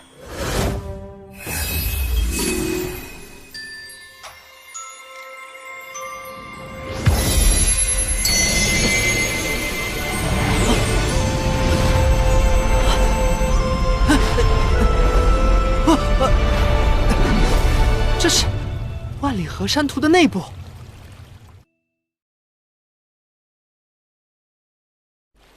还真有万里河山，天道之力好是浓厚，堪比灵眼。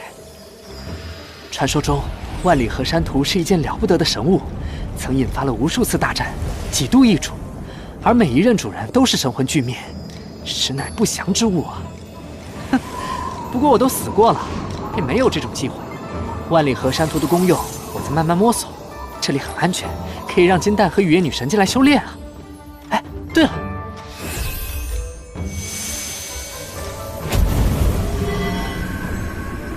传说是真的，万里河山图可以滋养其他上古生物。那我以后来这里熔炼妖灵，岂不美哉？哎，对了，看看天远神雷剑会有什么效果。哇！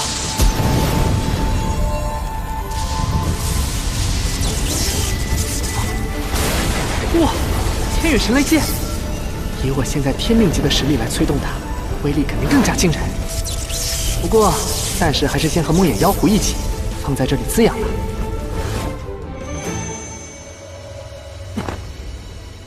哦，聂离，这到底是什么宝物？居然能够让人进去？它叫万里河山图，里面有一个非常庞大的空间，以后你可以去图中修炼。那我进去看一看吧。啊，走，你也来。嘿，这便是画中的世界。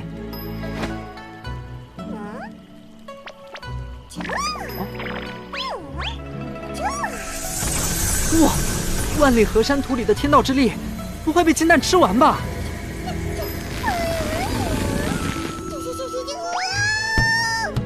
哇，这小家伙也太能吃了！还好，这万里河山图还在源源不断地产生天道之力。现在金蛋的修为相当于3命强者，而且这小东西的肉身坚固无比，几乎是无敌的。可惜四肢都尚未发育完全，还不能战斗。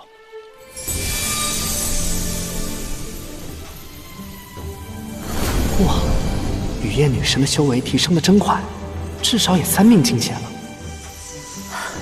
这里的天道之力非常充裕。嘿嘿，雨嫣姐姐，那你就先在万里河山图中修炼吧。好的。这万里河山图相当于我的一块领地了，未来可有不少事情要做呢。聂离，怎么样了？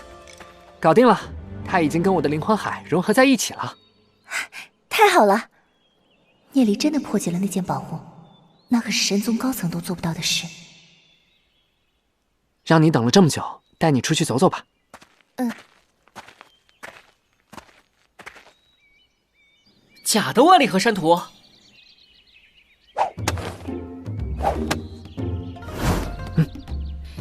到手出去。嘿，我明白，交给我好了。不过真有你的，竟然能发现武宗强者留下的记号，还能想到这样的解决办法，嘿嘿，小弟佩服。哎，别吹了，别吹了。这是最新收购的普通成长性龙血妖灵。好，多谢顾兄。聂离，啊，宁儿，你也来了？是啊，萧雨，好久不见。你这2天去哪儿了？怎么完全没见着你？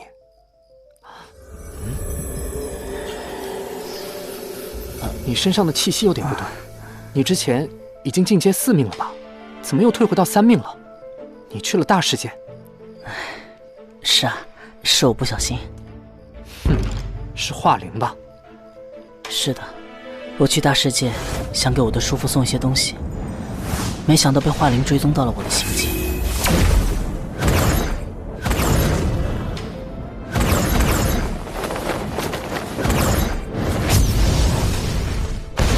几番波折，还是被他手下给杀了。化灵在大世界中有多少势力？有哪些据点？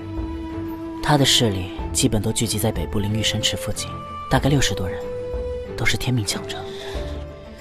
聂离，你可别冲动啊！他们人太多，以我们的实力斗不过他们的。聂离，你还没到2命境界，贸然前往大世界会很危险的。杀我的人，怎么能不让他们付出代价？你放心，我必须为你讨回公道。聂离，你准备怎么做？我自然不会去白白送死，用不着我自己动手。走，咱们去见一个人。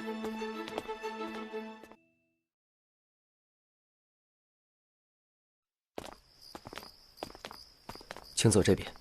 多谢。李公子这里有客人？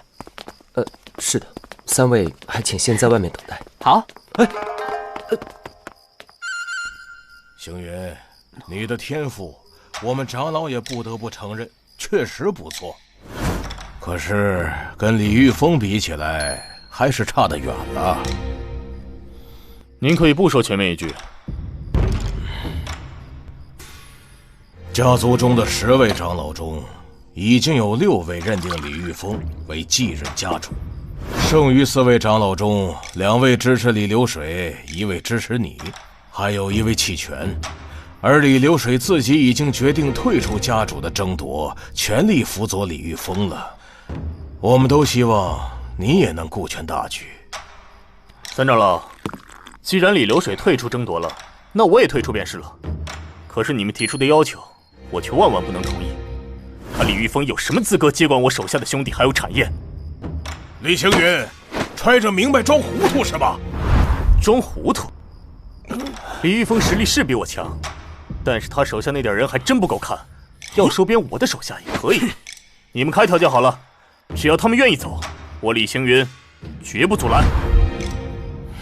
哼，李星云御下是有一套，手下的人都死心塌地，什么办法都试过了，威逼利诱，愣是没有一个人愿意转投李玉峰。只要你全心辅佐李玉峰，其他人自然都听你的。效忠家族，李星云绝无二心。但是让我去做他李玉峰的走狗，他没资格。我们苍岩世家这么多年来，总共就猎杀到了1只神级成长性妖灵。按照家族规矩，应当给谁？你们扪心自问，当年我的天赋是否真的弱于李玉峰？那只妖灵是否应该归我？就因为他是上一任家主的儿子，便可以用卑鄙手段绕过家族规矩，先行融合了那只妖灵。那之后，我的实力被他越甩越远。我不服！星云，你这个位置说这种话可不太合适，因为你掌握的势力将是苍岩世家未来不安定的因子。总算是说出心声了吧？李玉峰那小子虽然实力比我强，但是并不得人心。你们担心我手下的兄弟们成长起来，我会跟他争位，所以想把威胁扼杀在摇篮里，对不对？哼，原来是这样。前世李行云最后是脱离家族了，看来是被逼急了。不过这件事要等李玉峰成为家主之后才会发生。2位长老请回吧，我和我手下的兄弟不会去当李玉峰的走狗。李行云，你别敬酒不吃吃罚酒。哼，总有一天你会后悔的。3长老、5长老，慢走。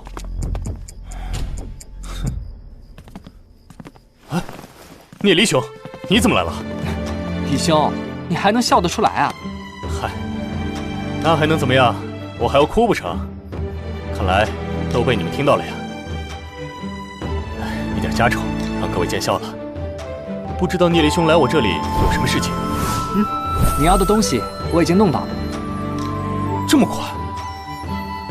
不但快，还是一只异变的，比李玉峰的那只妖灵更强。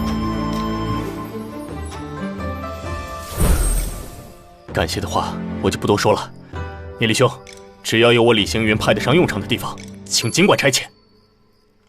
我这次来，确实是有事情要你帮忙。我的兄弟被华灵手下在大世界杀了一次，所以我想让你派点人给我，我要灭掉他们所有人。哼，华灵，聂离的兄弟就是我的兄弟，要多少人，什么时候，尽管说。你看着办好了，最好能有天星级的，后天我就要。简单，交给我便是。我再派几个天转境的兄弟跟过去。那就多谢了。聂离，你也要跟去吗？宁儿放心，我现在已经达到1命的巅峰了，找机会催化一下，突破到2命，用不了几个时辰。我等你们很久了。这家伙怎么进来的？有急事吗，顾贝？我们白天才从你家回来。哎，别问了，带你们去看一场好戏。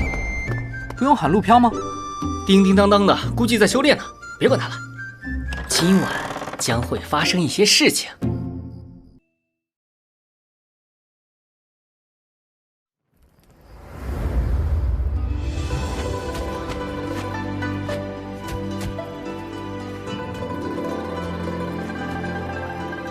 来，这边。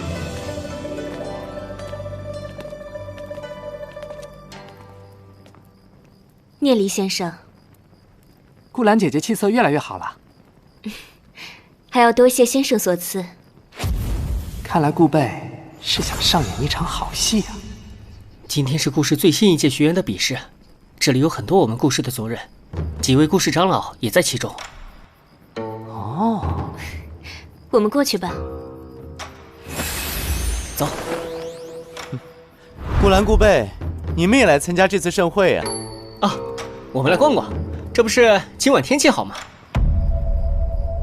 是顾兰呐，你的身体如何了？托大长老的福，最近感觉好多了。真是天不佑我顾氏啊！顾兰可是100年难得一见的天才，如今却经脉阻塞，形同废人。今天好热闹啊！听说咱们家族的后辈都在这里比试，要不顾贝堂弟也上去试试？正好顾宽的修为和你一样，也是地冥巅峰，我就派他和你玩一玩，如何？顾宽，这样是不是不太好啊？哎，反正只是切磋，顾贝堂弟不必担心，我会让顾宽注意分寸的。行吧。哎，那个20多个老婆的纨绔子弟要上去跟人比试啊！他的修为在地命境都是垫底的，简直就是废物一个。顾宽，给我往死里打！是。哼，竟然要和这个废物对打！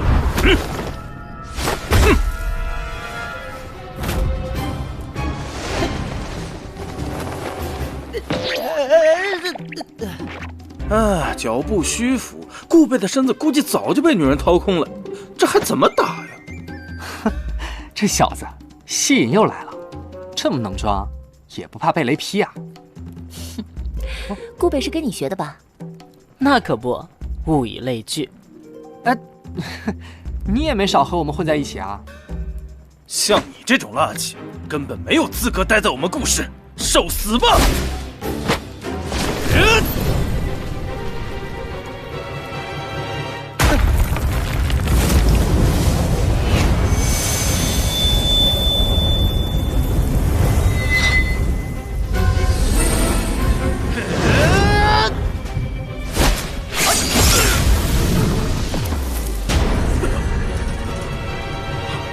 如果这是真正的战斗，你已经死了。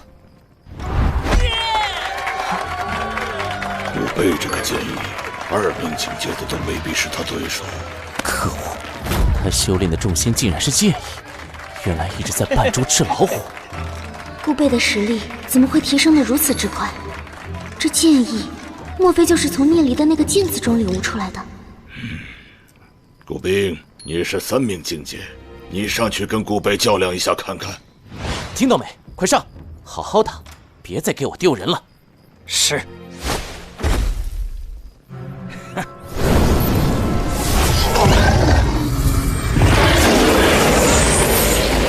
3命境界，如今我终于不用再隐藏实力，让我好好战一场吧。他的气息竟然是1命巅峰。顾贝的气息还在增长。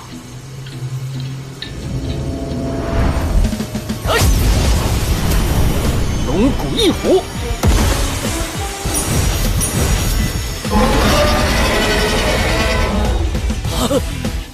接招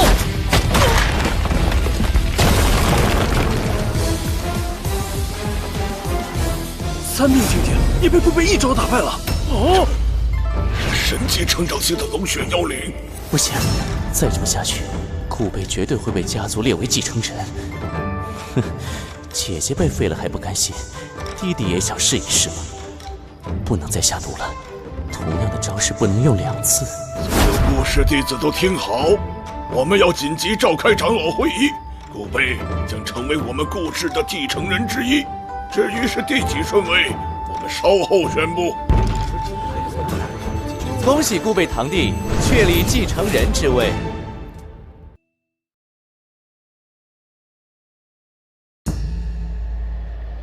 必须严查。顾北到底从哪里获得这只妖灵的，并且在不告知族人的情况下自行融合珍贵妖灵，应该给予惩戒。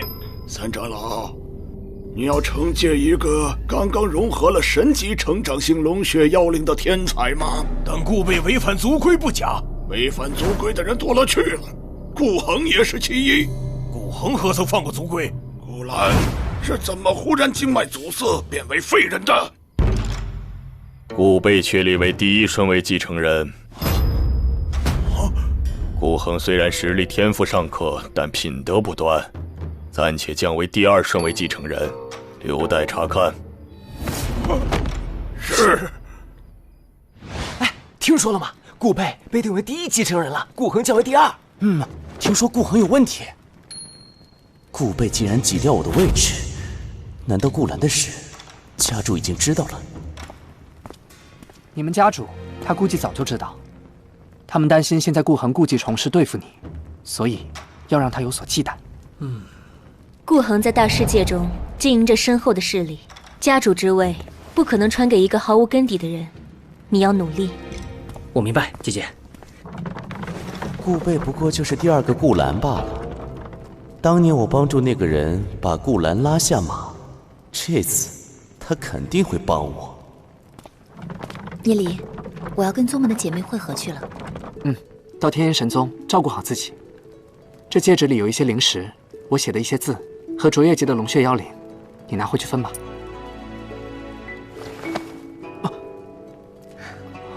再见，聂离。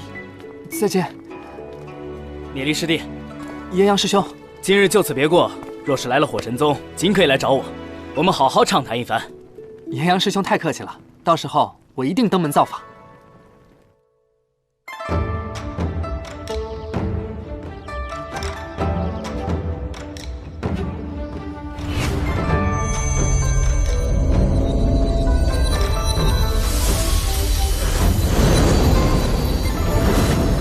2个灭魂都有颜色，目前还没有其他特别的感觉。如今终于达到了2名，该去大世界了。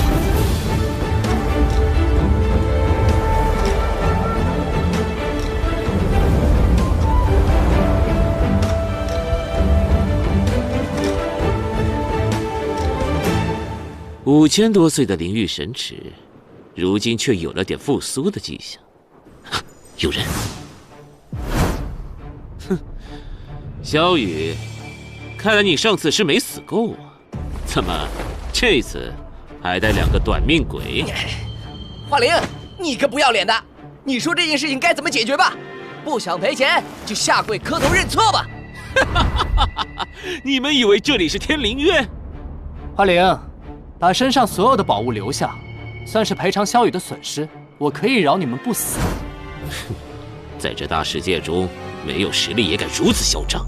兄弟们，让这几个蠢货滚回神殿！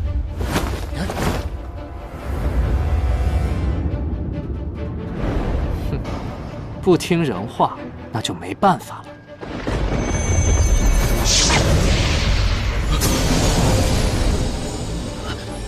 动不了了。华灵，还真是不长记性。谁？李虎，是李星云的人。我们老大说过，让你离聂离公子远一点，记得吗？这只是我和萧雨的个人恩怨，为什么要来对付我？哼，聂离的兄弟就是老大的兄弟，得罪聂离就是得罪老大，把他们全部杀了。你可想清楚了？如果杀了我，就能影响整个小天元世界的高手们开战。我们天行盟从来没怕过谁，要开战，来便是。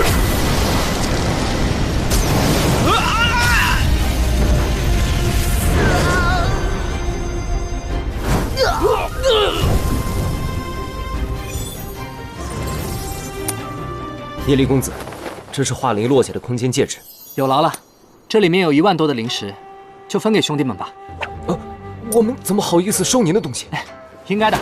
你们且在这里等一等，我去就来。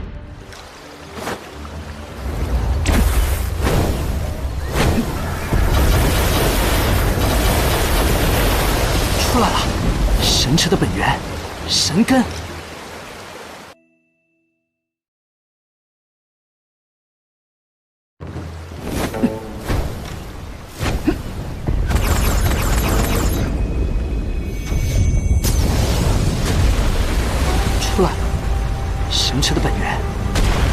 根。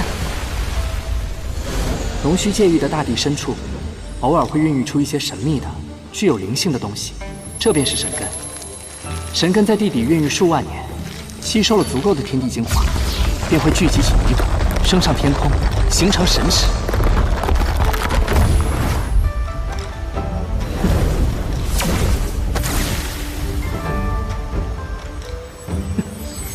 抓到你了！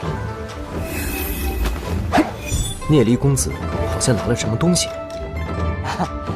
浪费大家时间了，咱们走吧。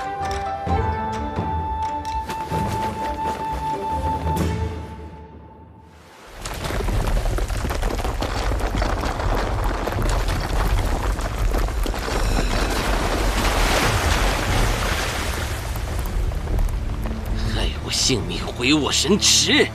聂离、厉行云，我和你们没完！你们没完！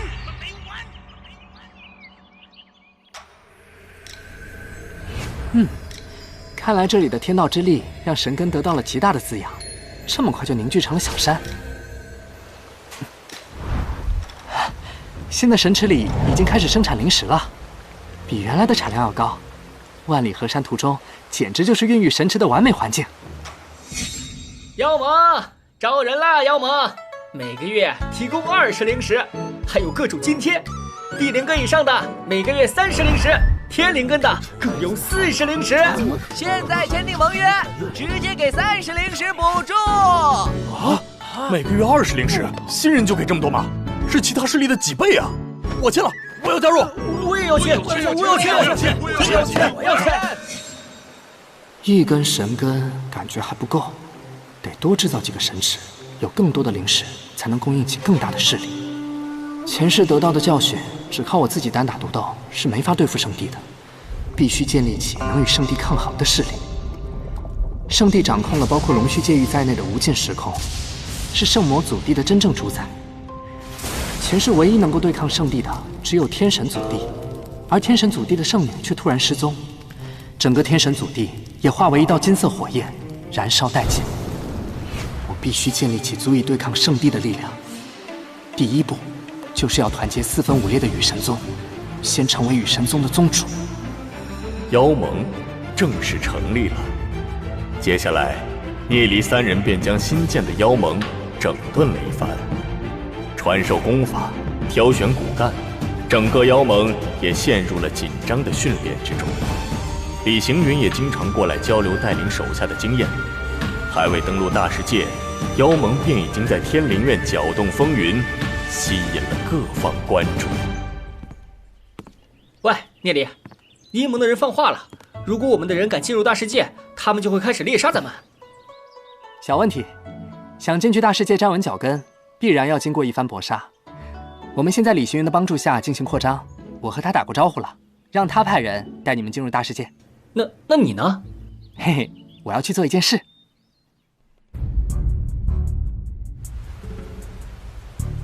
卖家我已经联系好了，不过你跟他们买那些快要枯竭的神池干嘛？我自有妙用，还望李兄为我保密。放心吧。灵玉神池虽已接近枯竭，但它在万里河山途中1个月产生了3000块灵石，甚至还有3块灵石精华。有了万里河山图，这些老迈神池的价值可就远不止于此了。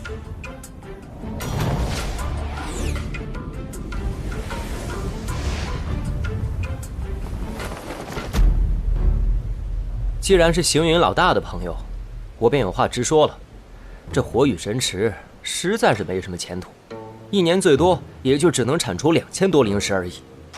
但我们70多个兄弟守着它，也就混口饭吃。你要是真想要，5000灵石卖给你好了。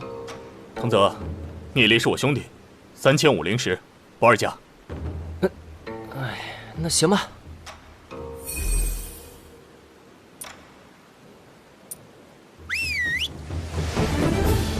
行云兄，稍等我一会儿。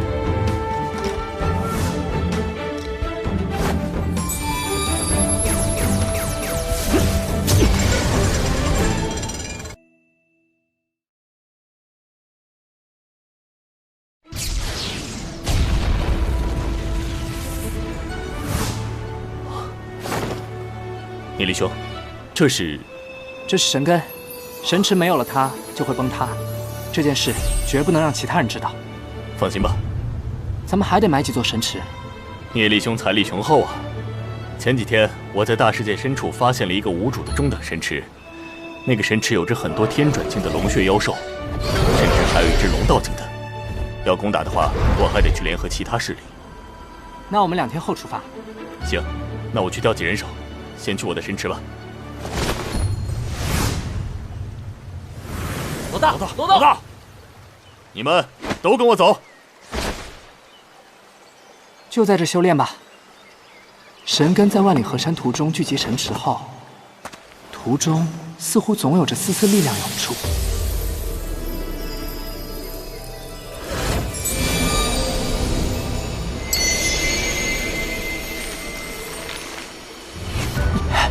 好热，灵魂海仿佛要炸了。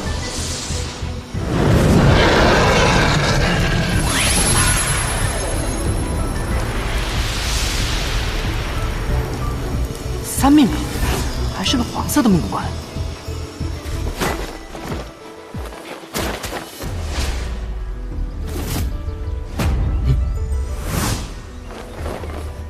来者何人？我是龙语音，来找聂离。找聂离公子？你怎么知道他在这儿？我是他的弟子。哦，聂离公子正在修炼当中，你就在附近等聂离公子修炼完毕吧。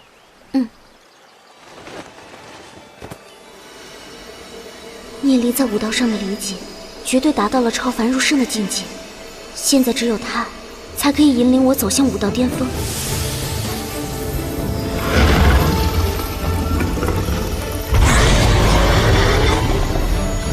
圣血翼龙成长得太迅速了，要不是藤蔓锁着，他都要挣脱了。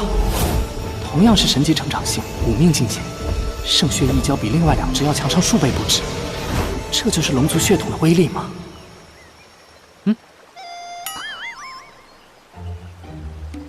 你怎么在这儿？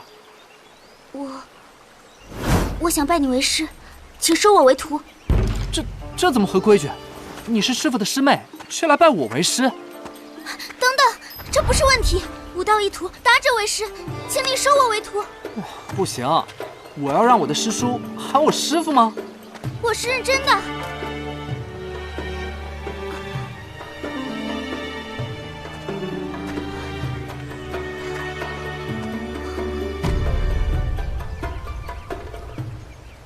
哈哈，那行吧。那师傅，你可以把那个剑字写出来给我看看吗？我就知道你在纠结这个，你并不适合修炼剑意，我写个别的字给你吧。可我还是想要试一试，顾贝可以，凭什么我不行？武道千万，每个人都有自己擅长的领域，拿自己的短板跟别人的长处比，这是很愚蠢的行为。是。武宗其实并不是武道的极致，寰宇之中有一个至高无上的存在，圣地，他掌控着包括龙须界域在内的3个大世界，凡是令他感到威胁的人，皆会受到他的追杀。千百年来，无数仁人志士演算天机，就是为了与他对抗。羽神宗的无相祖师、悬空祖师，乃至你的师傅乌羽尊者，他们都是掌握了天眼之术的人。天眼之术演化到极致之前，必须得死。原来师傅并不是音乐如害死的，反倒是音乐如随时可能会死。他不会死，因为我会把圣地打败。你愿不愿意帮我？不管让我做什么，我都会听你的。我们必须团结一切力量。首先，我要你先成为龙印世家的家主。在此之前，你还需要以自己的名义在大世界建立势力。我会全力帮助你。好，我听你的。星云兄，不要乱想，他是找我拜师的。好吧。龙语音他已经决定竞争龙印世家的家主之位，之后他建立了自己的势力，还请多多关照啊。放心吧，我会鼎力相助的。师傅说，龙语音是我踏上羽神宗宗主之位极为重要的一环。如果能够统一龙印世家的力量，将会是我争夺宗主之位的巨大助力。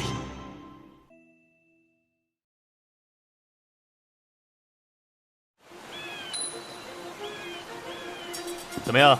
这次带了500个弟兄，其中天转竟有16人，天星竟36人。这一次，必须拿下那个神根。星云兄，帮我跟兄弟们说一下，这一次的行动如果成功了，每人可以得到200灵石。200。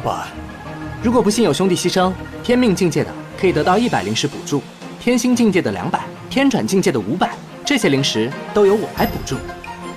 聂离兄现在可是大财主啊！聂离兄真是太客气了，那我就替手下的兄弟们谢谢了。成功了还有灵石呢，太好了，快出发吧！走。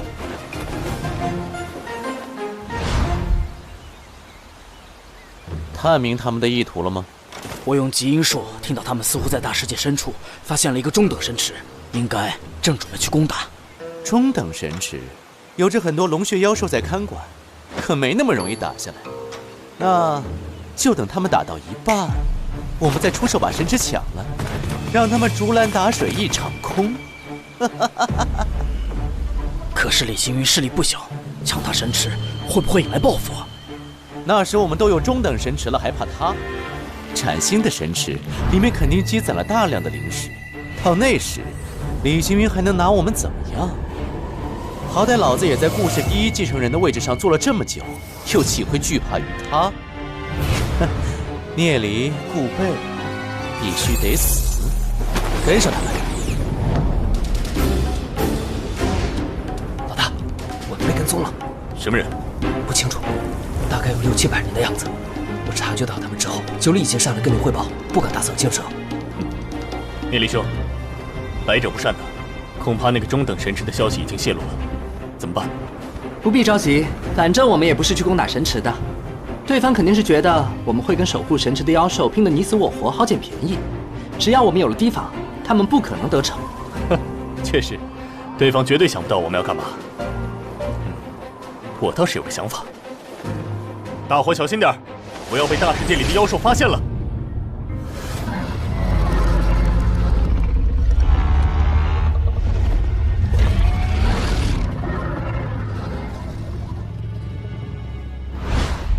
看，有好多雷火异射，小心点。这种妖兽非常暴躁，领地意识极强，有任何其他生物靠近都会被攻击。那一条已经达到了龙道境，还有30多条天转境的。龙道境界是个麻烦的家伙呀。咱们照计划行事，你派几个天转境的从西面把他们引出来，千万不要恋战。你再带一批人把我从东面送进去。包在我身上，走。中等神池，我还没有拥有过呢。等他们打到白热化，咱们就出手，全部拿下。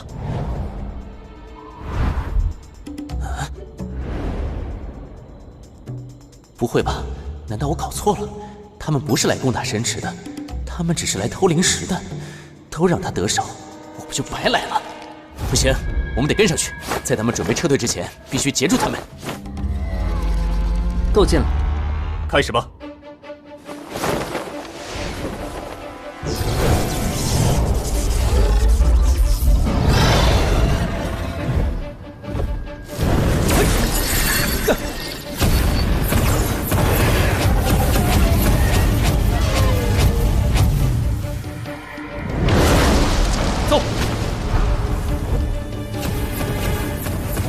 第2队上！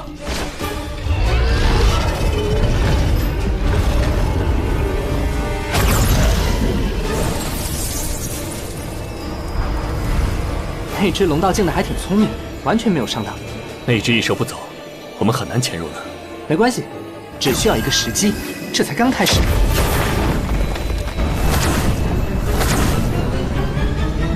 爆裂铭文，他们什么时候？他被骗下来了，上！剩下的异兽还真不少，兄弟们，杀！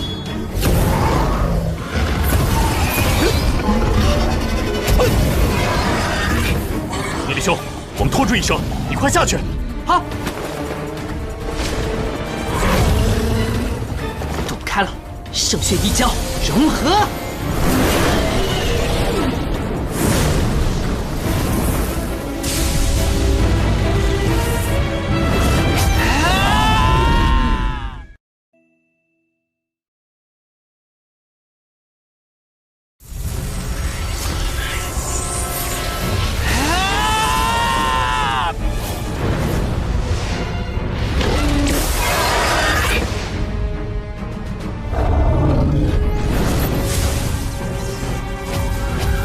很好，圣血异教的肉身，防御力果然非常惊人，直接一路冲下去。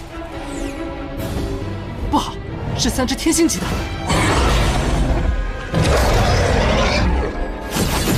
其他的交给我，只管冲！聂离，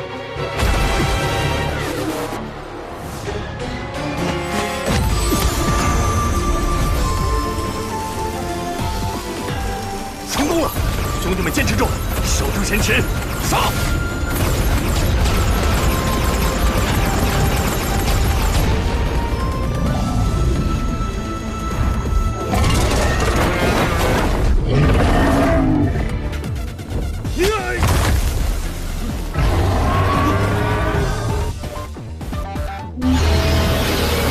竟然这么快就回来了！大家一起挡住他！杀呀！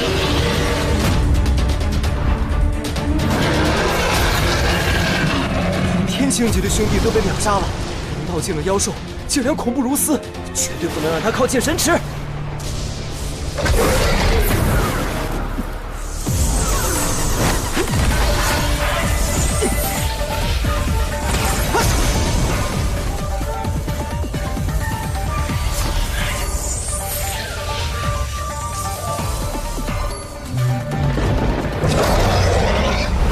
他要冲上去了，一起上！拦住他！赤血金蛟融合！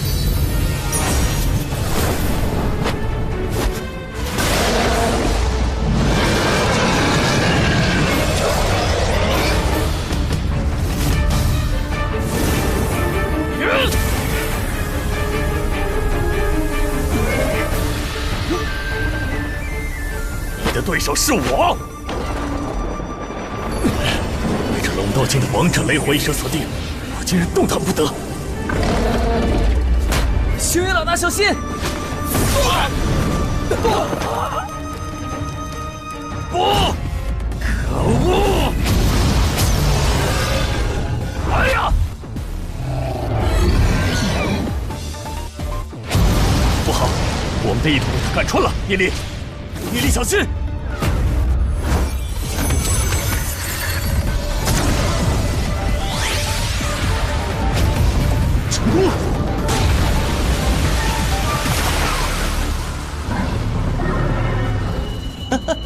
李行云他们看来被揍得很惨啊！这只雷火异蛇王实力太强了，咱们还是也不要轻易去招惹他们。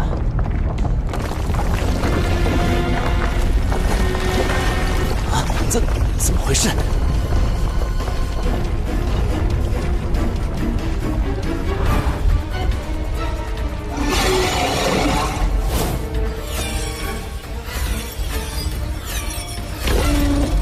他去哪儿？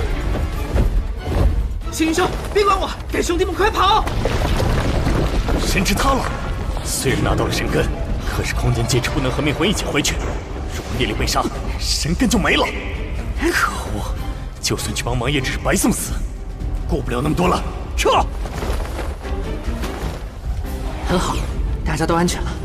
神根已经放进万里河山图了，和我的命魂绑定了，死了也没关系。可惜了我的修为，费了这么大劲，才从2命修炼到3命。哦，这不是顾恒少爷吗？好巧啊，你们怎么也在这儿？人真不少呢。你这家伙想干嘛？啊！聂离，你这混蛋！所有人给我撤！快撤！我的妈呀！救命啊！快跑！龙道境的雷火一蛇，我们完全无法与之对抗的。别再跟着我了，听到没？快离我远点儿！顾公子，我也不是故意的呀。后面这个大家伙穷追不舍，我也不知道往哪跑啊。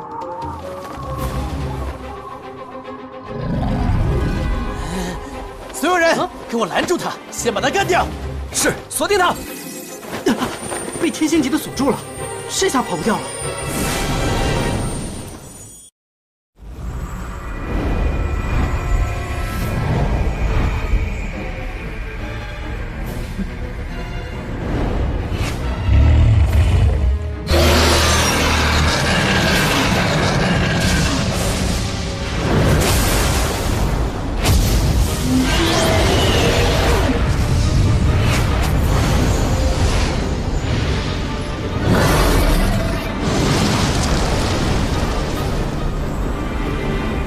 看来到此为止了。还好，一切都在计划中。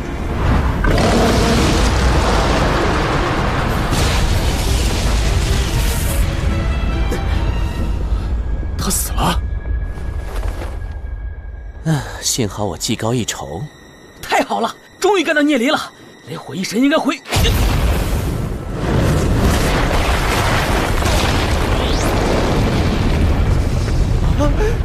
快来人，全都来护送我离开，保护少爷！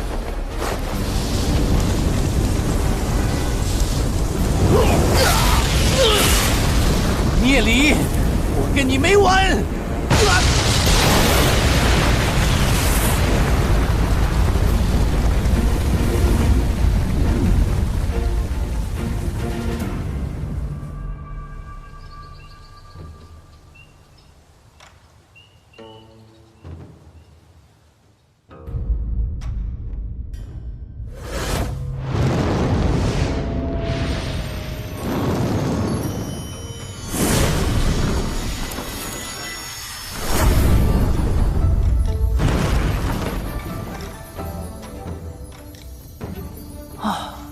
终于复活了。复活之后，修为变成2命了，而且很长段时间，我的命魂都会处于不稳定的状态，无法将命魂再寄放于魂殿。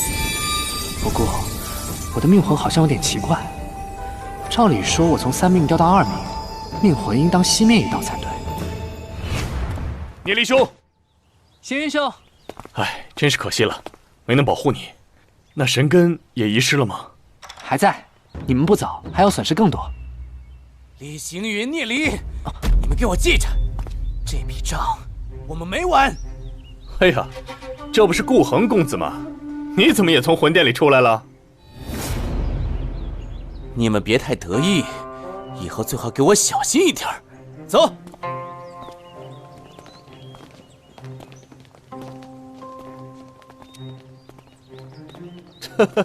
人真不少呢。咱们也走吧，先去你那里，把兄弟们的灵石结了。嗯。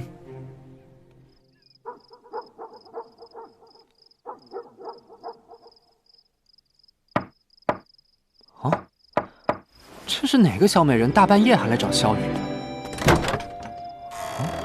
龙语音，师傅，可以今天就帮我打通穴位吗？我听说你回来了，所以就赶过来了。有那么急吗？当然，我想知道自己的潜力到底有多大，打通穴位之后又是什么感觉。那去我的屋子吧。是。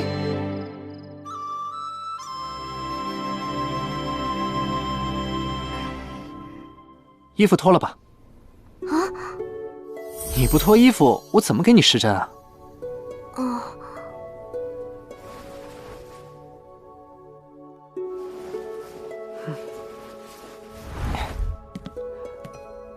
我开始啦。可能会很痛，不要乱动哦。没事，我是赤龙血脉的肉身，连兵器都很难让我感到疼痛。别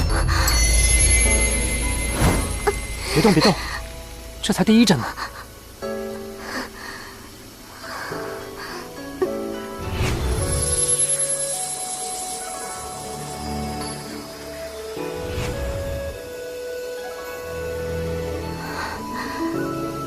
我的血脉之中，竟然隐藏着这样的力量。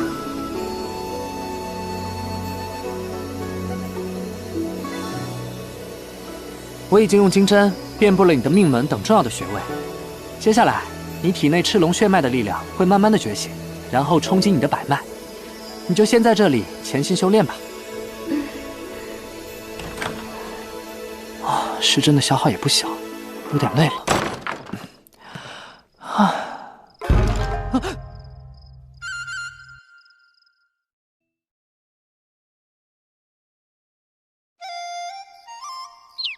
哎呦，吓死我了！你这神出鬼没的。怎么了？脸这么黑？你不会又去大世界被人干掉了吧？做这样的事情，你对得起宁儿吗？做这样的事，什么事啊？你自己做的事情自己清楚。哦，龙语音吗？这都哪跟哪儿啊？你听我解释。这小子误会我和龙语音的关系了。对不起宁儿。不对啊，如果是因为宁儿，也不至于这么生气吧？看他的样子，难道是对龙语音有意思？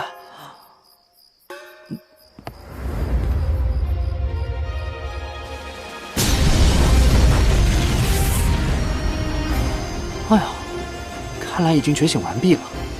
这气息至少5命境界，未来恐怕会修炼得更快。我进来了，龙语音。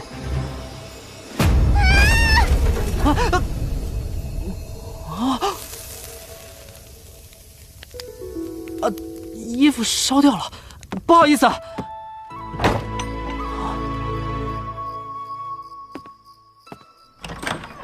师傅。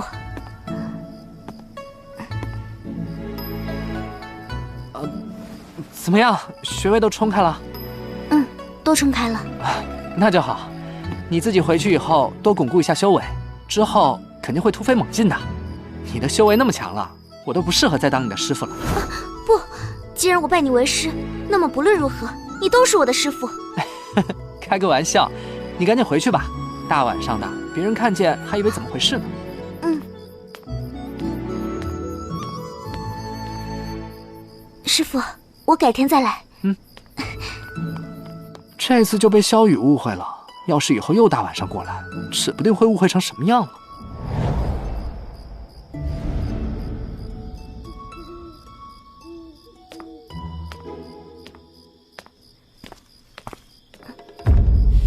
龙语音，你大晚上的去哪里了？不管我去哪里，你都管不着。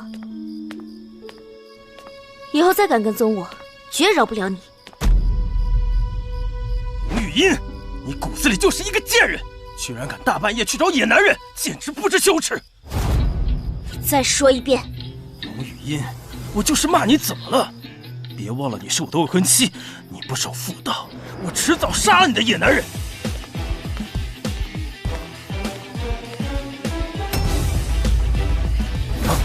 别以为有家族撑腰，你就算个东西了。你这废物，不配当我的未婚夫。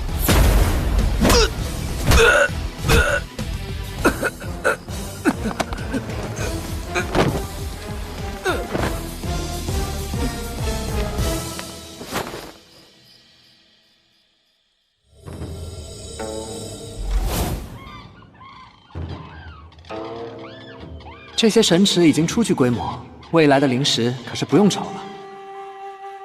雨燕女神如今的修为，估计超过作为火之灵神的她了吧？哼，这家伙在土里便是吃了睡，睡了吃，长大了不少。我就在这修炼吧，现在不用联系灵石精华了，1000倍的效力，看看几块才能恢复3命。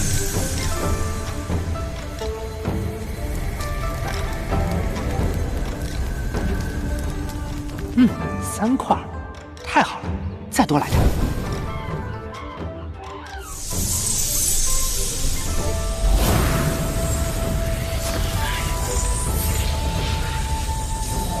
黑色的，越来越奇怪了，下一个会是什么颜色呢？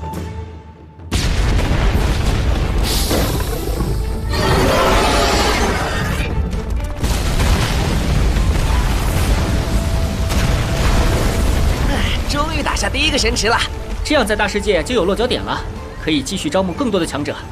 哎，这个低级神池能吸引到高手吗？钱能吸引到高手，咱们最不缺的就是钱了。贝爷，贝爷，有一个叫古玉萌的势力说要投靠我们。古玉萌什么来历啊？是大世界的一个小势力，差不多60人吧。那我们收吗？当然收。别的势力是担心负担太重，不愿意收人，我们不一样。聂离说了，能收多少收多少，让他们来吧。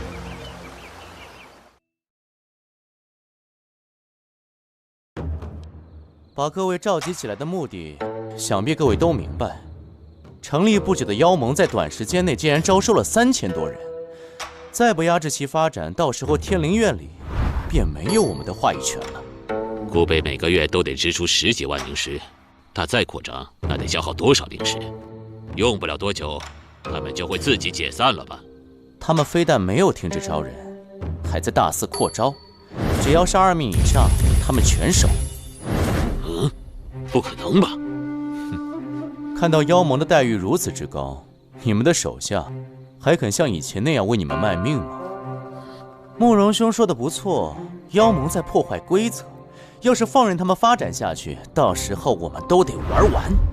我已经得到了某人的支持，只要我们所有人联合起来，绝对可以碾压妖盟。趁现在把他彻底掐死在摇篮里。好。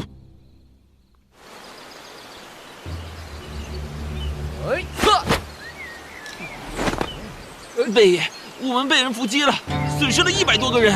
谁这么嚣张？这是伤药，快服下吧。到底怎么回事？是一群天星强者，我们完全不是对手，只有我逃了出来。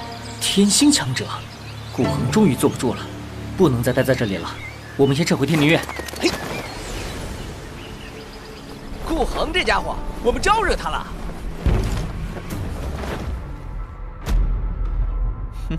顾贝堂弟，好久不见呢。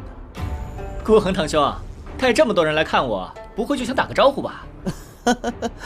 我想和弟弟商量个事情。愿闻其详。第一，退出家主的争夺；第二，解散妖盟。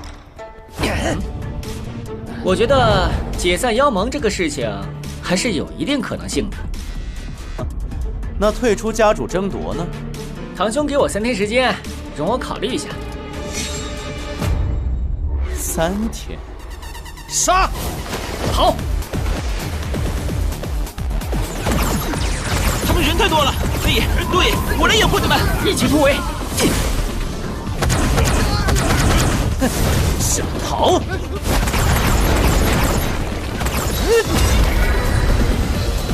休想伤害贝爷！小心！去死吧！不好，动不了了，身体仿佛要被压碎了。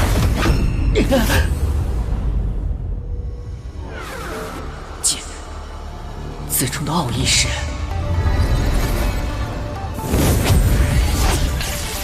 原来如此。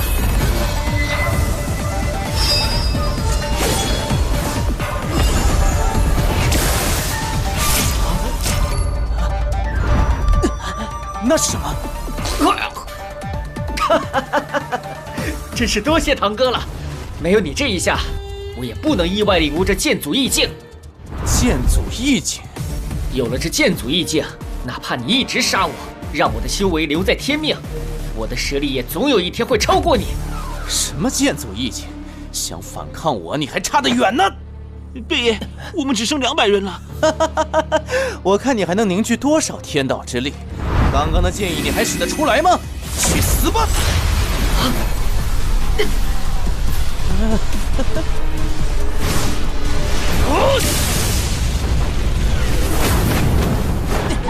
怎么回事？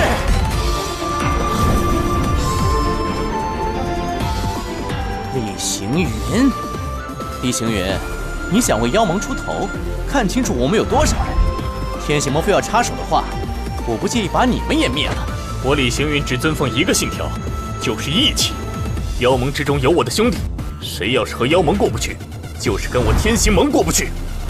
既然你要把整个天行盟搭进去，那就别怪我不客气了。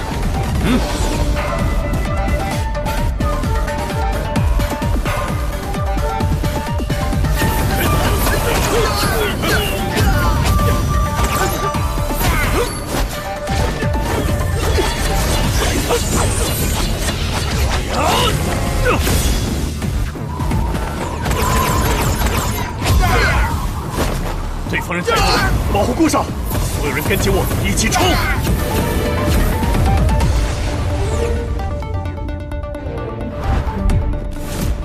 未来我会将你们彻底从大世界抹杀。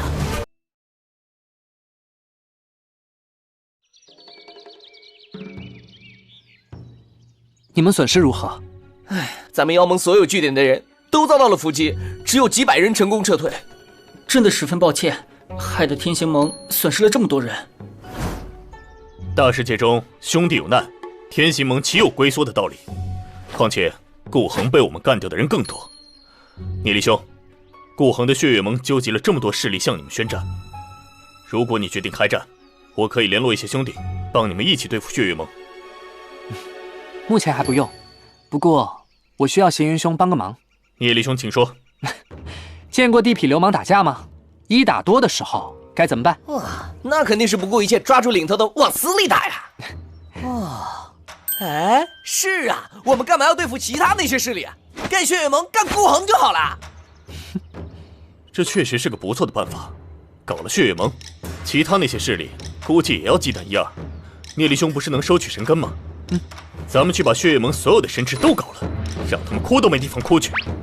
破他的财还不够，最好能收买他们内部的人，好盯紧顾恒的动态，有机会就干他，干到他不敢出门为止。聂离，你就继续养伤吧。我得赶紧巩固命魂，恢复实力。寄托在魂殿之中的命魂，相当于一个虚假的身体。一旦命魂的主人身亡，新的肉身就会基于寄托命魂时的形态重塑，而重塑之后，只能拥有之前8、9成的实力。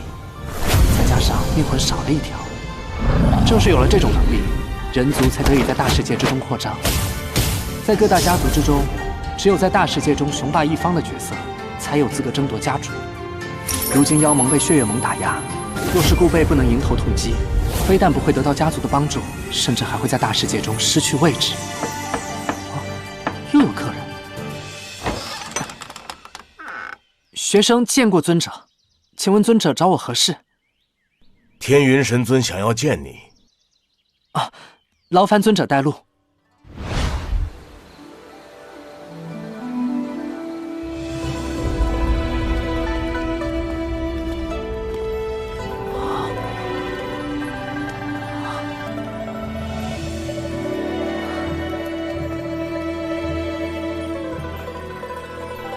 天元神尊，他身上的气息跟师父有几分相似，莫非神尊也学习了天眼之术？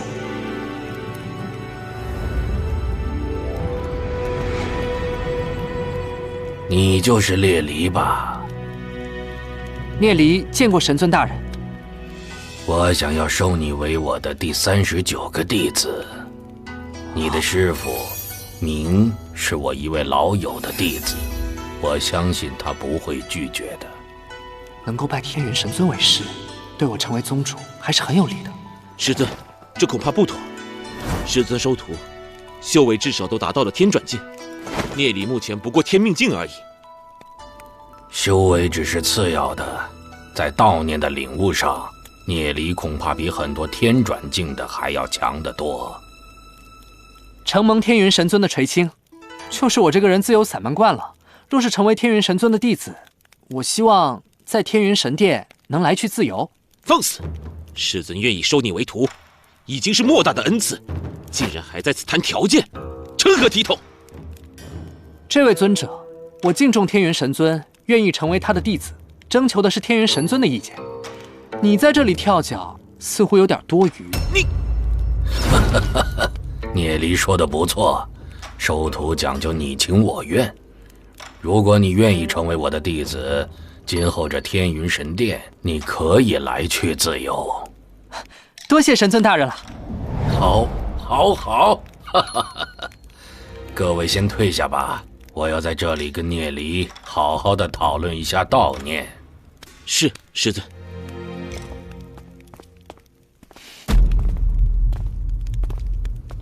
那咱们开始吧。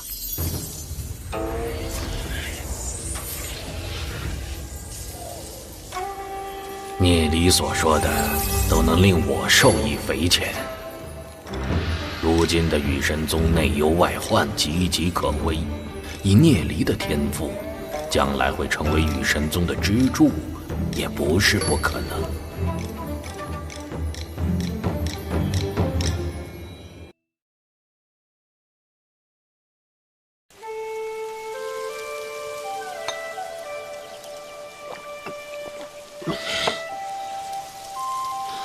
村者像是碰到了什么不顺心的事儿。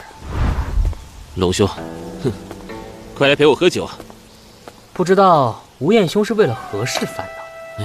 我跟随老头子修炼也有30年之久了，忠心耿耿，但他直到今日也没有传授我天云神诀最关键的口诀，总以时机不成熟来搪塞我。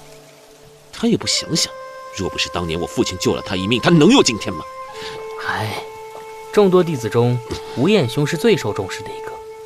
这天元神诀的传承者，迟早都是你。哼，这老头刚又招了一个新弟子，叫什么聂离。看老头子对他的态度，简直是当块宝贝供着。聂离？龙兄也知道的。这聂离竟然拜了天元神尊为师，而且龙语音似乎听了聂离的教唆，准备争夺家主之位。此人很不简单，若是不及早对付，未来恐怕会成为你的心腹之患。说不定天元神尊受到蒙蔽，将天元神诀传授给他。依龙兄之见，应该怎么办？不如这样。得到天元神尊的青睐，距离宗主之位又进一步了。哎，你们回来了，怎么样了？我们偷袭了血月盟的2个据点，以60人的代价干掉了他们1000多人，够顾恒难受的了。我们已经摸清了血月盟的情况，等你的命魂稳定，我们就找机会敲掉他们的神池，让他们揭不开锅。聂离，我还得到一个消息，顾恒有一个非常信任的亲信，一直在偷偷侵吞血月盟的灵石。这样一个重力的人，只要我们威逼利诱一下，肯定就把顾恒卖了。要不要去见见他？当然，马上去见。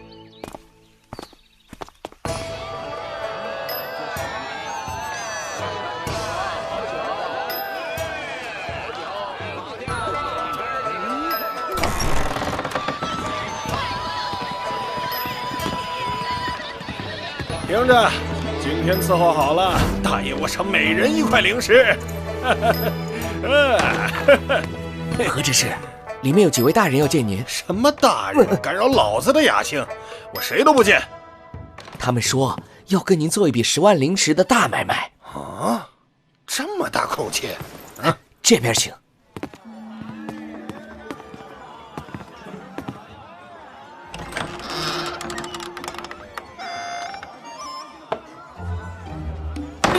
你们是？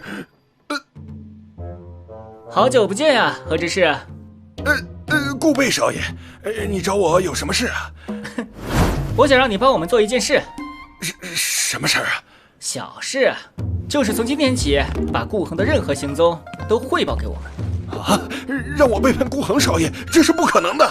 你听好了，我只说一遍，一次2000灵石。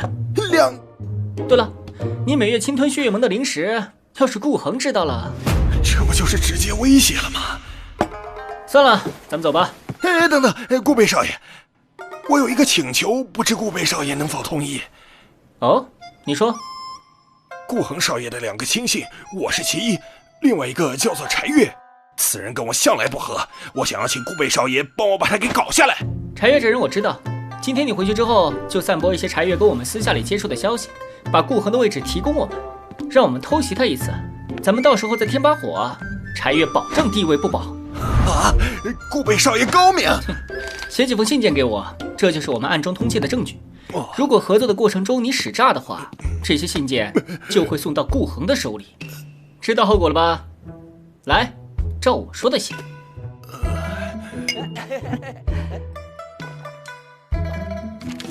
不错不错，这是奖励你的，以后帮我们办事绝对不会亏待你。啊，真的有2000多。那我还跟着顾恒就赚个200-300灵石干什么？多谢顾贝少爷。聂离，你觉得这个人靠谱吗？这个人唯利是图，又有他的把柄，不怕他不听话。那个柴月是一个人才，我曾邀请他来我们天行盟，不过被拒绝了。既然如此，行云兄可以继续跟他接触。柴月被何贵陷害，迟早有一天在顾恒手下会待不下去。而背上叛徒之名的人物，除了知情者，可没有势力会愿意收留。知情者？知情者不就是咱们吗？是啊，所以要加大力度迫害，应该说是帮助他吧。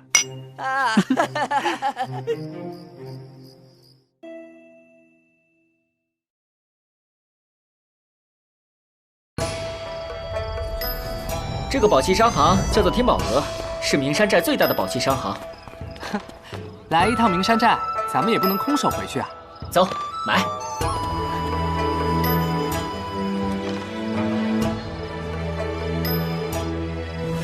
公子要多来呀。告辞了。哎，聂里，咱们都买了一套战甲和兵器，你怎么只买战甲？趁手的兵器我早就有了，现在咱们都有了整套6品宝器，出去探险有底气多了。嘿嘿，好想出去炫耀一番。我竟然落选了，可恶！明明不久前我还在班上排第2的，这几个怪胎排在我前面就算了，这个血雨是个什么东西？很开心，大家都被东院录取了。这东院总共有600多学员，每个人都有排名。上一届新人的第1名是慕容羽，目前在东院排名132。上届的第1天才则是李行云，排名78。更早一届的冠军是顾恒，已经去中院了。顾恒原来这么厉害，居然能把他干掉，真有你的，聂里。嘿嘿，也不算是我干的。能够进入中院的都是超级天才，将由羽神宗最强的5位5宗级强者亲自教导。只有中院的天才，未来才有资格成为各大世家的执掌者，才能竞争羽神宗宗主。只有不断的挑战，进入东院前10，才有可能被中院选中。龙语音，你什么时候？我一直跟着你们。嗨，龙语音。哎，李行云才排名78，要进前10，这谈何容易啊！所以你更要努力修炼啊。哎，萧雨呢？不是也进了东院吗？应该已经在演武场了。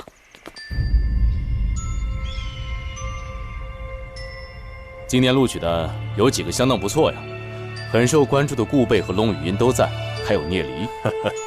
这一届可是好几个天灵根5品以上的，顾贝和龙语音更是融合了神级成长型龙血妖灵，进入中院也近在眼前了。按照东院的规矩，新进的学员都必须先挑战东院的师兄师姐。你们可以自由选择对手，每个人最多可以挑战5次。胜负直接影响排名，挑战没有限制，但是不能杀人。挑谁呢？都不认识呀，只能挑气息看起来不那么强的了。现在比武开始吧。你说说挑谁呢？切，死小鬼！我如今的修为可是6名境界，借你10个胆子试试。我要挑战他。慕容羽不是上届的第1吗？居然有人敢点他！既然聂离师弟有这个想法，那我就指点一番吧。上次把你放了，让我懊悔不已，今天就别怪我不客气了。这聂离不自量力啊！比武开始。聂离，在别人眼里你是天才，但在我慕容羽眼里，你一文不值。今天我要教训教训你，让你知道怎么尊敬师兄。废话说够了，动手吧。无知，狂妄！又是这招，消失了。在这儿你太慢了，不躲，想和我同归于尽？破绽！来上这一拳，聂离死定了。这感觉不对劲。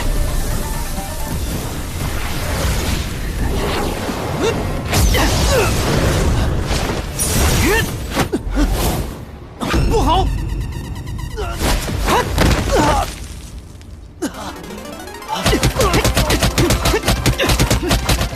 这场面不对啊！那小子挨了拳怎么没事？慕容羽的实力应该远胜对手啊！聂离这小子算不算作弊呀？刚才我们说了，不限任何手段，应该不算吧？臭小子，该使的不是全力，年轻人太师！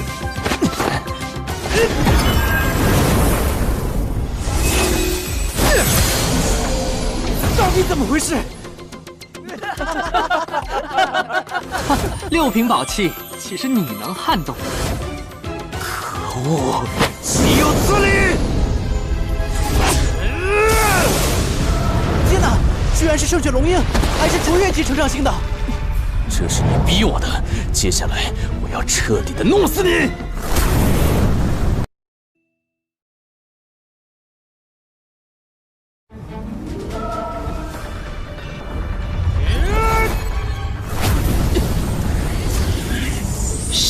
英，终于看清慕容羽的全部实力了。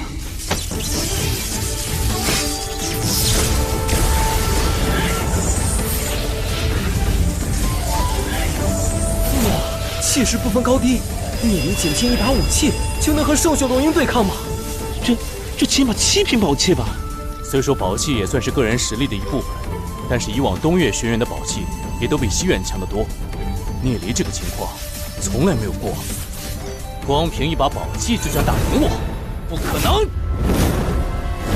啊！聂离再不躲开，那就死定了。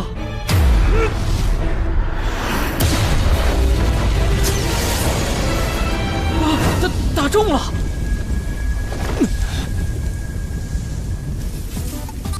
这不可能！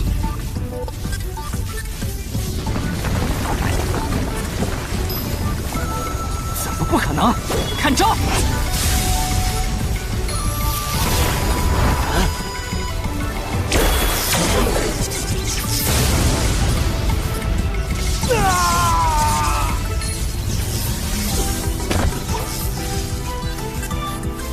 还行吧，慕容师兄。该不会被电麻了吧？那都体验不到我闪电的厉害。我杀了你！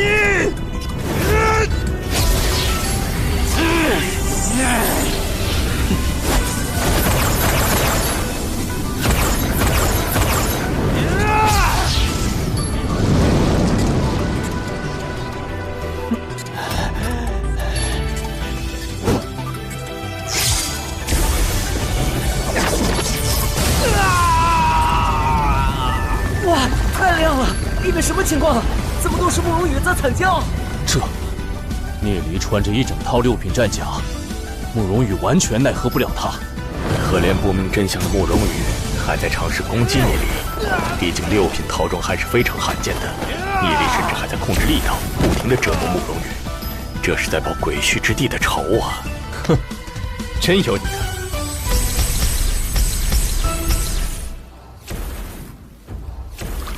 哼，没想到北岩兄也对这些个新人感兴趣。我只是想来看看，连你都这么在意的，是个多么了不得的天才。现在看来，那个少年还是蛮有意思的。他只是凭借着一身宝器才能战胜慕容羽，也能令北岩兄刮目。来自小世界，没有任何背景，却能在进入东院之前拥有一套6品战甲套装，甚至被天云神尊收为弟子，这难道不算能耐吗？听说他和顾贝一起组建了势力，短短几个月间，已经几千人。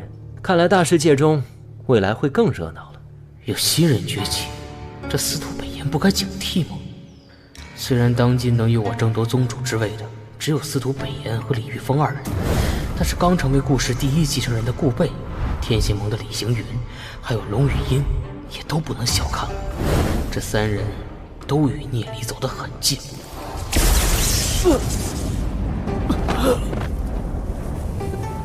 结束了吗？都打了半个时辰了。哦，是谁赢了？哎呀，还好我准备的外套多啊，以后还是得注意点，衣服也得保护好，不然很容易。慕容羽输了，衣服都打没了。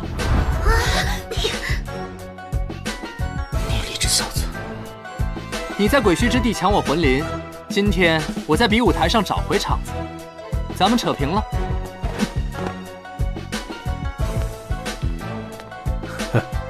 看来得重新定规矩了呀，不然聂离马上就要东院第1了。现在就得改。2位长老，天云神尊有令。天云神尊。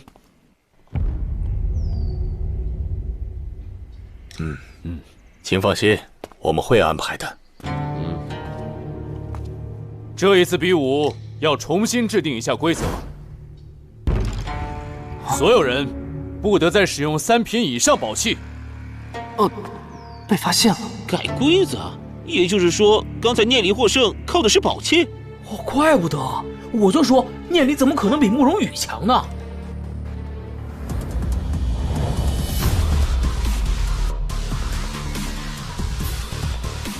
原来是这家伙。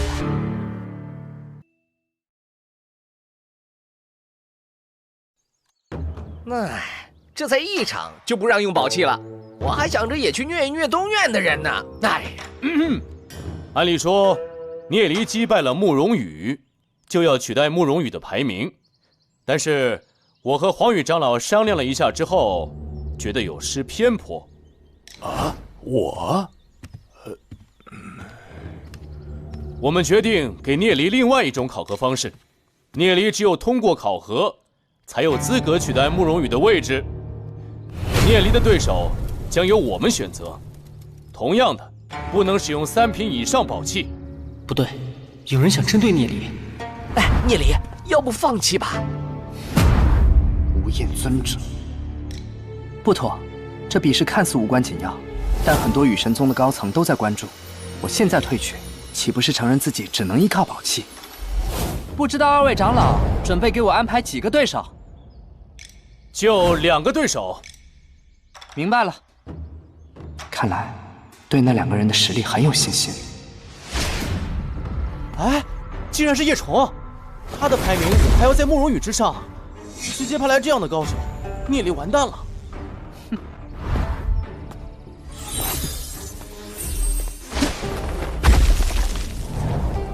你好，请多指教。叶虫，别浪费时间，不必留手，杀了他，杀掉聂离。无厌尊者的命令，我没法违背。得罪了。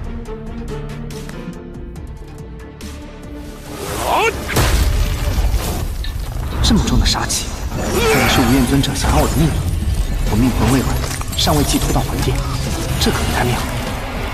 寒冰龙兽是卓越成长性的龙血妖兽，只是测试，需要派这么强的对手吗？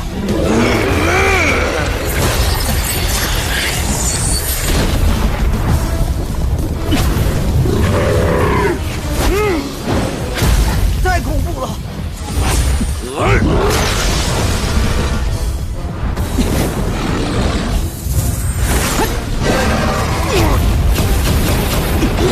可恶，居然偷袭！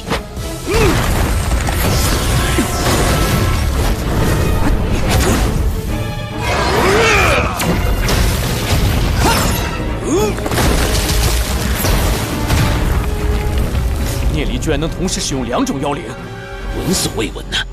难道他体质异于常人？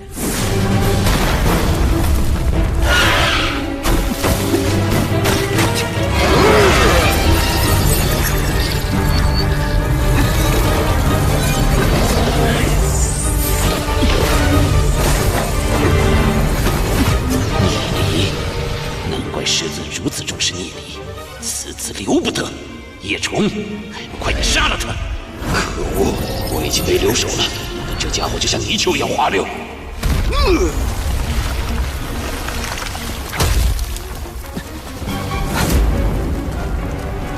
啊！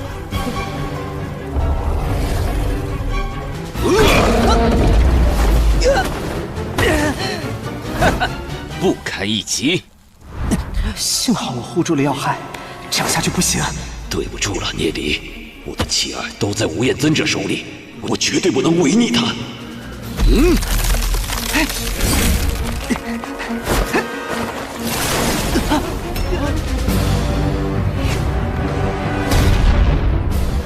叶虫想杀聂离，叶虫，住手！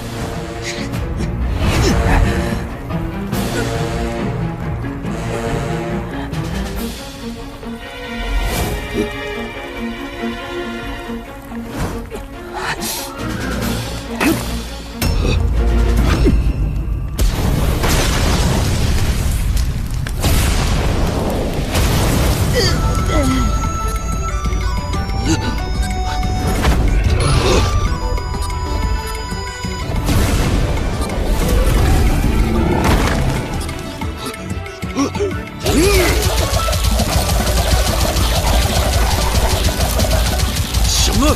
这是圣血一交，而且还是神级成长性的。我想，我们之间的矛盾或许可以放一放。你应该也能看出聂离的潜力，一旦他成长起来，必定会威胁到你宗主继承人的位置。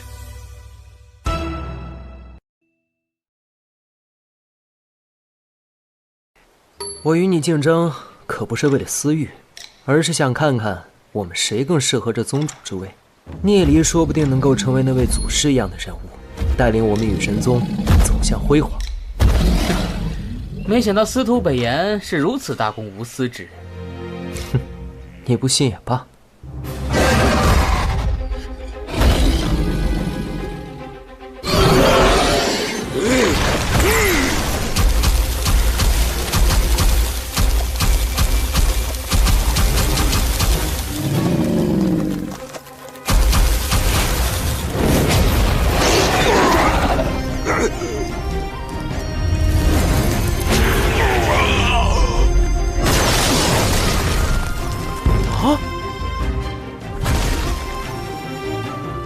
这个新学员才刚进东院就打败了慕容羽和叶虫。我输了，太好了！我可是凭实力输给他的，无眼尊者肯定不能怪罪于我。之前的伤好像有点重，天道之力也透支了。这场比试聂离赢了，既然他能够在不使用宝器的情况下击败叶虫，证明了自己的实力。先下去休息吧。不错，对聂离的考验就到此结束吧。等等，叶虫自作主张，比武的时候下手过重，给我把他关起来，交于羽神宗执法堂处置。是，尊者。叶虫毕竟没有伤到聂离，这样是否不太合适？幸亏没有，若是伤到了，那才是真的罪不可恕。无厌尊者的手段也太狠辣了。既然聂离尚有余力，第二场测试继续。尊者。这个无厌尊者怎么回事啊？一个叶虫还不够吗？非得把聂离打死是吧？无厌尊者，按照以往的规矩，新进的弟子对手都是自己选择。像今天这样强行安排对手还是第一次，而且一上来就安排叶虫这样级别的，是不是太过分了？哼，无知小辈！我跟二位长老说话，这里岂有你插嘴的份？无厌尊者是准备以势压人吗？作为东院的学员目无尊长，还说我以势压人？难怪叶虫行为这么奇怪，原来都是无厌尊者安排。刚刚聂离要是死了，他就得逞了。看到圣血一交，这无厌尊者更加迫不及待要干掉我了。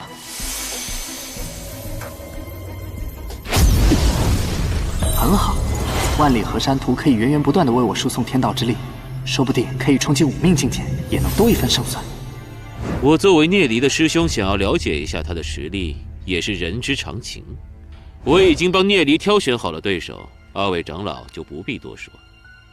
郭淮，你上去测试一下聂离的实力，记得要手下留情。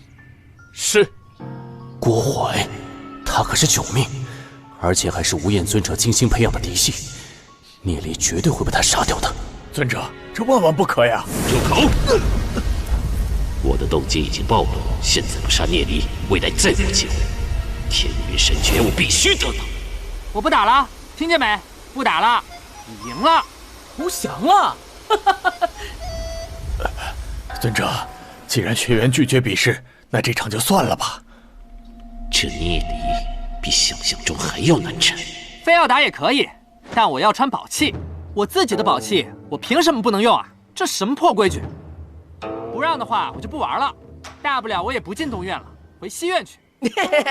这么明目张胆的针对聂离，那就不打了呀，服吗？我倒有点喜欢那小子的性格了。虽然他没什么背景，但你想要打压他，恐怕没那么简单啊。真正的强者是不会耍这些小手段的。强者，他不过是天灵院的新生罢了，算什么强者？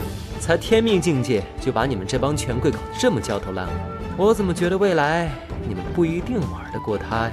连一场新人间的比试都如此畏惧，就凭你这胆小鬼，也配做天云神尊的弟子？哼，胆小！我才刚到4命境界，你给我安排9命的对手，你敢和武宗打吗？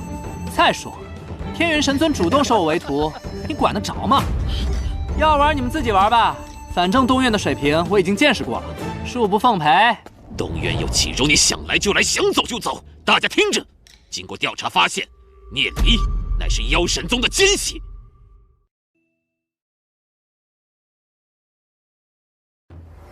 大家听着，经过调查发现，聂离乃是妖神宗的奸细，我才不得已需要将这个奸细彻底的清除出去。虽然我的行为确实过激了，但是我对羽神宗的忠诚天地可见。他在发什么疯？啊，这么直接编了个理由，真不要脸！其实无厌尊者才是奸细，他发现聂离的天赋超绝，就想杀了聂离，为妖神宗除掉一个强大的对手。不错，我也可以作证。如果确有其事，为何不把聂离交由宗门审判，却要在这里使用小人手段？血口喷人，你们可有证据？那无厌尊者说聂离是奸细，又有何证据？我李行云可以以人格担保，聂离绝对不是奸细。我也是，我也是。你们怎么三大世家的子弟都在替他说话？一个来自小玲珑世界，却能让三大世家的嫡系传人如此为他说话，难道不是很蹊跷？这样就能认定奸细吗？几百年了，可有过妖神宗的奸细混入羽神宗？天元神尊信任我，收我为徒。无厌尊者该不会是因为争宠而嫉妒吧？哼，争宠！哈哈哈哈！就凭你这个连比武台都不敢上的胆小鬼！哼，我还是那句话，你龙道境敢去挑战5宗级强者，我就敢挑战他。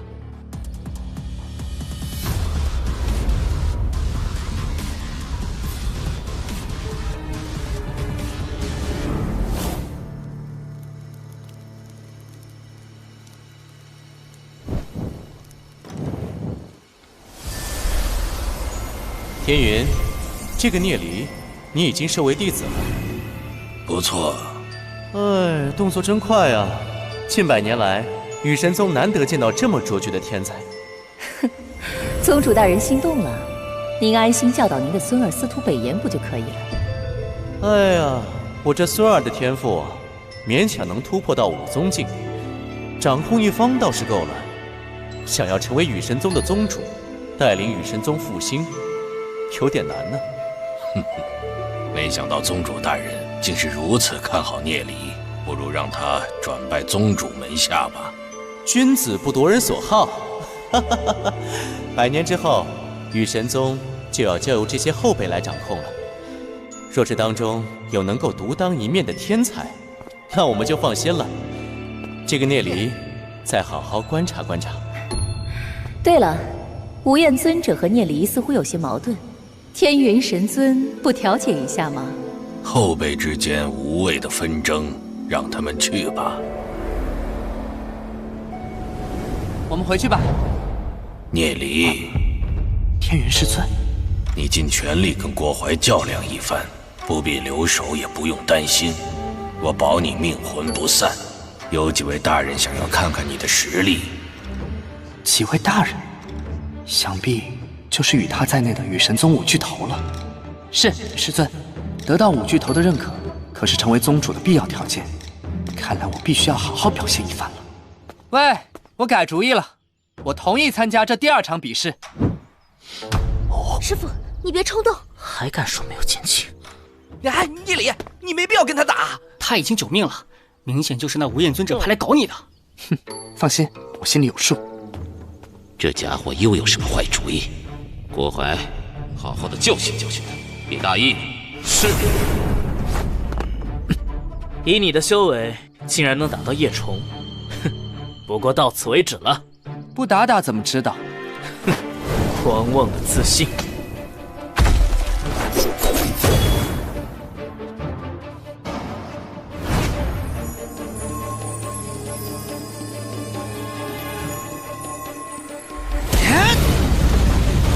2人的气势对撞，竟然都强到了这个程度。就让我看看，到底有多少本事！没有融合妖灵，就已经强到了如此程度。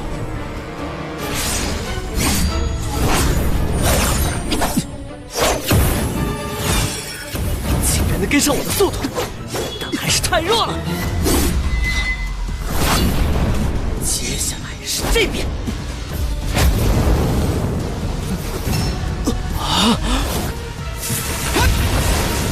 等的就是现在。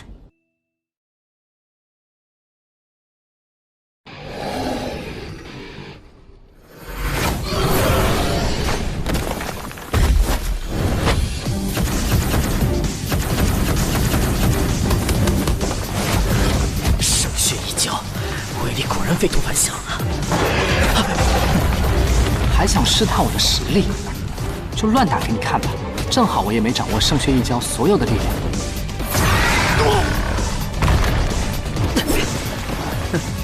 我已经将天道之力打入你的体内，感受你的力量。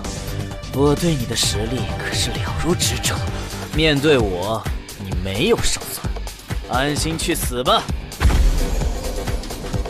幽月龙兽！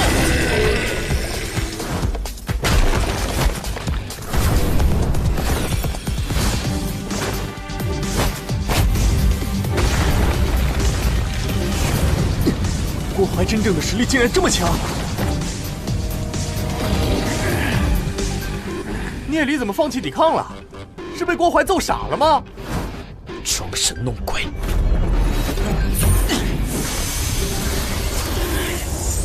幽月一击！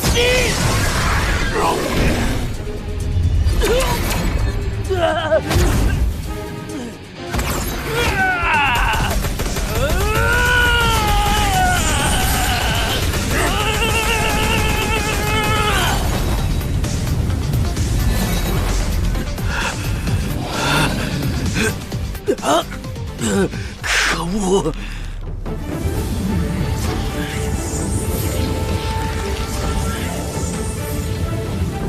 什么？聂离的圣血一教，竟然是异变级的！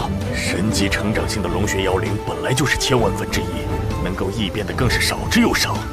光凭这个妖灵，无论聂离天赋如何，他都会成为羽神宗最重要的学员之一。可恶！难怪老头子会这么器重聂离。这种妖兽有钱也买不来吧？我的妖灵简直就是垃圾，神器妖灵命运真是不公啊！传话下去，今后聂离将是羽神宗重点保护的对象。天云神尊，聂离的教导就交给你了。好的。我就知道聂离不会做没把握的事情。没想到他还有隐藏的能力，难怪五焰尊者一定要除掉他。必须完成尊者的任务。风来！啊，这是风刃！我知道，幽月龙兽是一种生活在风雪中的龙兽，它们从出生就能掌握风的力量，凝聚的风刃甚至可以斩碎同级的宝剑。去死吧！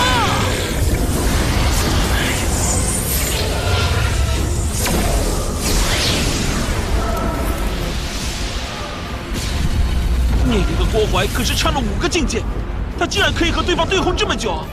郭淮，你还要玩到什么时候？没有玩，这小子灵活的要死，我的风刃基本都被他躲了，余下的也会被他的龙炎瓦解，只能用绝招了。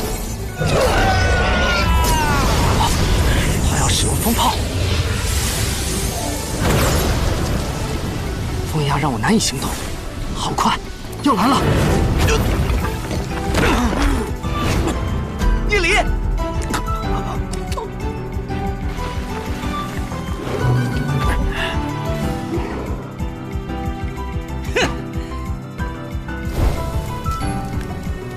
别想有机会恢复！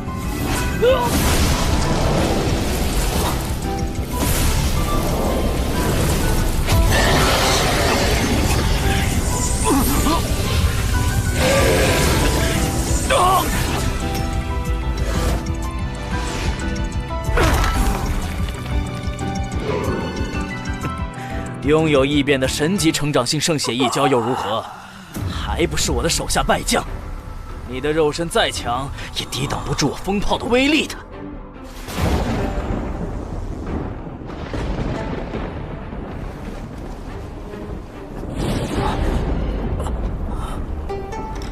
聂离，所有与你有关的人，所有与你有关的物，都将永世不得超生。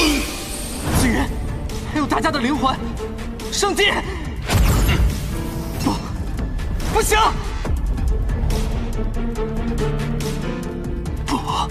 不行！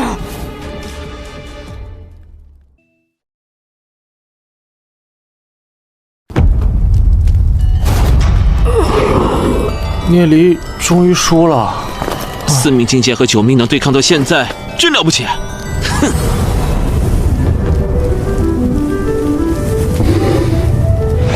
聂离能够做到这种程度，已经非常不错了。我对这小子越来越有兴趣了。聂离说不定真的能够成为雨神中新的支柱。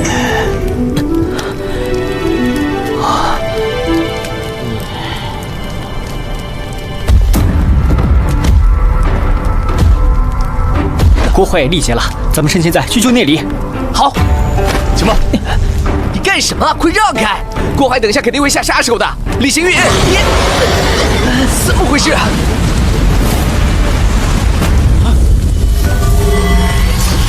聂离！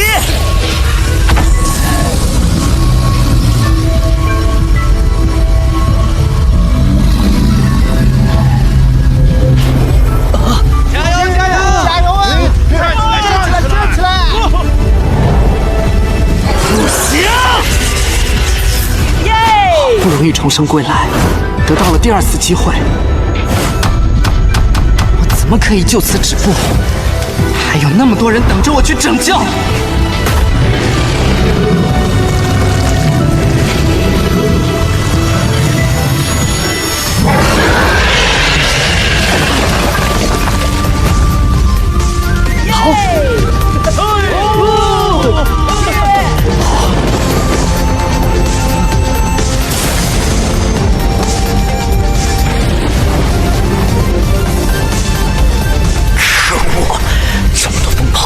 非但没把他干掉，反倒让他在这个时候进阶了。我的天道之力已经耗尽了，绝对不能让他掌握5名境界的力量。死吧！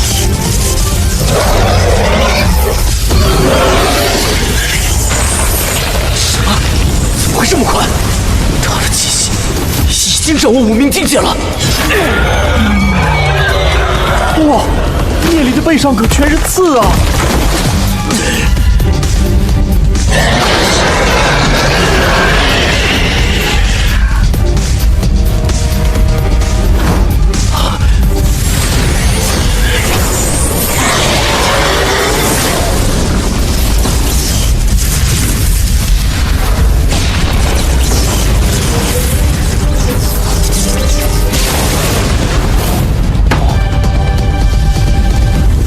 这个废物！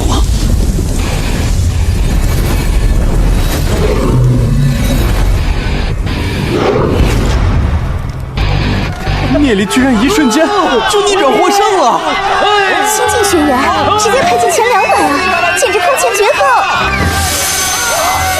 竟然赢了，我还有2个新战绩没用呢，还是保留底牌为好。2位长老，已经比斗了2场，测试可以结束了吧？聂离确实战胜了2位师兄，今天对他的测试就到这里了，不知无厌尊者什么意见？这一次恐怕师尊也关注到了，之后再想暗算聂离也没机会了，只能作罢了。那就这样吧。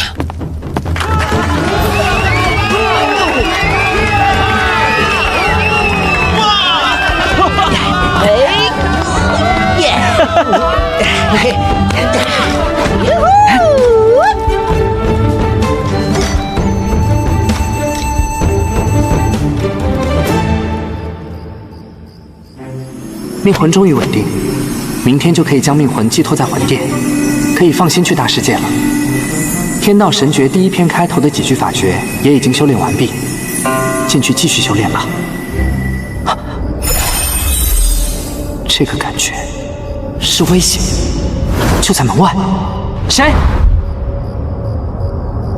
感觉不到一丁点气息，来人的实力远远超过我。莫非是无厌尊者派来的刺客？雨神宗的门规是明令禁止在天灵院杀人的，无厌尊者就算做得再严密，5巨头都能查出来。即使这样也要杀我，未免也太不计后果了。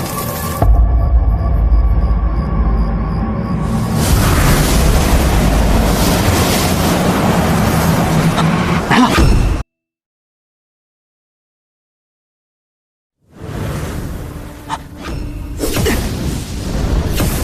什么？我的雷电还没落下就被打散了？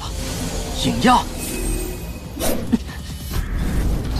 竟然把妖灵融合打断了，不好！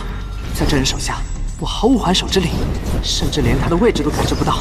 对方的实力至少达到了龙道巅峰境，甚至更高。怎么对付这种级别的敌人？这动作好快！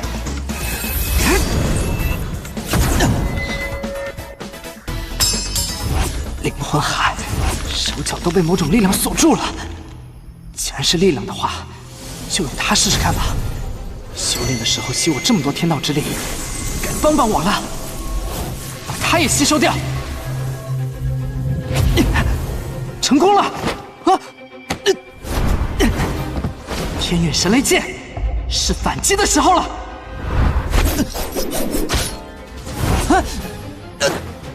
可恶，又被抓住了。那我只能故技重施了，吸收它。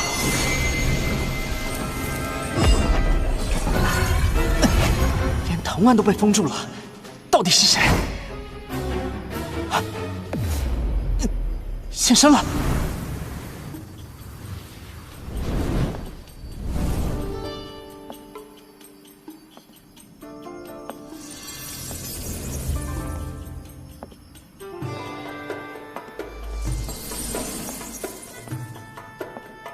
即便如此，我还是感应不到她的气息。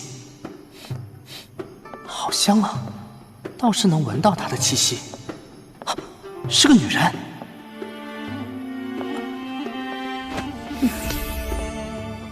好强的杀气！哼，有人让我来取你的性命，不过这样杀掉你真是太可惜了，真是浪费了这一副好皮囊。所以，我打算跟你好好的玩一玩。若是把老娘哄高兴了，说不定可以让你死得干脆一点。前辈，且慢！就算要杀我，也得让我死个明白吧。究竟是谁派前辈来的？我到底得罪了谁？哼，小子，你现在知道怕了？得罪了这么多人，想杀你的人可排着队呢。不过，我也让你死个明白。是无厌尊者派我来的。哼，接下来你是想死得轻松一点，还是死得痛苦一点？这位前辈，不要跟晚辈开这样的玩笑了。开玩笑？你觉得我是在开玩笑吗？前辈，你肯定不是无厌尊者派来的。无厌尊者顶多龙道境3重，而前辈想必8重境界以上了。前辈动动手指就能把无厌尊者捏死，又怎么会听无厌尊者的使唤？哦，继续说。要是你还能再说出个所以然来，或许今天我可以饶了你。这要我怎么猜啊？不过按他的能力，在羽神宗里肯定也算得上1号人物了。会是谁呢？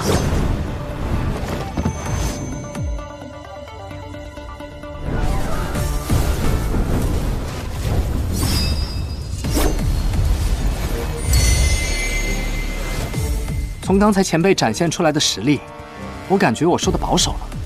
前辈或许不是龙道境，而是武宗。啊，有反应？难道猜中了？武宗级的话，很有可能是那个人。根据前辈的功法来看，应是龙印世家的，而龙印世家达到武宗级的强者，我想也不必猜了。哈哈，你猜错了。我并没有达到武宗境，而是龙道9重。哼，不过你小子能够猜到我是龙印世家的人，也算有几分能耐。哎，看来是我猜错了。龙印世家，龙道境9重，到底是谁啊？完全没有头绪。哼，你把我的女儿欺辱得这么惨。作为老娘，怎么能不过来帮他找回场子呢？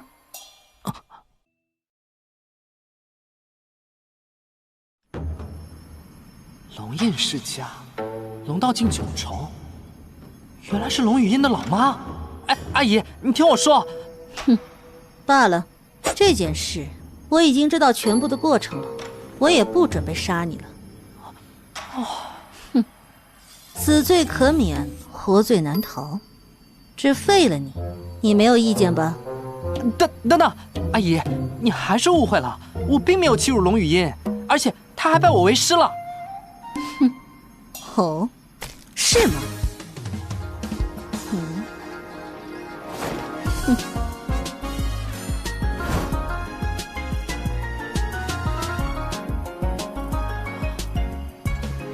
前辈不信，可以去问龙语音啊。我可是听我女儿把事情都说了。现在给你2个选择：第一，你娶了语音。不行啊！我跟龙语音现在已经是师徒了，那样岂不是乱了辈分？第二，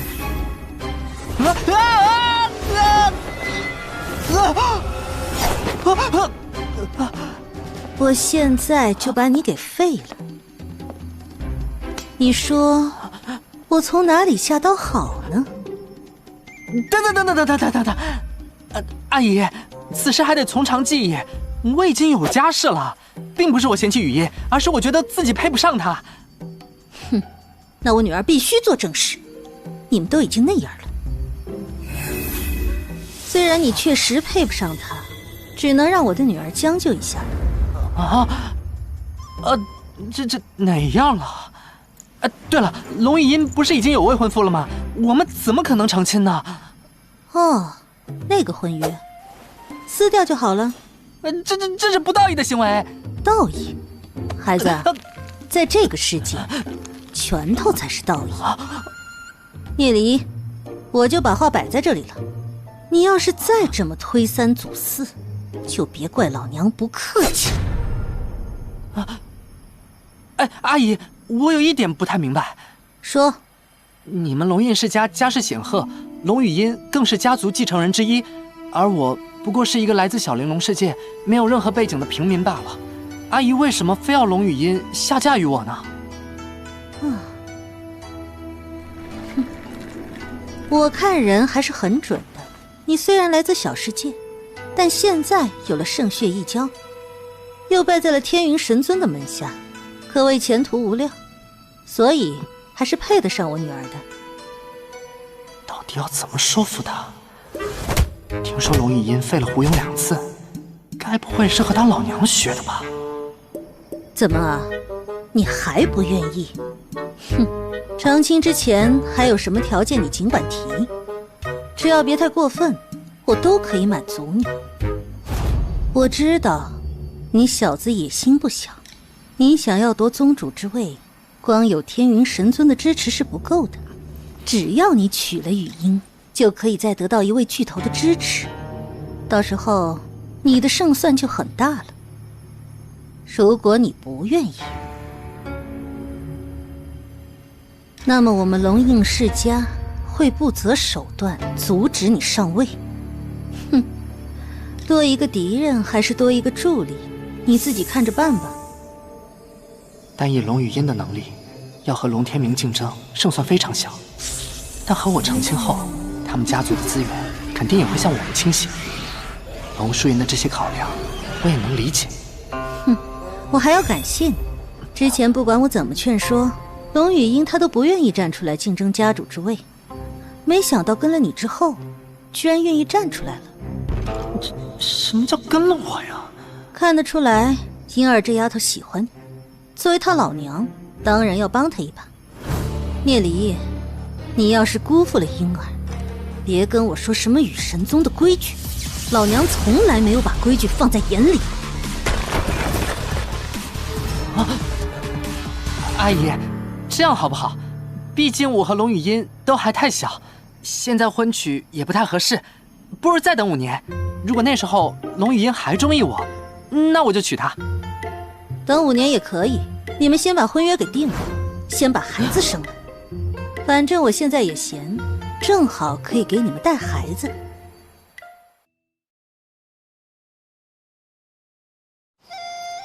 哎，阿姨，婚娶大事总得先询问一下父母吧。我的父母都在小玲珑世界，要过5年入口才会打开。哼，还有这茬，我真是个天才。你小子是不是在敷衍我？等你们生了孩子，5年之后再进小玲珑世界跟你父母说一声就是了。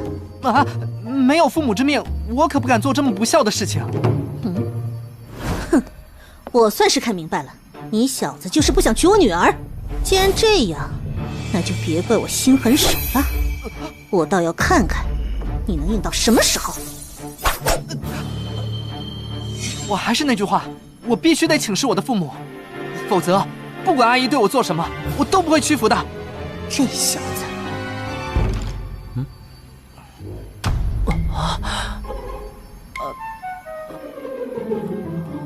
聂离，你是什么人？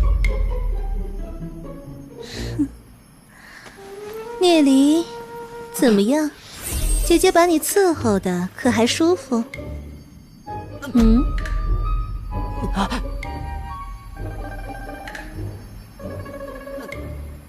谢谢姐姐，姐姐辛苦了。萧雨也不可能救得了我，还是让他走吧。龌龊！之前是龙语音，现在又换了一个女人，真是恬不知耻。不错，算你小子识相。真想不明白，这娘俩的性格怎么差这么多呢？不过，刚才那个男的说，之前是龙语音，是什么意思？龙语音？哎呀，萧玉这小子救不了我，还帮倒忙。小子，你不会想要吃干抹净就不认账了吧？我的女儿是有点软弱，但你要是觉得我们娘俩好欺负，哼！阿姨，我觉得这件事情还是要问龙语音自己为好吧。我可不想辱了龙语音姑娘的清白。哼，既然你要见我女儿，正好我也把我女儿带来了。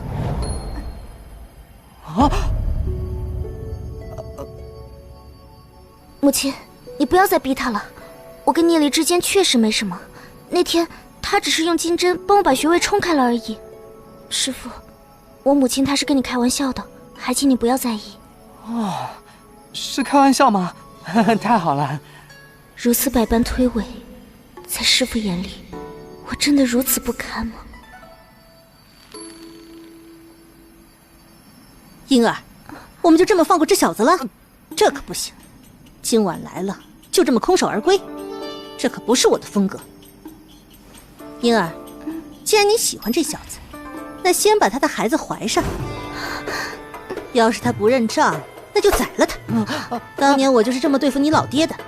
之前你老爹也是到处招蜂引蝶，还不是被我收拾得服服帖帖的。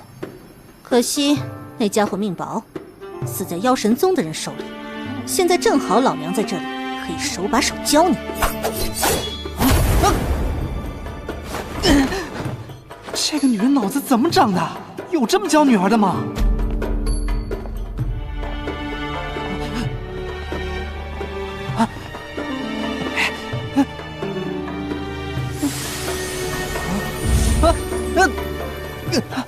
母亲，你做什么呀？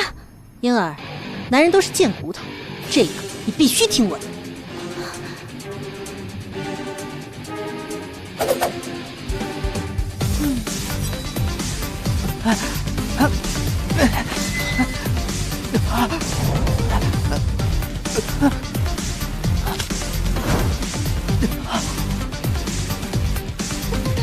我跟他之间是我们自己的事，不要你管。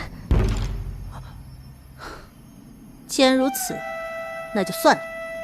聂离，哼，今天就先放过你，以后要是被我知道你欺负龙语音，就别怪我对你不客气。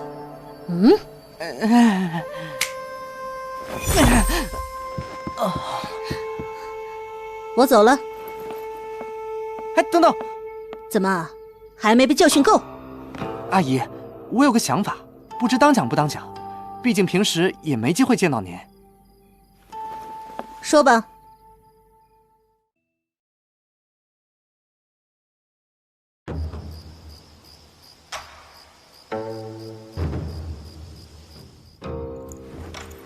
说吧。我不是为了给自己上位铺路而刻意接近他们。师父肯定不会利用我的，若是刻意接近我，也不会在临眼前跟我那般对抗了。哦，我还看错你了。那你究竟是什么目的？想必阿姨也看出来了，雨神宗内部派系林立，争斗日趋激烈，很多人身在其中，想要改变却有心无力。像天元神尊干脆退隐，不问宗内之事。我敢断言，如此以往，200年内雨神宗必然分裂。你继续说。天下熙熙，皆为利来；天下攘攘，皆为利往。虽然知道雨神宗内有各种问题，但为了自身的利益，依然你争我夺。长此以往，雨神宗的衰弱那是必然的事情。100年之前，雨神宗还在6大神宗排名前3，而现在已是最末之流。就连司徒宗主有心想要改变现状，也因为3大世家各怀心思而无能为力。毕竟3大世家的权势，在一定程度上已经凌驾于雨神宗之上。哼，那你的意思，就凭你一人之力，就能有所改变不成？做了总比不做好。虽然以我一人之力无法改变什么，但我碰到了顾贝、李行云还有龙语音，我觉得他们的天赋也都不差，而且是值得信赖的人。让他们掌控了3大世家，可以预见雨神宗必然前途暗淡。但是如果让龙语音他们成为家主，恐怕又是一番面貌。虽然以我一人之力很难做到，但我愿意用尽一切力量帮助顾贝、龙语音和李行云上位，不为我自己，只为了100年之后，雨神宗还能成为我们的庇护之所。接下来，你准备怎么做？接下来我要做的事情可能难度非常大，我希望不管怎么样，阿姨能够站在我这边，帮我，也就等于帮了龙语音。哼，那得看我心情了。不过，如果你有什么需要我帮忙的，可以让燕儿转告我，我到时候考虑考虑。多谢阿姨，有一个龙道境9重的强者帮忙，那很多事情都好办多了。聂离小子，你当真不娶我女儿？你们若是成亲，作为丈母娘，我哪儿还有不帮你的道理？到时候婴儿上位了，我们也会全力帮你登上雨神宗宗主之位。不然，你就不怕把婴儿推上位了，自己却什么好处都没捞着？母亲，像龙语音这么好的姑娘，天下哪有男人不动心？但是把婚娶之事跟一己私利扯上关系，我觉得这对龙语音姑娘是一种侮辱。我聂离又岂是那种龌龊之徒？这家伙先娶了婴儿，绝对可以获得更大的利益。可是无论我怎么劝说，就是不依。难道这世上还真有帮助别人不求回报的人？不管你到底是什么样的目的，你说服我了。以后你要做的事情，但凡是对我女儿有利的，我鼎力相助便是。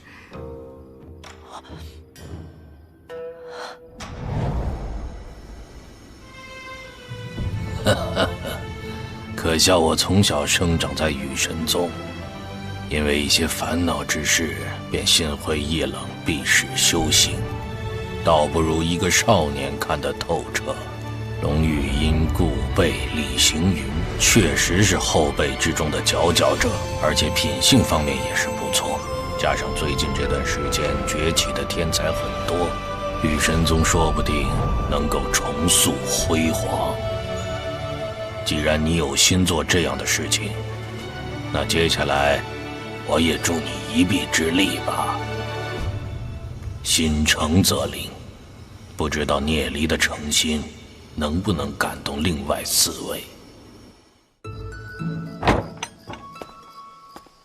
天灵院可是雨神宗的重中之重，所有天才后辈都聚集在这里。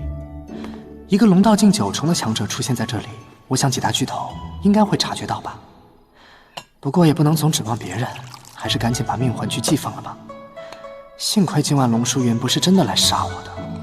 哼，这无厌尊者已经完全不要脸了，难保他会不会再派人来家里刺杀我。狡兔也有3窟，我得多准备些藏身地。反正灵石够多，去天灵院多买10几栋别院吧，别再让人这么轻易找到了。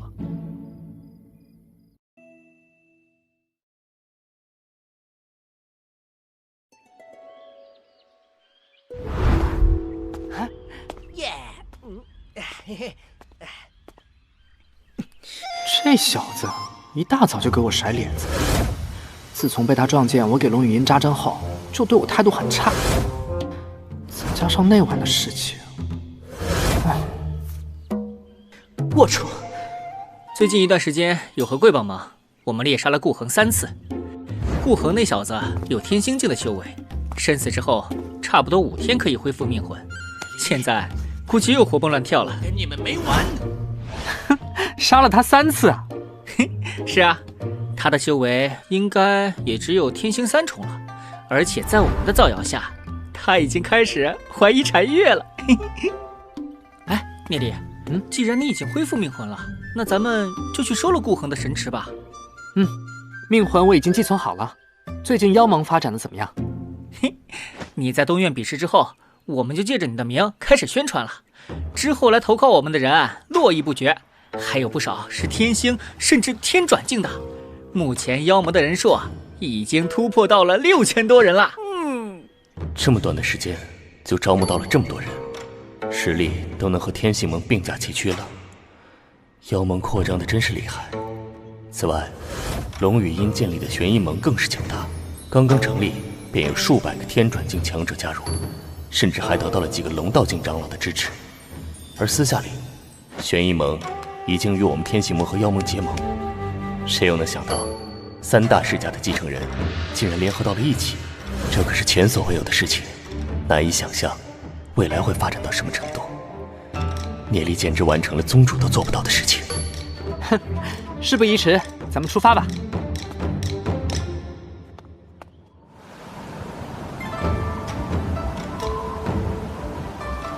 现在我们和顾恒手下的势力，战斗已经到了白热化的程度。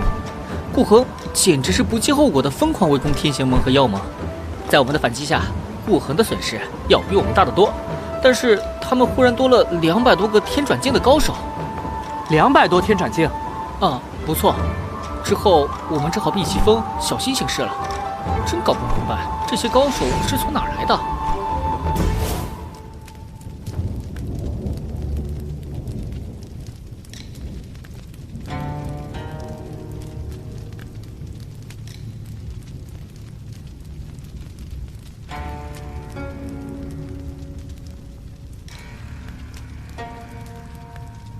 都到齐了吗？清点了一下，3000多人差不多都到了。天转境有56个，差不多可以动手了。那好，出发！上！那里怎么有这么多人啊？是妖盟的人，还有天行盟。什么？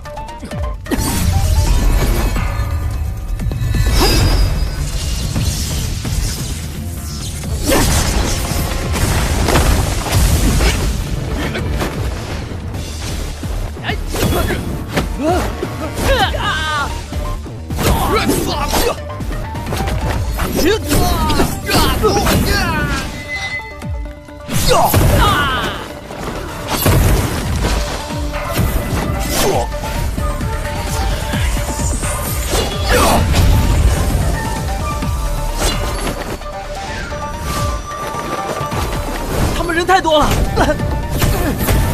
保护聂离少爷，挡住天转境的。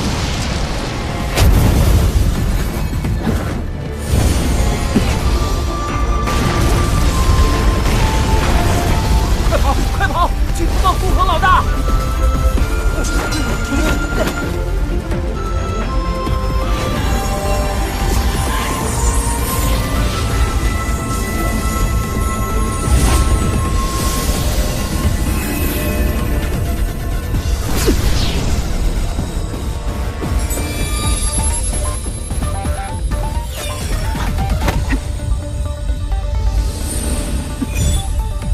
虽然不知道聂离在干什么，但是可以弄出很多灵石。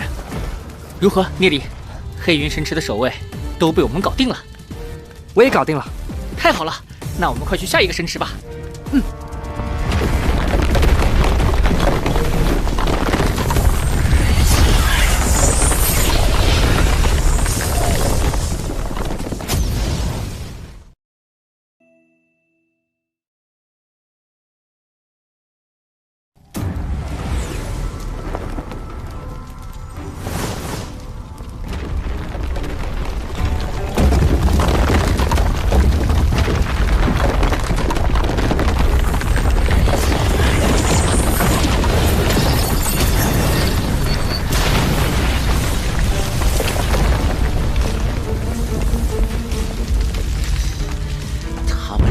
么毛病？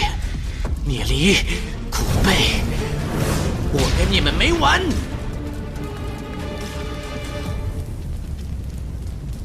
老大，我觉得这事儿还有蹊跷，他们肯定还会打其他神池的主意，我们得赶紧追才行。离这里最近的神池是古玉神池，他们肯定往那边过去了。走，我们去古玉神池。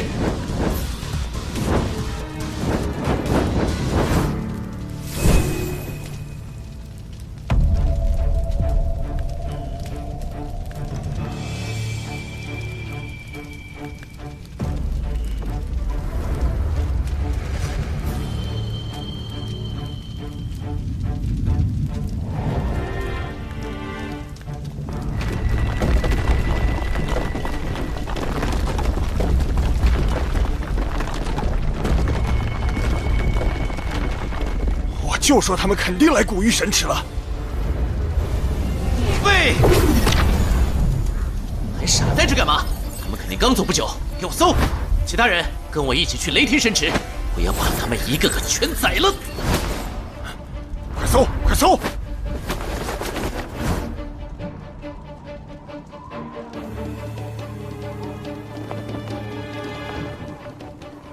顾恒的人追上来了，没事，我们继续前往雷霆神池。前面是顾恒的最后一个神池，把3个神池都收完，相当于给顾恒釜底抽薪。看他以后还如何在大世界立足。当初对姐姐下黑手，他就早该想到今天的下场。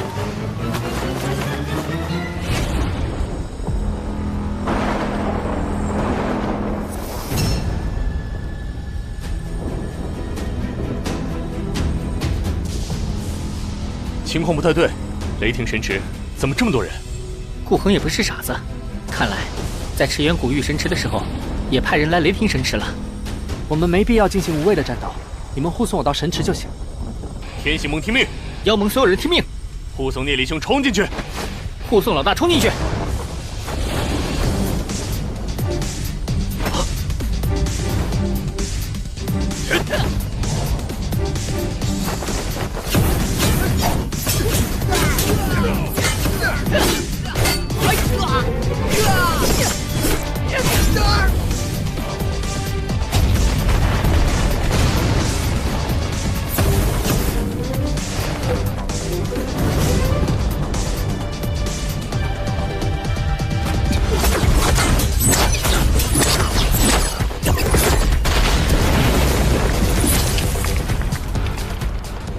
多谢。这小子，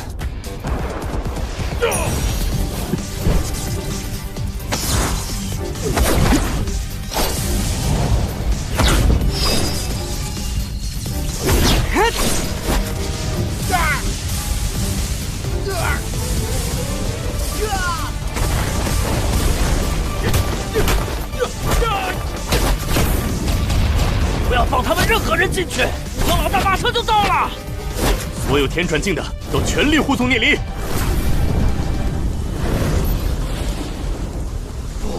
不会吧？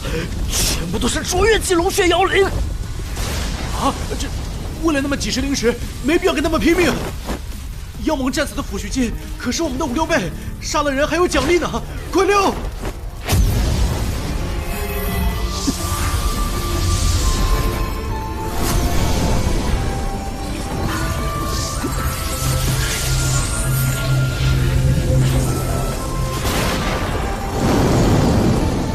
他到了，我们阻挡好血月盟的人。聂离，你快点搞定。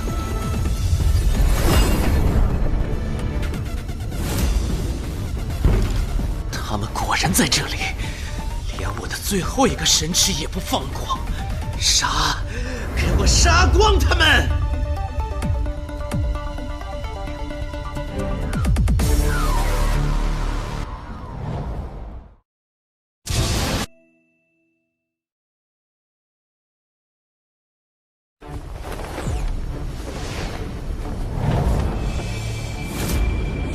顾恒来了，带了很多人，我们尽全力顶住。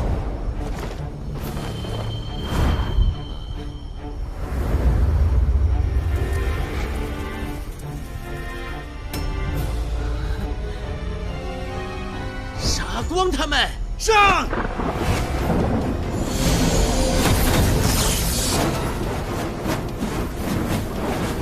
结阵！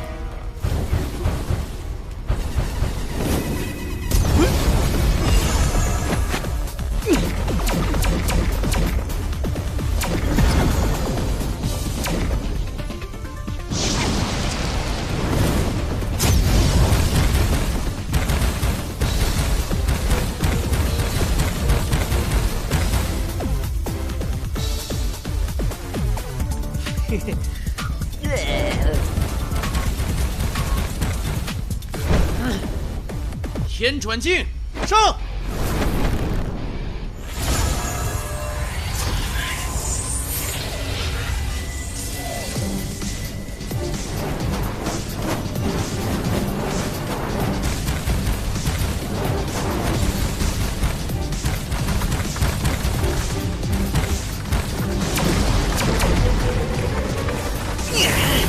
我们快撑不住了，聂离，他们有300多个天转镜的。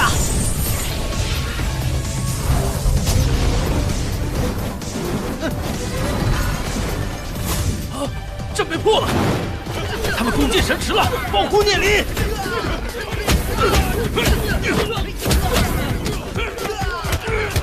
聂离，可恶，快拦住他们！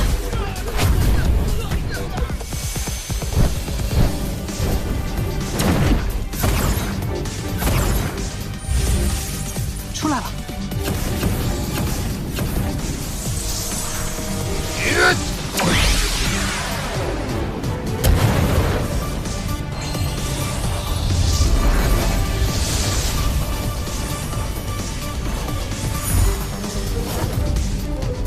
神根又消失了，只能重新补全铭文了。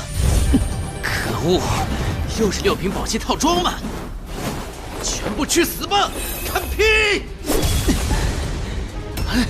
又是6瓶宝器套装。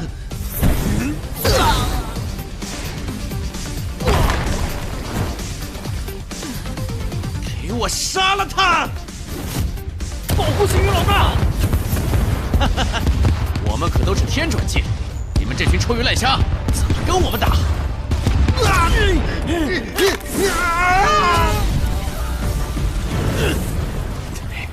搞什么？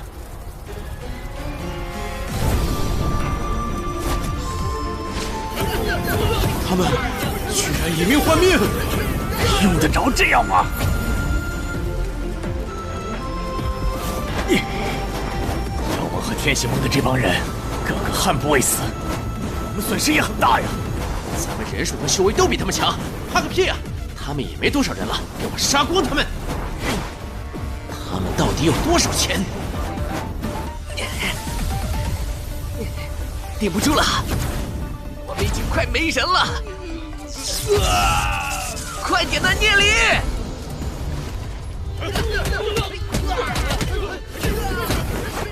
顾皇少爷，他们大部队在外面跟我们换命，剩下拥有好妖灵和宝器的，都在死守神池。顾贝和李青云是在为聂离拖延时间。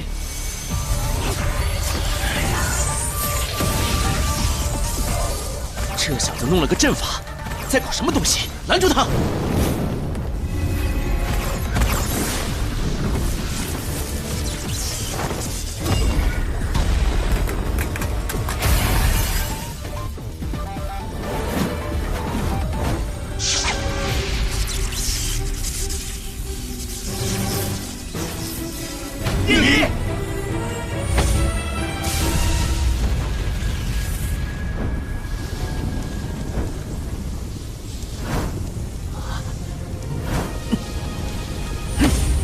成功了，我们撤，保存实力。呀呼！别让他们跑了！所有人撤退，不跟他们玩了，叫顾鹏自己哭去吧！哈哈哈！跟我一起冲出去！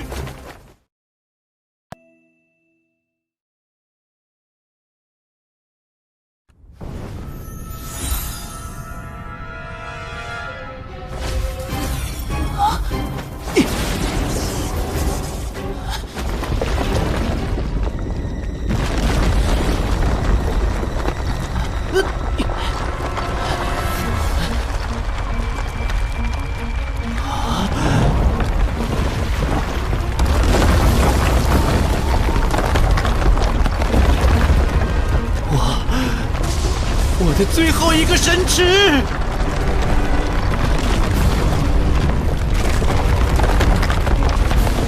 你到底干了什么？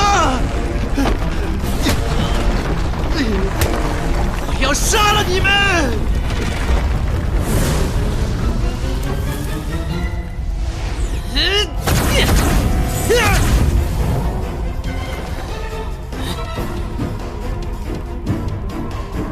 聂离，他肯定从神池拿了什么东西，一定要夺回来！抓住聂离！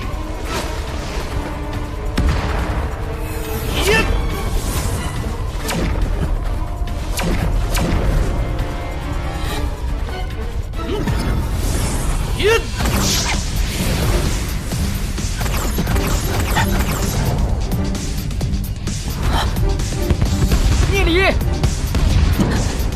你们先撤，不要管我。干掉聂离！这6品宝器的结界也快顶不住了，结界破碎我就死定了。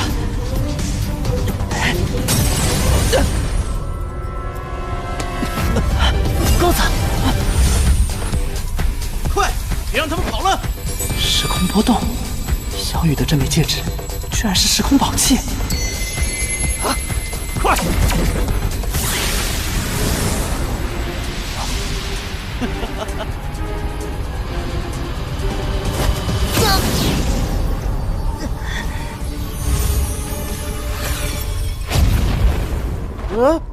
人呢？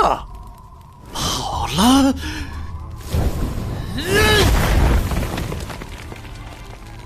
快追！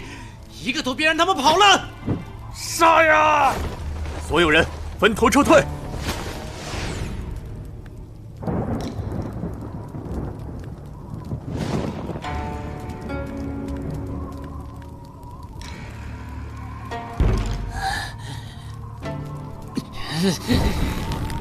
你连毁人神池这种事都能干得出来，我不信长老们会坐视不理。顾贝，我倒要看看你的第一顺位继承人之位还能不能做得稳当。走，回羽神宗。哎，他俩怎么还没回来？这都1天了。萧雨最后释放的似乎是一个时空铭文法阵，应该已经传送到安全的地方了。反正大家都已经安置了命魂，不必过分担心。倒也是。贝爷，贝爷，我刚刚得到消息，顾恒他们正在联络家族的长老，准备弹劾你。弹劾我？好像是因为天行盟和妖盟毁了他们3座神池的事情，他们纠集了顾氏的10多个长老，联合起来向家主施压，让您放弃第一继承人之位，要么赔偿3个神池的损失。这回顾恒想要借家族的势力对付我。顾贝，你准备怎么办？顾腾，给我去调查调查清楚，顾恒都联络了哪些长老？是。哼，又有的忙了。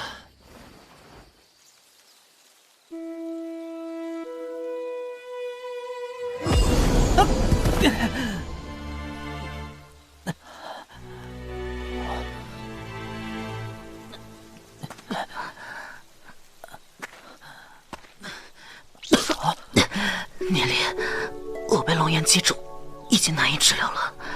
你干脆了结我吧，让我直接回魂殿复活好了。我的错，当时应该给你也准备一套宝器的。不过你的伤也不是没救，只要灵魂海还没彻底碎裂，那就难不倒我。还是算了吧。既然有救，你干嘛要放弃治疗？掉一阶修为怎么都不划算吧？说来，真没想到你还藏了一手，这好像是一件时空系的上古宝物，好像跟你血脉相连，融为一体了。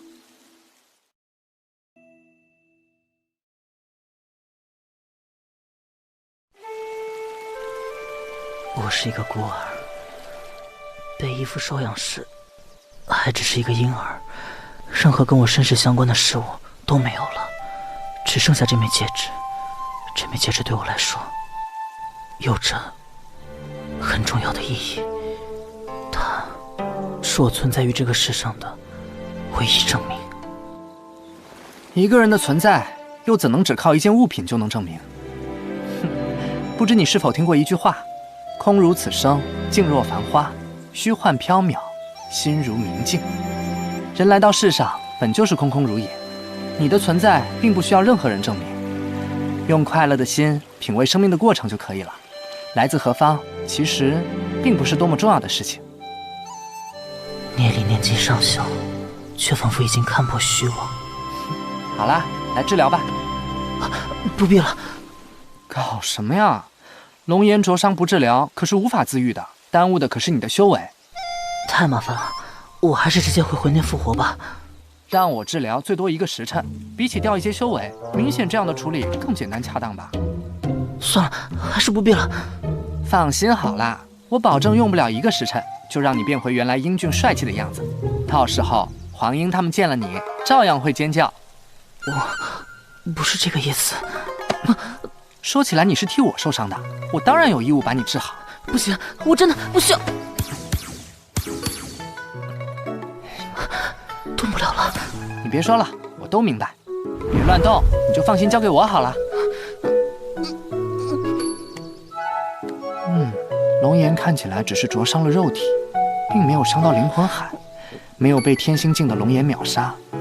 或许是那个时空法阵阻挡了一部分龙颜。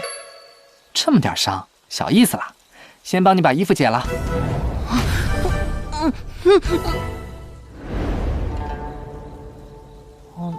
你之前受伤了吗？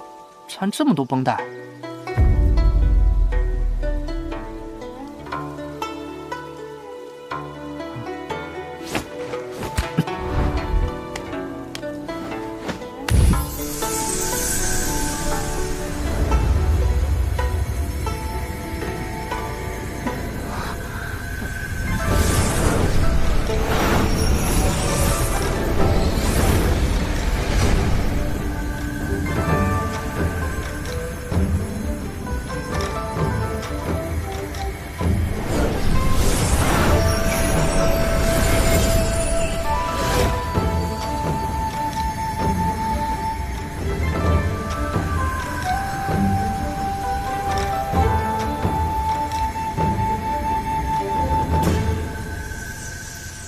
怎么样，看到我的能力了吧？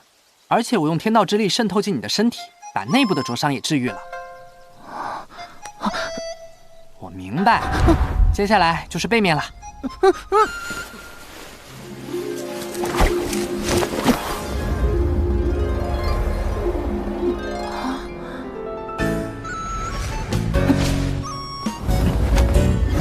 背面伤得真不轻啊。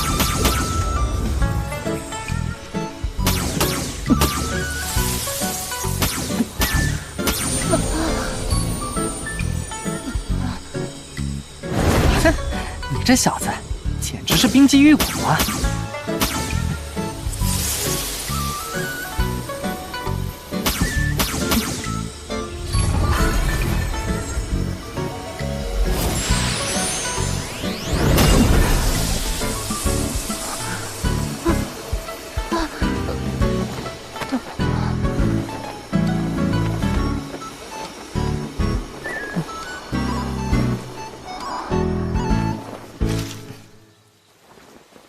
好了，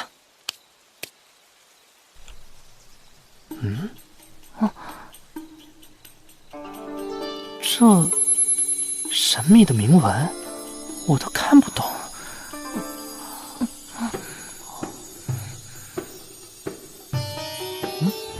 你这样盯着我，真让人发毛。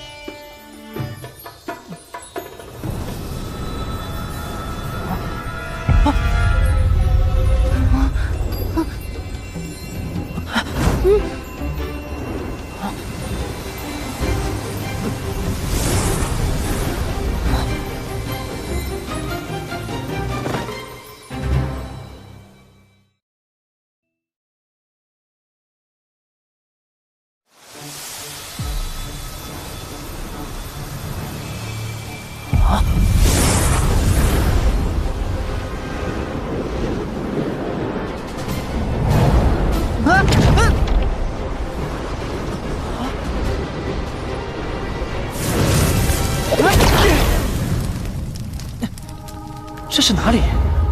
整个空间都充斥着一股强大的意念。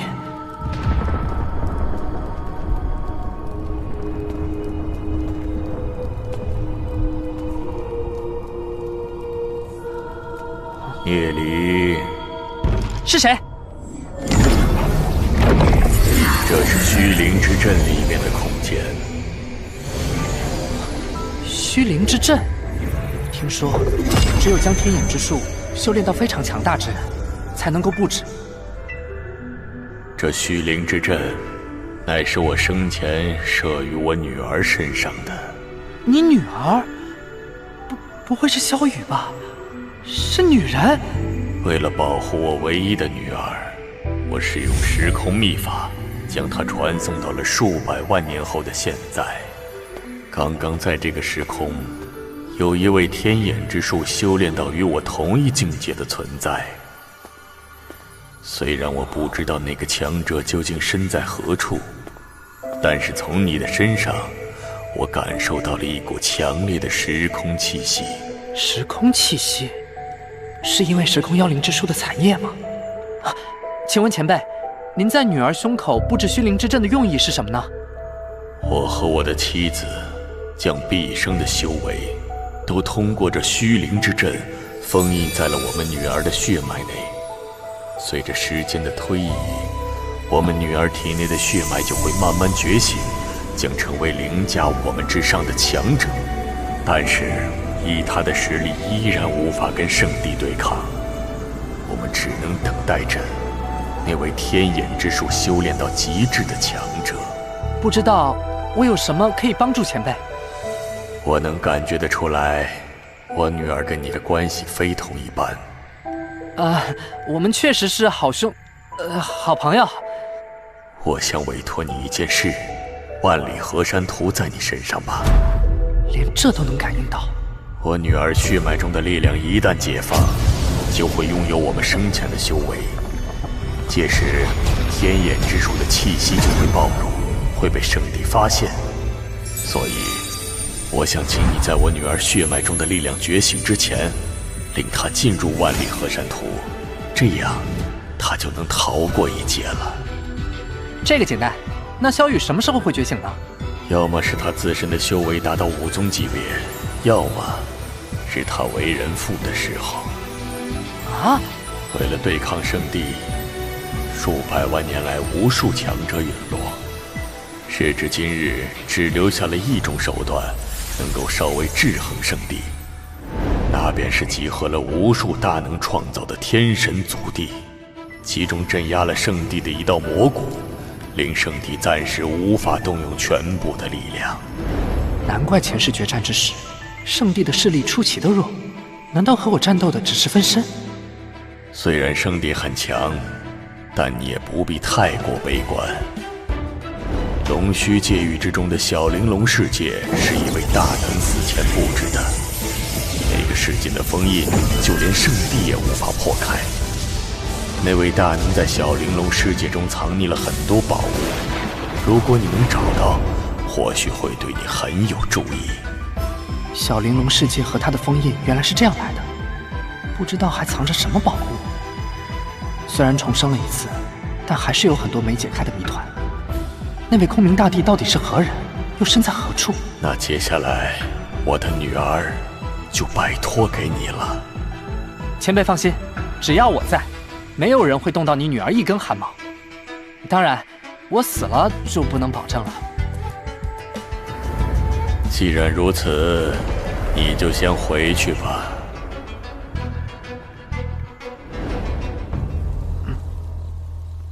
什么玩意儿如此柔软？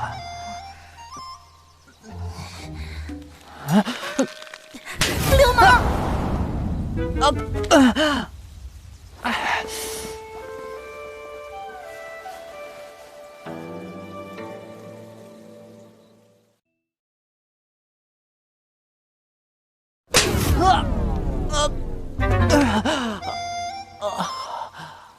点穴已经到时间解开了吗？萧雨，是睡懵了。你还看？我又不知道你是女的，谁让你一直假扮男人？聂离，你……算了，今天的事情你就当什么都没发生过。哦，哎，你的伤恢复的怎么样了？我已经没事了。那咱们赶紧回去吧，免得兄弟们担心。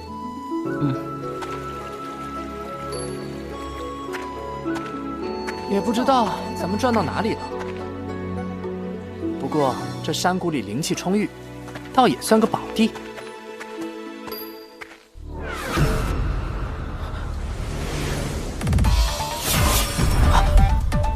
小心！你放开我！嘘！不想死就别出声。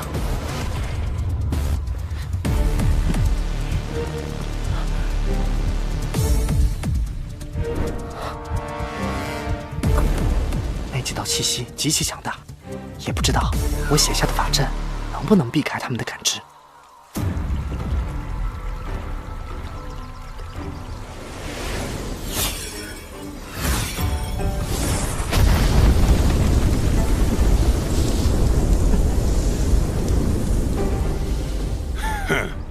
那两股气息消失了。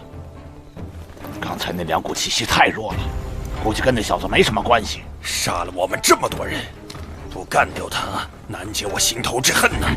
管他是不是，这两股气息突然出现又消失，肯定有蹊跷。咱们好好搜搜。是妖族的强者，他们至少是天转境的，一旦靠近到我们3丈内，很可能识破我们的隐匿。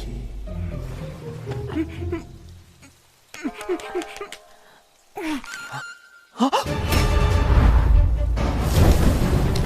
不好，过来了！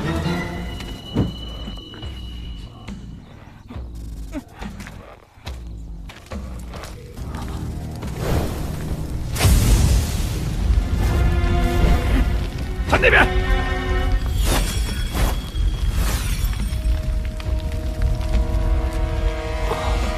看来他们的目标不是咱们呀。哦，快把我放开！事急从权，刚才的情况我也是迫不得已啊。哎呀，此地不宜久留，趁那两个家伙不在，我们赶紧走。想走？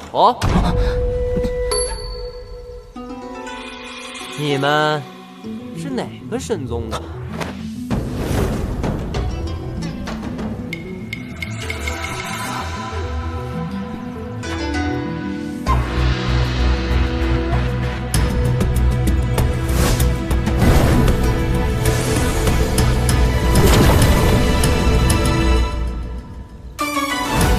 雨神宗还是火神宗？什么时候到我们身后的？我竟然毫无察觉。他的实力还要在刚才那两个家伙之上。这家伙一副手就能干掉我和萧云，得小心。小子，你是什么人？哎呀，我叫无崖子，已经80多岁了。算起来，你们都应该喊我爷爷。我问你们话，你们居然不回答，还来问我。哼，80岁，很多妖兽80年都还没开启灵智呢。你在妖族之中，也就是个未成年的小孩罢了。你们不也是小孩子吗？哼，你就不担心我把你们2个全杀了吗？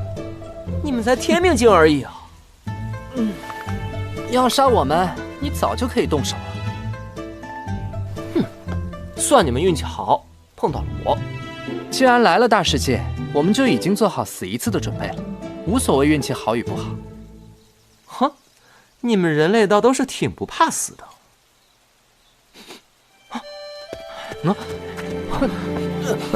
你们身上居然有时空波动。不过你们放心，我跟你们无冤无仇，不会无缘无故对付你们的。你们也是为了虚影神功来的吧？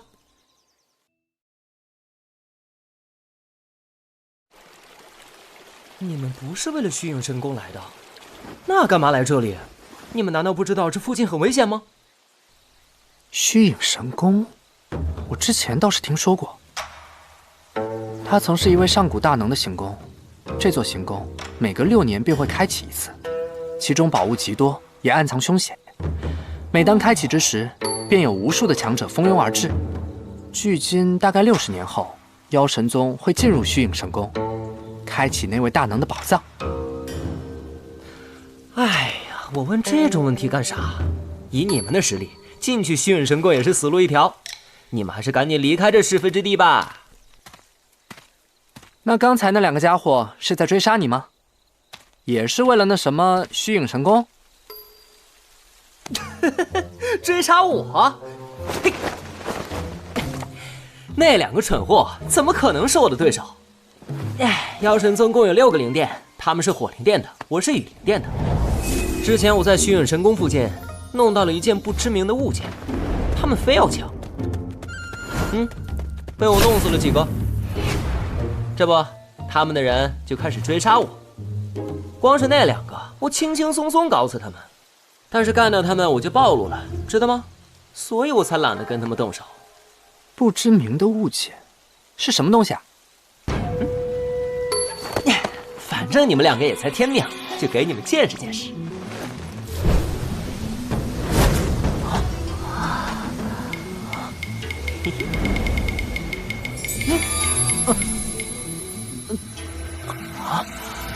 就是这个，怎么样？虽然不知道这是什么东西，但我敢肯定，它肯定是个好东西。红岩石？哦，你认识这宝物？当然，这红岩石确实是件稀有的东西，非常罕见。但是它也算不上什么宝物，顶多用来锻造个5品宝器。啊？这不可能！你在诓我！我不信这么稀有的东西不是宝物。稀有不一定是宝物，你不相信的话，去翻一翻神将阁的降神书，第761页。哦，降神书，我这就有。761页。啊！这，感情我浪费这么多时间，弄到的就是这么一个玩意儿。还为了这东西杀了几10个人。看来以后打架前还要读点书啊！哎，去！我最讨厌让我读书了。我家老头子整天让我读那些破书，我都快烦死了。哎，不过既然红岩石这么稀有，那拿去卖给我的那几个死党好了，他们肯定也不认识这玩意儿。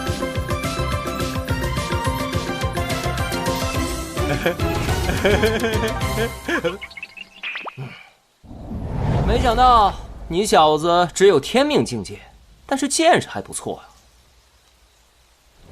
呀。这就是读书的好处了呀！你就这样跑去虚影神宫，肯定一无所获。啊？难不成你对虚影神宫也有了解？一点点。虚影神宫外面是千幻迷魂阵，无数的武宗强者都破解不了，没法进入其中。不过也有人无意中进去了，抢了不少好东西。哎，你们要不要和我一起进去？千幻迷魂阵并不是什么难以破解的阵法，但是我们2个天命境界的过去也是送死，还是算了吧。这无崖子看着就不靠谱，到时候就算拿到好东西，估计也轮不到我和萧雨。哎，你真的能破解千幻迷魂阵？没骗我吧？要不你把破解的方法告诉我，我去弄到了好东西，分你一半，怎么样？千幻迷魂阵有1000多种变化，每一种变化都有不同的解法。我把这些都跟你说完，你能记住吗？啊！聂离这么端着，肯定有坏主意。哎，那不如这样，我带你们去虚影神宫，你帮我破解千幻迷魂阵，所有得到的东西我们对半分。不去，这是非之地，咱们还是快溜吧。等等，如果不跟我去，就死定了。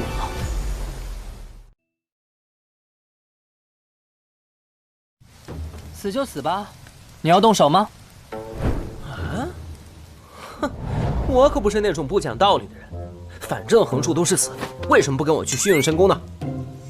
唉，不是我们不想去啊，我和你去了，被别人看到我和妖神宗的在一起，到时候我们跳进黄河都洗不清。哼，你们太狭隘了。人族和妖族只要不从我手里抢东西，就不是我的敌人。但凡要跟我抢东西的，统统干掉。就算你不在意，那妖神宗的人看到你和2个人族的在一起，会怎么想？那你有什么好办法？办法嘛，倒也不是没有。哎，快说快说！你听没听过一个叫妖血祭的秘法？啊，不行，这可是我们妖族的大忌。唉，那也没有别的办法了。妖血祭是什么？只要妖族的人付出一些妖血来完成祭礼，就可以让人族拥有妖族的长相和气息，这样咱们就能蒙骗过关了吧？那帮我们完成一下妖血祭，他又没什么损失，只是付出一些妖血罢了，为什么不可呢？唉，我也不知道啊。这小子到底是真不懂还是装糊涂？妖血祭的力量可绝对不能被人类得到。哎呀，咱们还是赶紧走吧。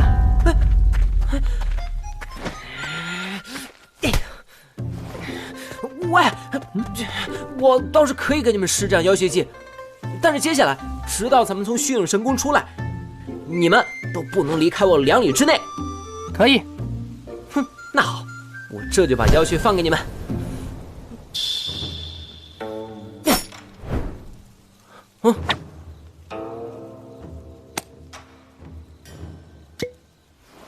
妖血祭的铭文怎么画？你这么强，应该难不倒你吧？连阵法都不会画，看来他确实不懂妖血祭的真正用途。哎，来，我教你，这样，这样，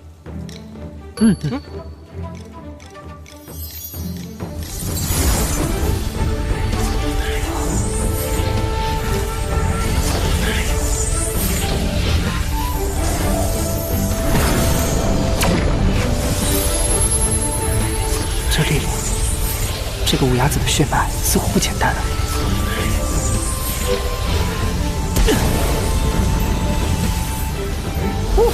完成。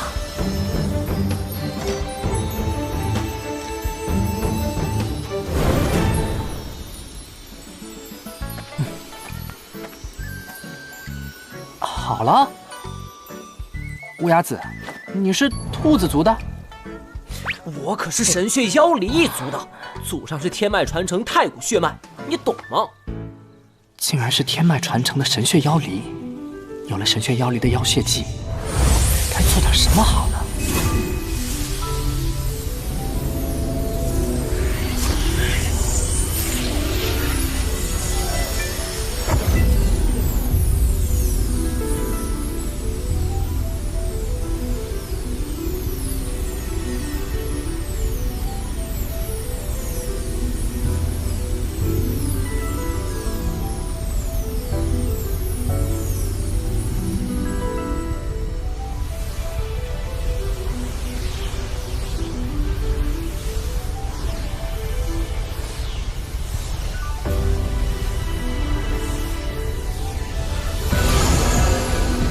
灵魂海在妖血激发下，竟然宛如沸水一般，上古血脉果然不同凡响啊！6命境界，你进阶了？可能之前我在5命巅峰太久了，刚好现在就突破了吧。剩下的妖血呢？剩下的妖血我先收在空间戒指里，放心吧。放心个毛啊！妖血界神秘的作用和我血脉的特殊性，不能落在人族手里。等从虚影神宫出来，我就干掉他们，妖血直接拿回来。好了，我们走吧。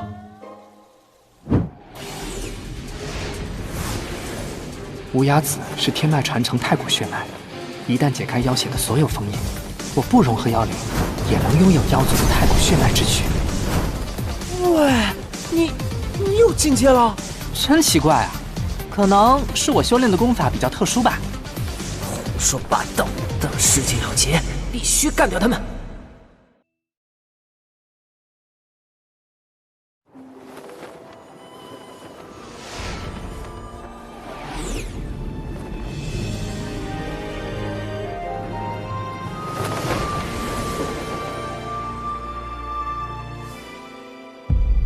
不去呀？霞光、山峦、树木都是千幻迷魂阵的一部分，可不好进呐。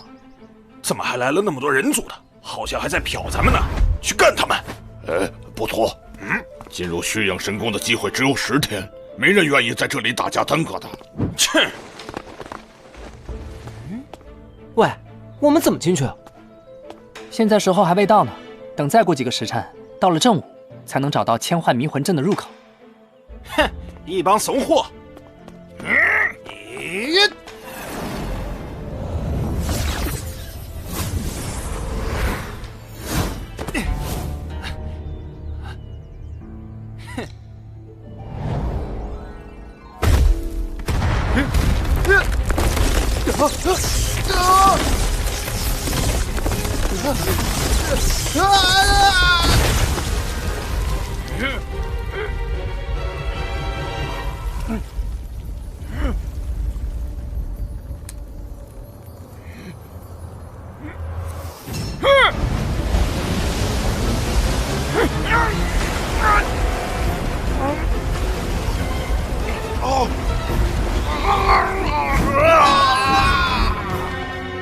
这几个傻子，连入口都不知道就往里进。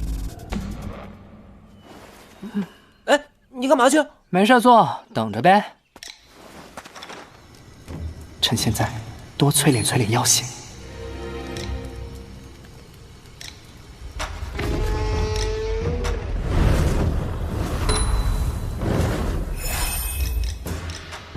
少爷，这千幻迷魂阵想要破解极其困难。附近又有很多妖族强者，您何必亲自前来啊？修炼一途，时不我待。这虚影神宫乃是一位大能的遗产，其中说不定藏着那位大能的传承。但凡有一丝机会，也要尝试一番。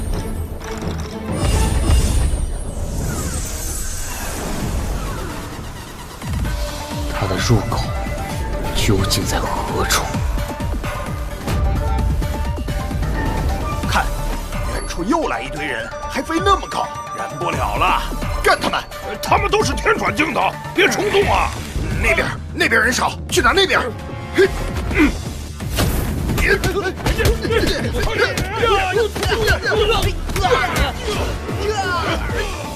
吵死了！还是去看看千幻迷魂阵吧。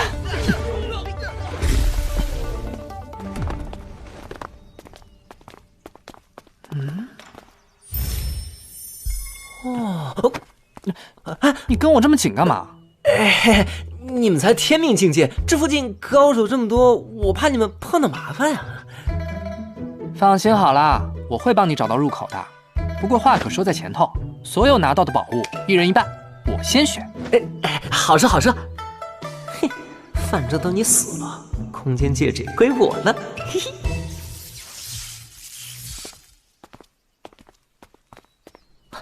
聂离，你看。龙天明，看他真不爽，不知道又在打什么坏主意。不如，这千幻迷魂阵的气息越来越强烈了，入口很可能就在这附近啊！咱们快走。等等，你没看到那边有人类吗？他们可都是天转境的，你不要命了？你不是他们的对手？怎么可能？我一个人就能把他们全收拾了。那不就行了吗？可是他们毕竟有30多个人呢，要是打起来还是有点麻烦的。这倒也是啊，算了，只是他们这群人聚集在这附近一动不动，感觉很可能是察觉到了入口。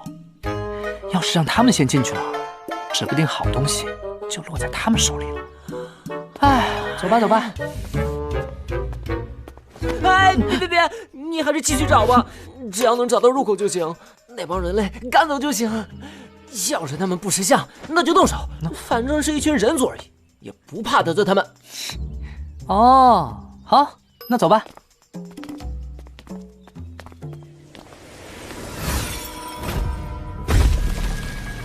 妖族的垃圾，给我滚远点儿！再往前，可别怪我动手了。